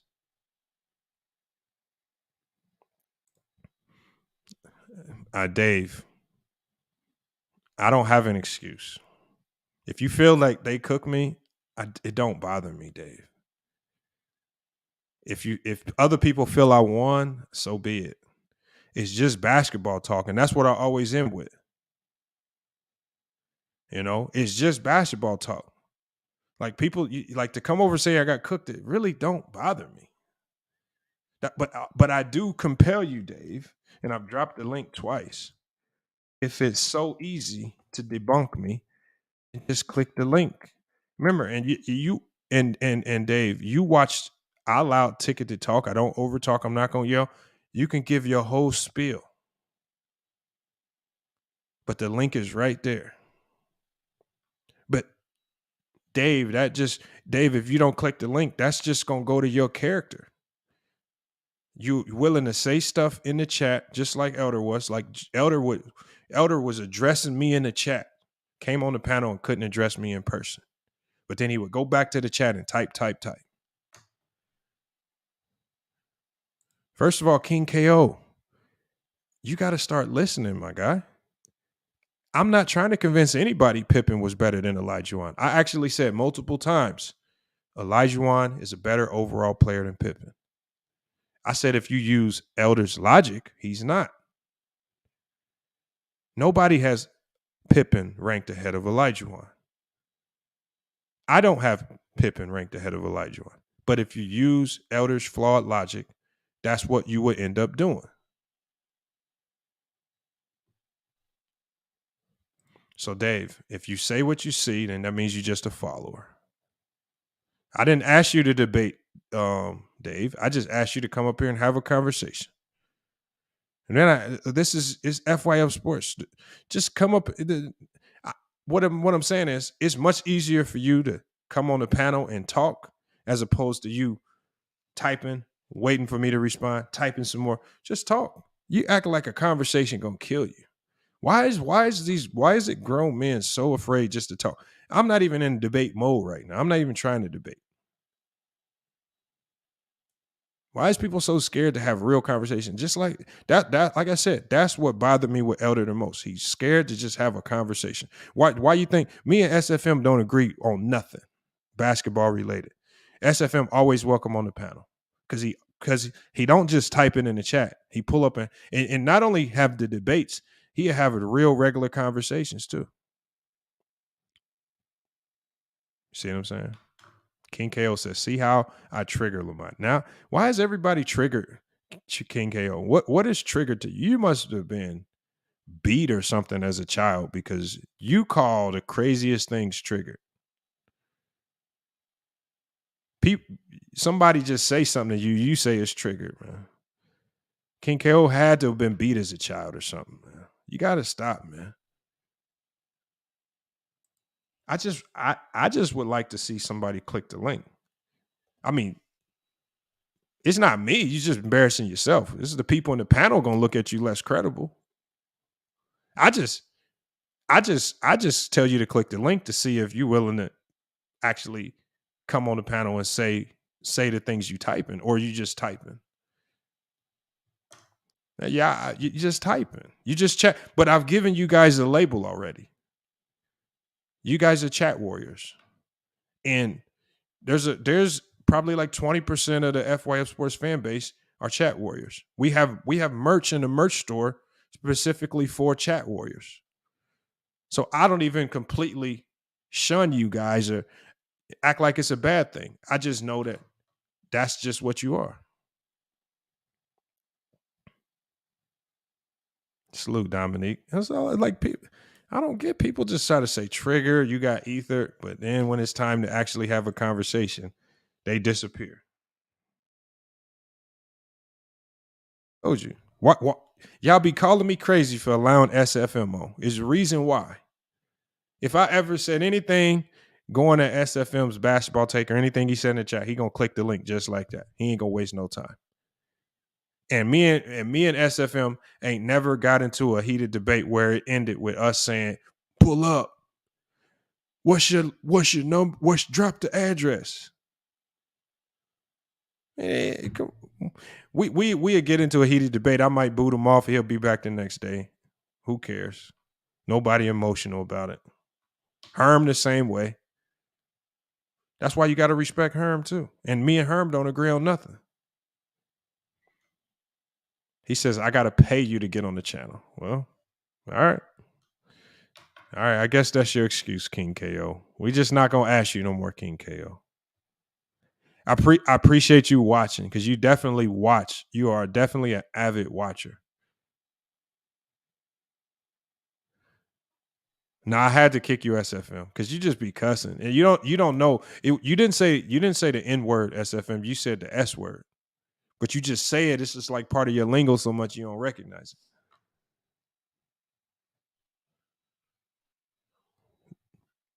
But if I kick you out, you always can come right back.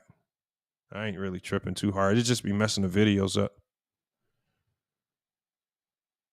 Right, but Herm, H-Town Black, I ain't got nothing. Me and Herm is cool.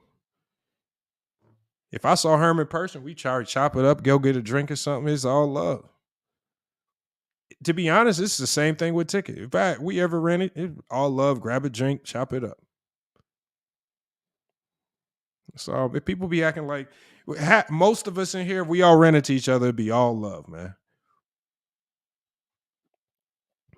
Probably, SFM, we take him to the bar. SFM, we know SFM drink sex on the beaches.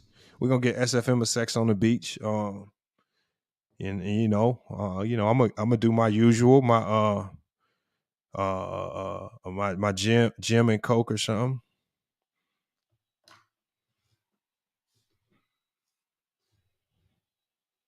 Salute to check it out. Salute KJ.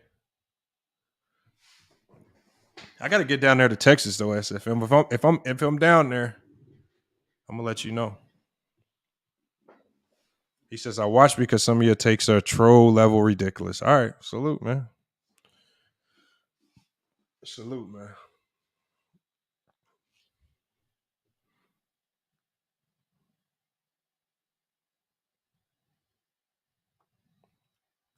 He says Chicago, Brooklyn, good game right now. I'm about to check these games out.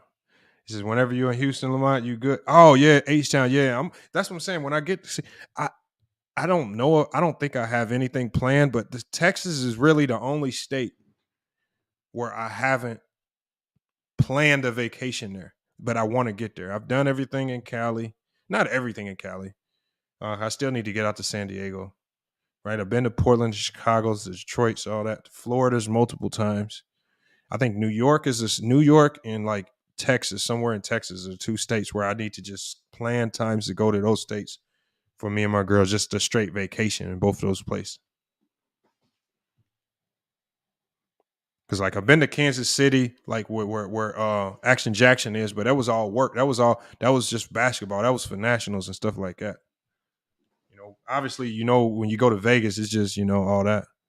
Hold on. He says, this is what LVZ trying to tell you. That's why you block fake people in the chat. They're trying to knock you off your square. No, we at the end of the stream now, Mahari. I just like talking. I just like engaging with them, seeing what they got going through their mind. I ain't tripping, really. I think some of it's kind of comical. Nah, but no, Mahari. Hold on, Mahari. I'm gonna let you up here, Mahari. I'm gonna let Mahari up here.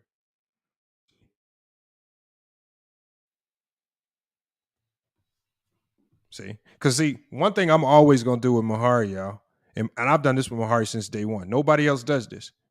You got to introduce Mahari as an ESPY award winner. None of y'all be knowing this. Mahari be coming in the chat. He's the only person that you will ever probably know in your lifetime that has an ESPY award. And none of y'all really gave him his credit. He's probably the only person you know in your lifetime that's actually played in the Olympics and won a medal. But y'all don't ever give him his kudos for it.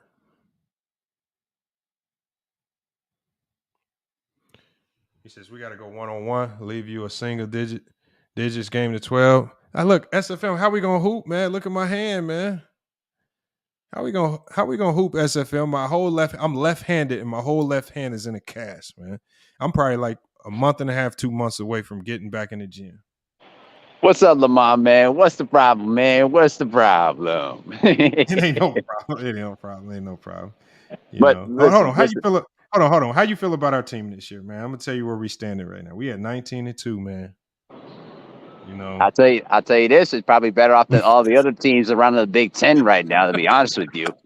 Like, seriously, like I was watching Big Ten basketball last weekend, and gotta tell you, bro, the Big Ten this year has been been a bit crappy this season. Hold on, Mari, hold on 1 second. Let me fix my light real quick. Hold on. Yeah, go ahead. Yeah, as I was saying, Purdue is the number one team right now, but they just lost to Indiana last Saturday. So, and that Zach and I don't know what's his last name, Zach Endy, that kid, he's a good player too, but he's a traditional big man who plays with his back to the basket. And I will say that he's a good player, but I don't know if he'll be able to do well in the NBA. So, but yeah, it is what it is. But I will say this though too, to say on subject here. You want to know why I don't engage people in the chat a lot? It's because there's a lot of fake people out there that try to knock you off your square. You know what I mean? People like that are just wanting to be talking. They all just want to talk and they don't back up with their actions. So I just simply ignore people and just keep it moving. Because at the end of the day, who cares what a person thinks or what a troll thinks? Trying to make sure I don't swear. You know what I'm saying? But the point is, if you got nothing much to say, if you don't want to debate anybody, why don't you just move on to another channel and just keep it pushing? You know what I'm saying? So listen, I just debate just to have fun. I don't take nothing seriously. And everybody that wants to get, want to cry about it and make it into something that ain't, like that's something about you, bro. Like, do you want to know why me and LVZ block people on our channels when they talking recklessly like that? Because of what's going on right now. Like, we're not wasting our time talking to trolls that want to just knock you off your square and want to make you say dumb stuff. We're not going to do that. We just block them and keep them moving. Yeah. I just don't. I like I said. I mean, you know how I've been ever since I started. I know you have, bro. I know you have. I understand. I've had a policy of just not like my last like to get blocked on this channel. You have to literally just be trying. Like, you have to really push and really toe the line. Like, the last thing I want to do is block the people that actually watch. And I know it's different for everybody, so I don't knock LVZ or nobody for doing it. I understand. I definitely understand why y'all do it. Yeah, but I understand too. But at the same time, you have to really. Here's one thing what a person told me one time. When OG told me, like, just give people a chance to expose themselves of who they are. Once they show them who they are, you better believe that's all they're always gonna be. Hey, I know LVZ don't waste no time, bro. Exactly, bro. LVZ is the funniest, bro, because LVZ will come over here sometimes because he's a mod, bro. And I mess around. I gotta go check the stream when I'm done because he done blocked about 25 people in my chat. Yeah. Like, man, LVZ is crazy, man. He is crazy, but he do make sense on some of the things that he be talking about. And the one thing I learned very quickly is like with like the political stuff. Mm-hmm.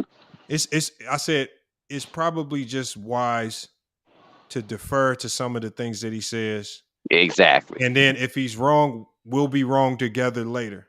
But there you go. I'll start off siding with him because he's been right. I mean, nine times out of 10, he's usually dead on about a lot of the stuff, and it's probably don't come to fruition until later. And you might not see the big picture until later, but he's usually right about most things. That's why I was like, on them issues, I'm just gonna defer to him. And if he's wrong, we'll just be wrong later. I ain't tripping. Yep, so true. That's why I always say, hey, if we wrong together. But at the same time, we'd rather be wrong on something that we believe in than rather be right on something that's completely bogus. You know what I'm saying? That's facts. But one more thing for the people in the chat. Yes, I am an ESPY Award winner too for SO basketball, and I am coming back for 14th season, and I'm actually going to try to learn how to be a coach too. So I'm trying to, perfect my ability to be a coach on the floor and on the sidelines too. So, but it's going to take a process for me because I've been so used to controlling everything while playing. But now sometimes I have to learn that I'm not be able to control everything on the court, that I have to let the players on the floor do what's supposed to be done. So, bro, the one thing I learned fast, and I don't know, this, you could take it as a nugget. Like, the one thing that I learned very quickly, yes, is that the coaches have to be adaptable, and they have to learn that very quickly because it can change on a year in and year out basis. What I mean by that is this: like when I first started coaching at Purdue, like in 2016, I was just trying to be this hard nosed, make them run suicides on every mistake, yell at them if they mess up in the game type of coach. Just probably the coach that me and you probably saw growing up, like the hard nosed. Oh yeah, the Bob Knight approach. Yeah. But for us growing up, that worked, right? Yeah. But then I quickly saw that style. I'm gonna lose most of the kids. I ain't maximizing the talent if I'm doing it. I was like, this is just a different generation. I said, so I got to change my approach. So especially as I came to GCU, I'm like, I'm getting the optimal out of my team. We making national championship games. What I got to do is I got to let the players have their own personality, do them, and you can't kill them for mistakes. You can't run them to the dirt for small mistakes. I very rarely run my team and make them run suicides and do all that stuff, unless it's purely a conditioning day and they know going into the day. And for me, like what I teach my team is freedom on offense. Mm-hmm. I honestly really don't care what we do on the offensive end, but you better come back and defend, right? And so what I do is, I only will sub players out if they making mistakes defensively. Like you miss shots and do all that stuff. I'm not really tripping too much. Everybody gonna make and miss shots. But my thing is, but I teach them in practice how to be smart offensively. So we don't have a ton of dumb plays and dumb mistakes anyway. We have a lot of read and react. They're gonna be smart anyway. But if I said, boy, if they ain't defending, you coming out. I'll always be like, I have a player yesterday in practice. I'm telling him, I was like, you must enjoy sitting next to me. Because man, you ain't defending. Like you got to defend if you want to play with me, and so, but you can do it in a joking manner too. Like with a lot of the guys, I'm like cool with them. Like I can chop it up with them. Like you don't gotta try to be like this disciplinarian, I'm above you type, like a authoritarian type, because it just don't work no more.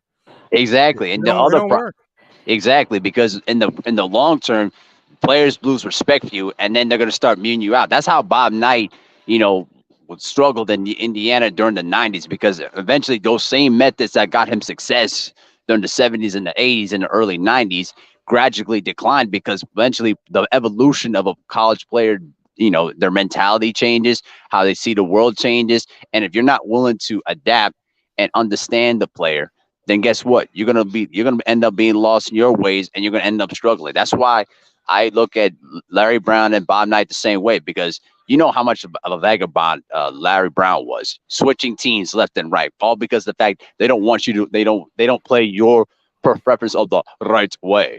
Like, come on, bro. The only reason why you switch teams is because nobody wanted to listen to you, because you ain't willing to adjust. That's why Allen Iverson got on you so many times, because you ain't willing to adjust and understand Allen Iverson. And now, I'm not saying Allen Iverson was innocent either, but Larry Brown sometimes had to take responsibility for it too, because you were trying to make Allen Iverson something that he's not, and that's ridiculous. Yeah, that's what I see that a ton too. Like now I can look and see, like, this is why I understand now why, like, the hard-nosed coaches like today, like the Tom Thibodeau's. It's easy now for me to see why they teams look like they get capped out at a certain talent level. Yep. Exactly. Because if you like I said, if you get on your players that hard, you're gonna cap out at how good they can be. But if you give them freedom and you just let them do them and have their own personality, you can take a scrub team, and next thing you know, you done brought 7 scrubs to a championship game, right? Because they got unlimited. But people just don't understand it. But people be just But that's how I thought. I was just thinking when I came in. I'm thinking, man, I need to lay the law down, run that. I'm like, man, that don't work, bro. I'm wasting my time. I'm sore throat and losing my voice, and it's like I'm doing it all for nothing. Next thing you know, and I got 4 players that didn't quit the team. Yep, exactly. Because I'm looking crazy now. Yeah, because they look at you like, bro, you're not letting us play. And it's like, dude, You got to unleash the handcuffs and let these guys play. And they make a mistake, but you got to let them play and let them learn from the mistakes. And that's what I'm learning too, as I'm trying to get into the coaching thing. Like, I can't do the same things like my disciplinary coaches did for me in high school back then, because that method worked for us because we had a different mindset. But now as you get older, and then also when the role of society changes, you got to learn to change and adapt. If you're not willing to do that, you ain't gonna be successful. And then a lot of them same athletic directors are gonna bounce you out because a lot of them kids are gonna be starting to quit. Look at how Popovich has changed his style, right? Many times. Popovich went from, because back then his players were more receptive to that hard-nosed style of coaching. But as the style of player changed, look at how he coaches his players now. Now he's more of a teacher and friend. He's not cussing and yelling them out as much. He's more chill, more chill approach. And I think he understands is like, obviously he doesn't have as much talent over there, but he's coaching them different. Yep.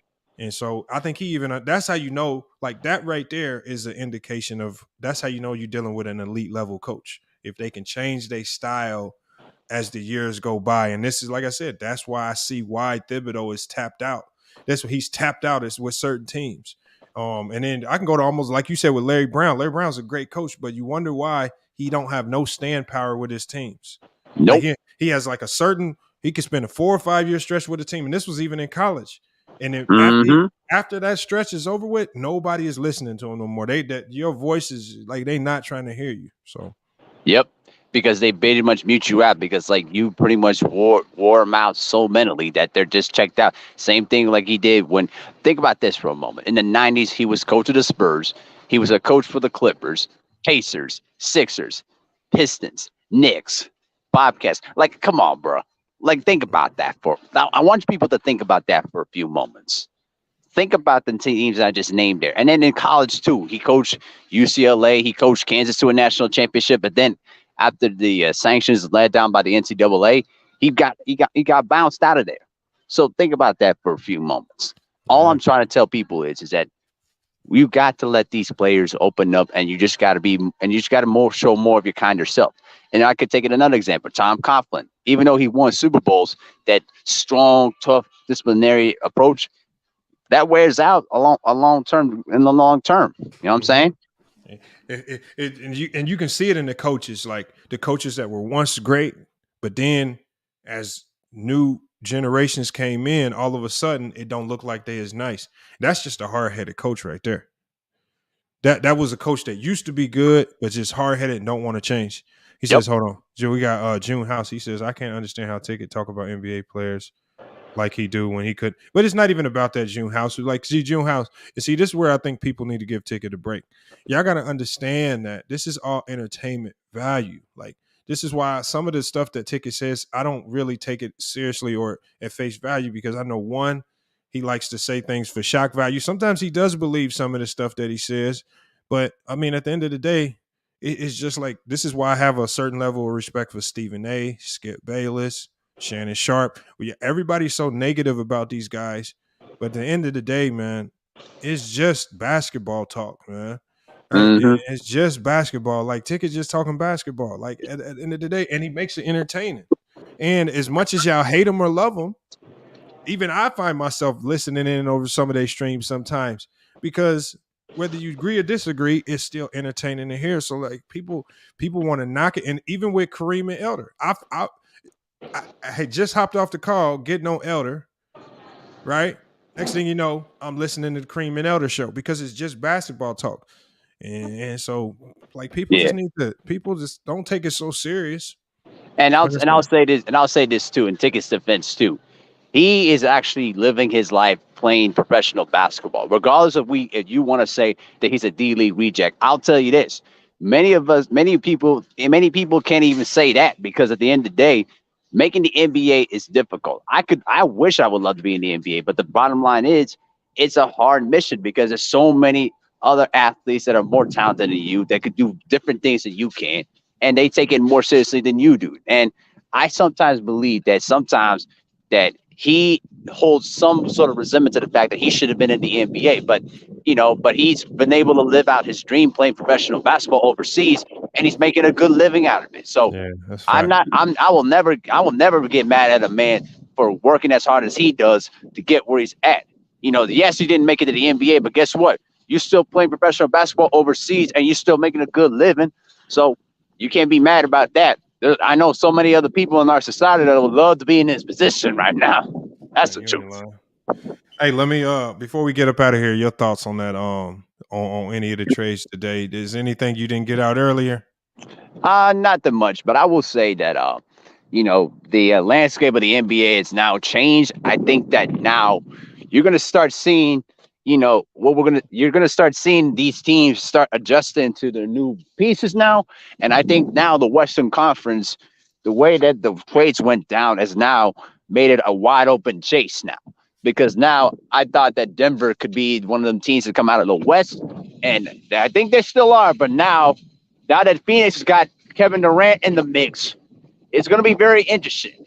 Now, I looked at the Eastern Conference, and I will say that the Eastern Conference is still a two-team race, but Philadelphia has an outside shot in the mix because of how great they are defensively. But I'll tell you what, it's going to be very interesting. Think about this. The second half of the season is going to be wild. All of the teams that got their new pieces around them now, they're going to start figuring things out, and I'm going to tell you something. We're going to be in for a wild wild 2023 NBA playoffs, and everything goes right. That's facts, man. All right, Mari, I'm gonna go ahead and let you go, man. We're gonna link. I gotta hit you. We got to get our Spotify podcast back up and going. Oh yeah. By the way, check us out on our Spotify podcast too. I'm gonna do my recording on the. I'm gonna give you guys a little bit of snippet. I'm gonna be talking about the WBC allowing transgender athletes to compete in boxing, and I'm going to tell you why this is going to be a really, really bad thing for women's boxing. So stay tuned for that, folks. Mm-hmm. I might even take this little snippet and just make it a Spotify show, just for some content, just to get it back up and running.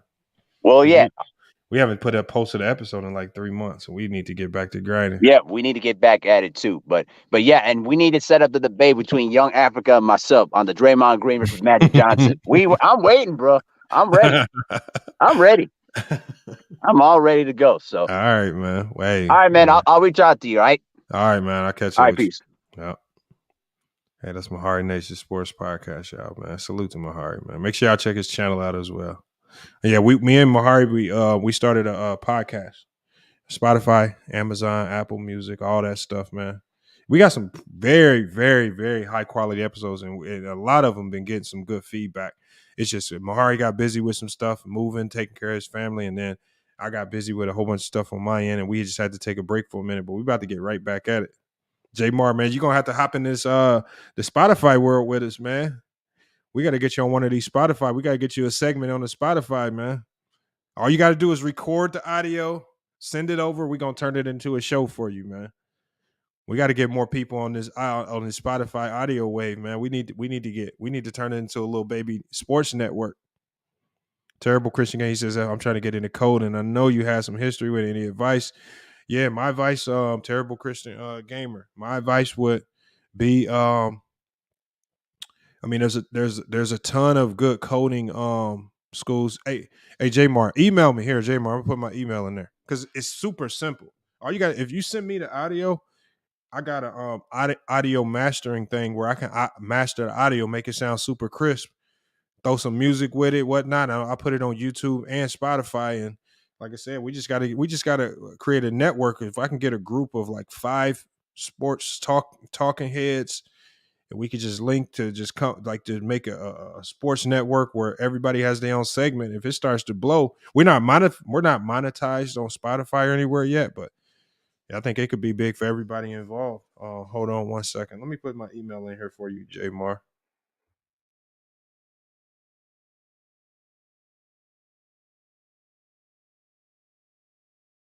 You go right there. Because I know you can talk with the best of them. And I need people like that can talk. Like, it's not for everybody. Like, I can't ask SFM to do it. Because when you're on audio podcasting, you got to have a clean sounding voice. You got to be able to talk properly because remember, this is going out to the entire world. Like when I'm looking at our demographic for like our Spotify and Amazon podcast, I'm talking about this people in upstate New York and people in Thailand. It's like literally all over the world, man. So you getting everybody tuning in. It's even bigger than what you might see on YouTube. But yeah, no, for the coding, man, for the coding schools, it's so many quality coding classes. I mean, the main thing is, I would say research what you would enjoy programming, right? Find, like, if you think enjoy programming apps on a phone, if you think, just figure out what you would enjoy programming. If you would enjoy programming video games or whatever, go, because if you're gonna code, the only way you're really gonna get really good at it is if you're doing something that you already enjoy doing. So the main thing is just everything needs code. Everything from cars to computers to mobile phones, everything. But fine. He said, when is the actual end of the deadline? What do you mean end of the deadline? What are you talking about? But just find something that you enjoy, and then there's usually a certain type of code behind everything that you like. Whether it's mobile apps have generally trend towards a certain type of coding. Computer programming is going to be a little different. Engineering, all this stuff. So everything has it different. So you don't want to just go into it thinking you can go code for every type of technology. It's just too broad for that. You got to narrow it down to something you might like. And I think once you start to narrow it down and you start to Google, then you start to know what types of coding programs or schools I need to maybe enroll in to learn. That's what I would do. Yeah, the Bulls should have been sellers. I agree. Hey, but y'all, man, appreciate y'all pulling up, man. I know we went a little longer, 4 hours and 30 minutes, man. Great stream. Salute to J Mar. Salute to people that stuck around. Salute to King KO, man. Salute to who else was it? The guy that didn't want to click the link as well. I forget his name. I'm trying to pull up and see it, man. I can't find it, y'all. It's too far back. Hey, but look, salute to everybody, man. No love lost, man. Nobody's triggered, man. It's just conversation, man. It's just basketball talk. It really don't bother me at the end of the day. It's very hard to get me stressed out on anything. He says now that I have a schedule. He says I want to come up on platforms a lot more. Yeah, no, J-Mar. But it's like I said, I mean, I've been eyeing a few people. Obviously, I want to get sturdy on board with it. I think Young Africa will be good at it. But I just, like I said, it's just about figuring out the approach, and then just moving forward with a plan. But salute y'all, man. Definitely. We'll be back probably tomorrow. We'll have a stream tomorrow to kind of see what's going on, the buyout market. Philip, he said, I heard you cook Ticket, man. Well, I mean, hey, there's a few people that disagree. Some people say Ticket cooked me. I mean, I don't think he did. I don't think he came close to it, but it is what it is, man. But yeah, cook it. Ticket probably got deep fried. He definitely got deep fried. But hey, y'all, it's FYF Sports, man. Another great podcast episode. We're gonna be back with more sports and news, y'all. Till then, it's FYF Sports, man, and we out.